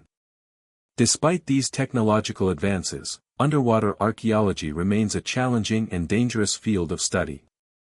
The preservation of underwater sites is a constant concern, as saltwater can cause metals to corrode, organic materials to decay, and delicate structures to erode. Moreover, many underwater sites are at risk of being damaged by illegal excavation, looting, or commercial development. As such, the protection and preservation of submerged sites have become key priorities for the field. In some cases, UNESCO and other international organizations have stepped in to provide protection for these sites, working with local governments to create regulations and protocols for underwater excavation and conservation. This collaboration has led to greater awareness of the importance of underwater archaeology and has helped ensure that these sites are safeguarded for future generations. The future of underwater archaeology is bright, with new technologies and methodologies continually enhancing our ability to explore and understand submerged sites. As the field grows, it promises to uncover even more remarkable discoveries, shedding light on ancient cultures, technologies, and histories that have remained hidden for centuries. The potential for new discoveries is vast, as the oceans continue to hold secrets about our past that have yet to be uncovered. Each new shipwreck, coastal settlement, or submerged city provides not only an invaluable artifact or structure but also a deeper connection to the ancient world and our shared human heritage. As the world of archaeology continues to evolve, the importance of public engagement has become increasingly apparent. In the past, archaeological discoveries and research were often confined to academic circles, where they were discussed in scholarly articles, presented at conferences, or stored in museum collections. While this academic approach is still essential, the landscape of archaeology has shifted in recent years, with a growing emphasis on making the field more accessible, inclusive, and engaging for the general public. This shift has been driven by advances in technology, the rise of social media, and a renewed focus on educating and involving people in the process of discovery. Today, archaeology is not just something that is studied by a small group of experts, it is a field that is actively shaped by public participation, with the potential to engage millions of people worldwide. One of the most significant changes in how archaeology is shared with the public has been the rise of digital technology. The internet and social media have revolutionized the way archaeological research is disseminated, allowing scholars and institutions to reach a much wider audience than ever before. Archaeologists no longer need to rely solely on traditional academic journals or books to share their findings. Instead, they can use platforms like YouTube, Twitter, Instagram, and blogs to communicate directly with the public, offering real-time updates on their excavations, discoveries, and research. These platforms also allow for immediate feedback from the public, creating a two-way conversation that fosters greater interest and understanding of archaeological work. One particularly exciting development in this area has been the growth of online virtual excavations and field schools. These digital initiatives allow anyone with an internet connection to participate in archaeological work, whether by virtually joining an excavation team, analyzing artifacts, or learning about different techniques and methodologies. For example, some archaeological projects have made their excavation data available online, where members of the public can help catalog artifacts, map sites, or even contribute to the analysis of ancient texts and inscriptions. These projects harness the power of crowdsourcing to accelerate research and provide valuable insights that might otherwise go unnoticed. By involving people from around the world, digital initiatives have democratized the field, making it possible for individuals of all ages and backgrounds to contribute to the study of the past. In addition to virtual excavations, the use of 3D technology has made archaeology more interactive and immersive. Advances in 3D scanning and printing have enabled archaeologists to create highly detailed, digital models of artifacts and ancient sites, allowing for virtual reconstructions that can be explored from the comfort of home. These models can be used for educational purposes, displayed in museums, or shared on websites, enabling people to visit ancient sites and view artifacts that are either too fragile to be exhibited or are located in distant parts of the world. For example, the use of 3D models has allowed the public to explore ancient monuments like the Tomb of Tutankhamun or the Great Pyramid of Giza without ever leaving their living rooms.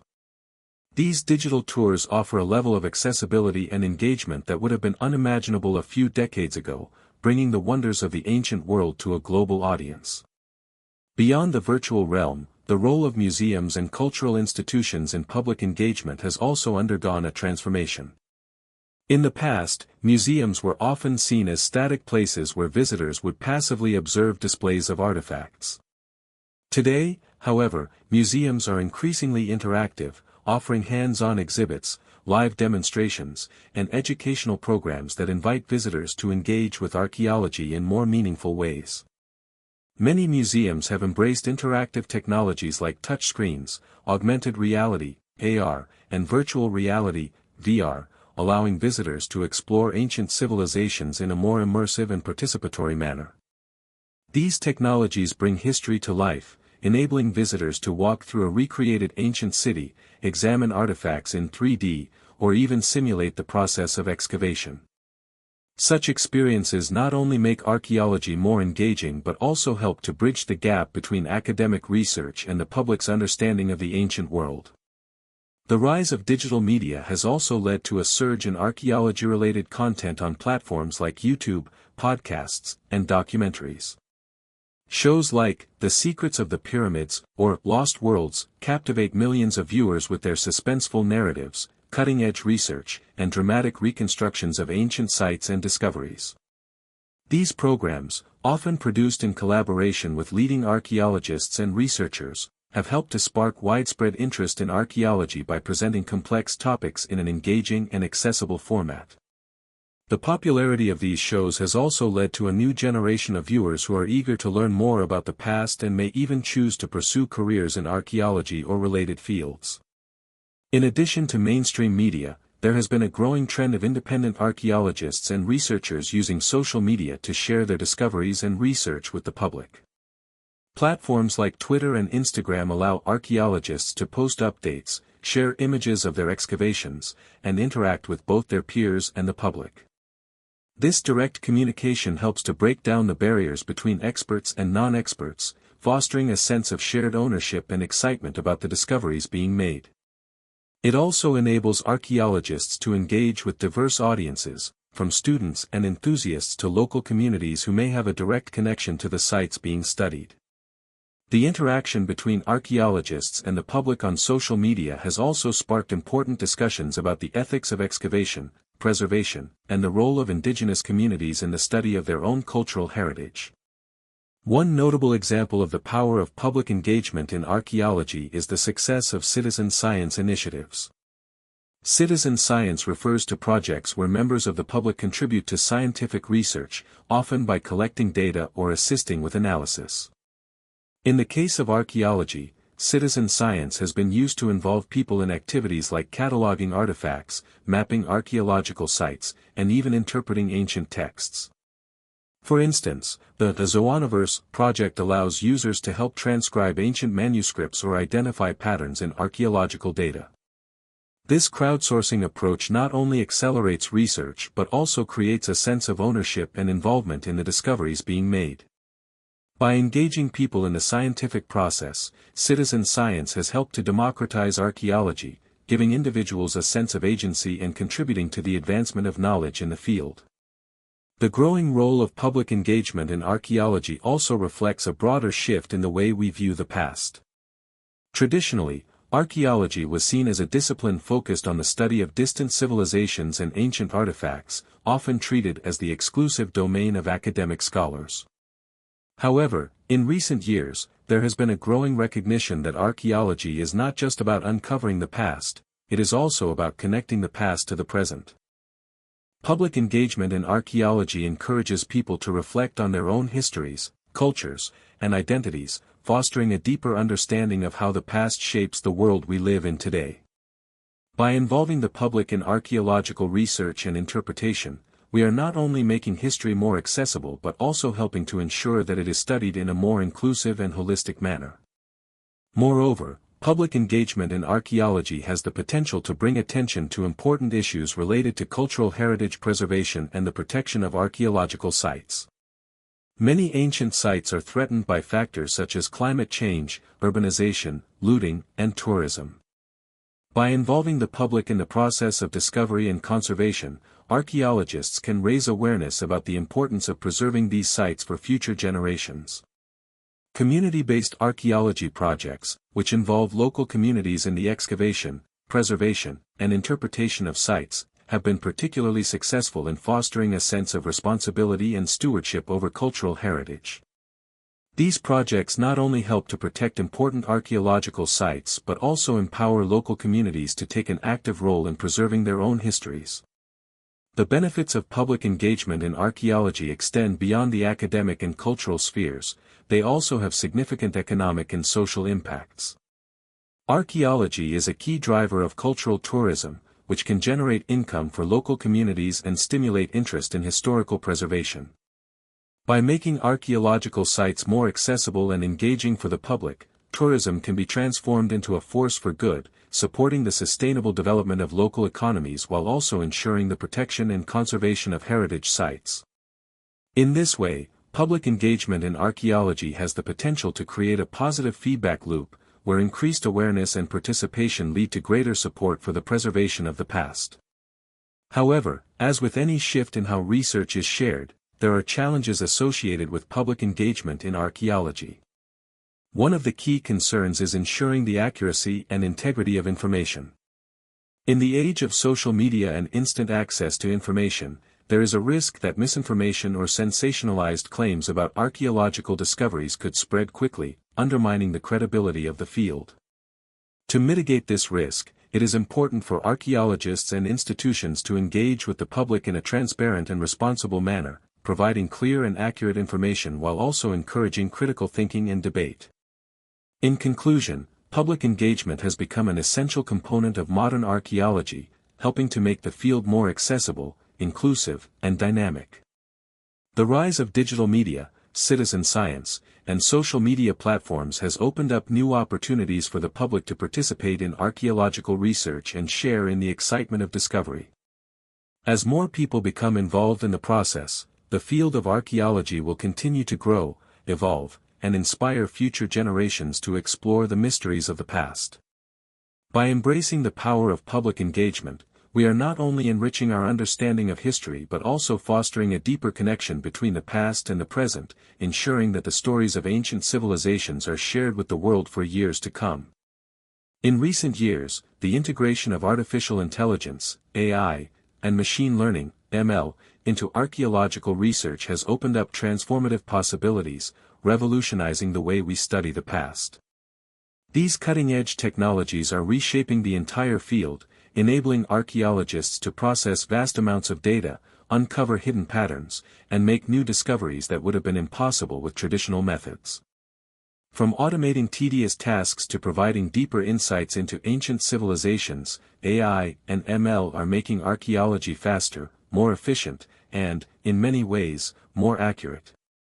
As the world becomes increasingly reliant on data-driven technologies, the field of archaeology stands to benefit immensely from these advancements.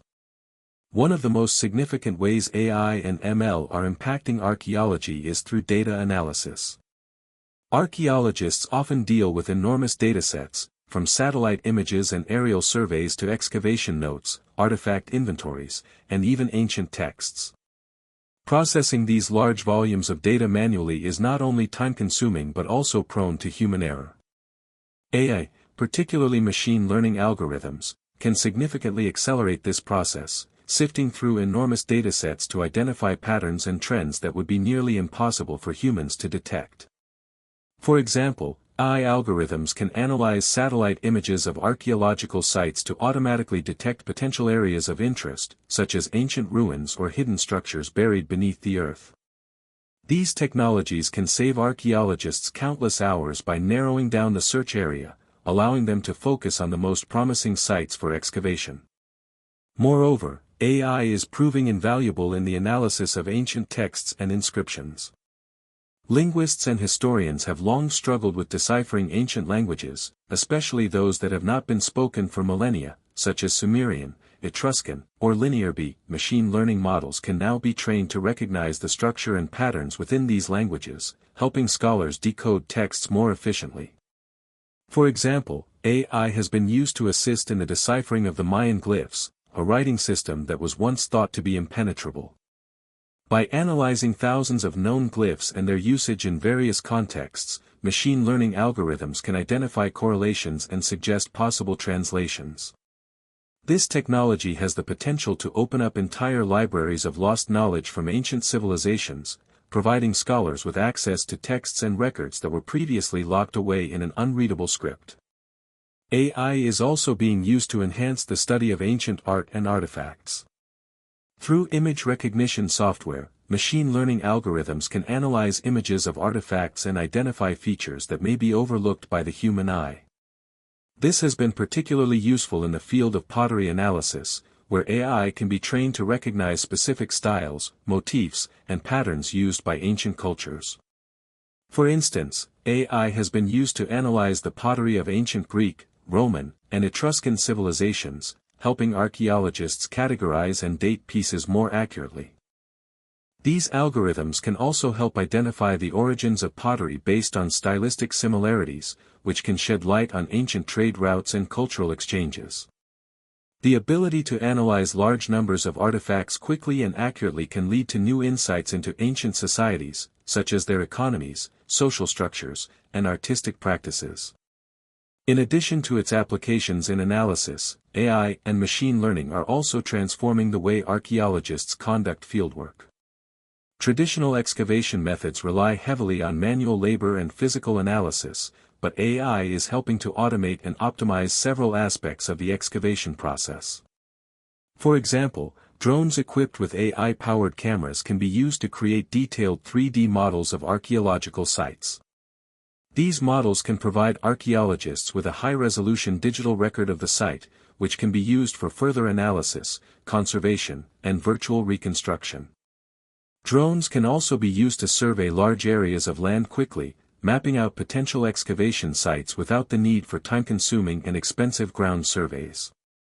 This technology allows archaeologists to collect far more data in less time, increasing the efficiency of fieldwork and potentially uncovering new sites that would have otherwise been overlooked. Moreover, AI is being used to predict where ancient structures and artifacts might be located. Machine learning models can analyze historical, geographical, and environmental data to create predictive models of ancient settlements. For example, by studying ancient texts, maps, and known settlement patterns, AI can predict where cities or villages might have been located, or where key infrastructure like roads, aqueducts, and burial sites might be buried. This predictive power can save archaeologists significant time and resources in the search for undiscovered sites. AI can also be used to predict the likelihood of finding certain types of artifacts based on environmental conditions, such as soil composition or proximity to water sources, allowing archaeologists to focus their efforts on the most promising areas. The use of AI and ML extends to the study of ancient DNA, which has become an increasingly important area of research in archaeology. The sequencing of ancient genomes has provided new insights into human migration, evolution, and cultural practices, but analyzing these genetic sequences is a complex and time-consuming process. Machine learning algorithms are now being used to analyze ancient DNA more efficiently, identifying genetic markers, tracing ancestral lines, and even determining the diets and health conditions of ancient populations. For example, researchers have used AI to analyze the genomes of ancient humans from different regions, helping to map out the migratory patterns of early Homo sapiens and their interactions with Neanderthals and other hominin species. These genetic insights are shedding light on the spread of human populations across the globe and the ways in which ancient societies interacted, interbred, and shared cultural practices. AI is also revolutionizing the way archaeologists reconstruct ancient environments. The study of ancient landscapes, including climate data, vegetation patterns, and ecological systems, is essential for understanding how ancient civilizations adapted to their surroundings. Machine learning algorithms can analyze large datasets of environmental information, such as pollen samples, sediment cores, and climate records, to reconstruct past ecosystems and climates. This allows researchers to understand how ancient societies interacted with their environment, how they adapted to changes in climate, and how environmental factors may have influenced the rise and fall of civilizations. AI is helping to create more accurate models of ancient landscapes, which can be used to understand issues such as agricultural practices, resource management, and the impact of climate change on ancient societies. The applications of AI and machine learning in archaeology also extend to site preservation and conservation. Many ancient sites are under threat from factors such as climate change, urbanization, and looting. AI is helping archaeologists to monitor and preserve these sites more effectively. For example, AI-powered drones can be used to track changes in the condition of ancient structures over time, detecting signs of erosion, cracking, or damage that might go unnoticed by human observers. These drones can also be used to monitor environmental conditions, such as humidity or temperature, that could affect the preservation of artifacts and buildings. Additionally, machine learning algorithms can be used to predict the future deterioration of sites, enabling archaeologists to develop more effective conservation strategies and prioritize the preservation of the most vulnerable sites. In the realm of public engagement, AI and ML are also making a significant impact. Archaeological sites that are difficult to access or that are too fragile to be physically visited can now be explored virtually through AI-powered reconstructions. Using data collected from 3D scanning, photogrammetry, and other technologies, machine learning algorithms can create detailed virtual models of ancient sites and artifacts, allowing the public to explore these places in immersive virtual environments. This virtual engagement allows people to experience the wonders of the ancient world from the comfort of their own homes, broadening access to cultural heritage and encouraging global interest in archaeology. These virtual reconstructions can also serve as educational tools, helping to bring ancient history to life in schools and museums around the world. The integration of AI and machine learning into archaeology is still in its early stages, and there is much more to be discovered. As these technologies continue to advance, they will only become more powerful and versatile, enabling archaeologists to unlock even more secrets of the ancient world.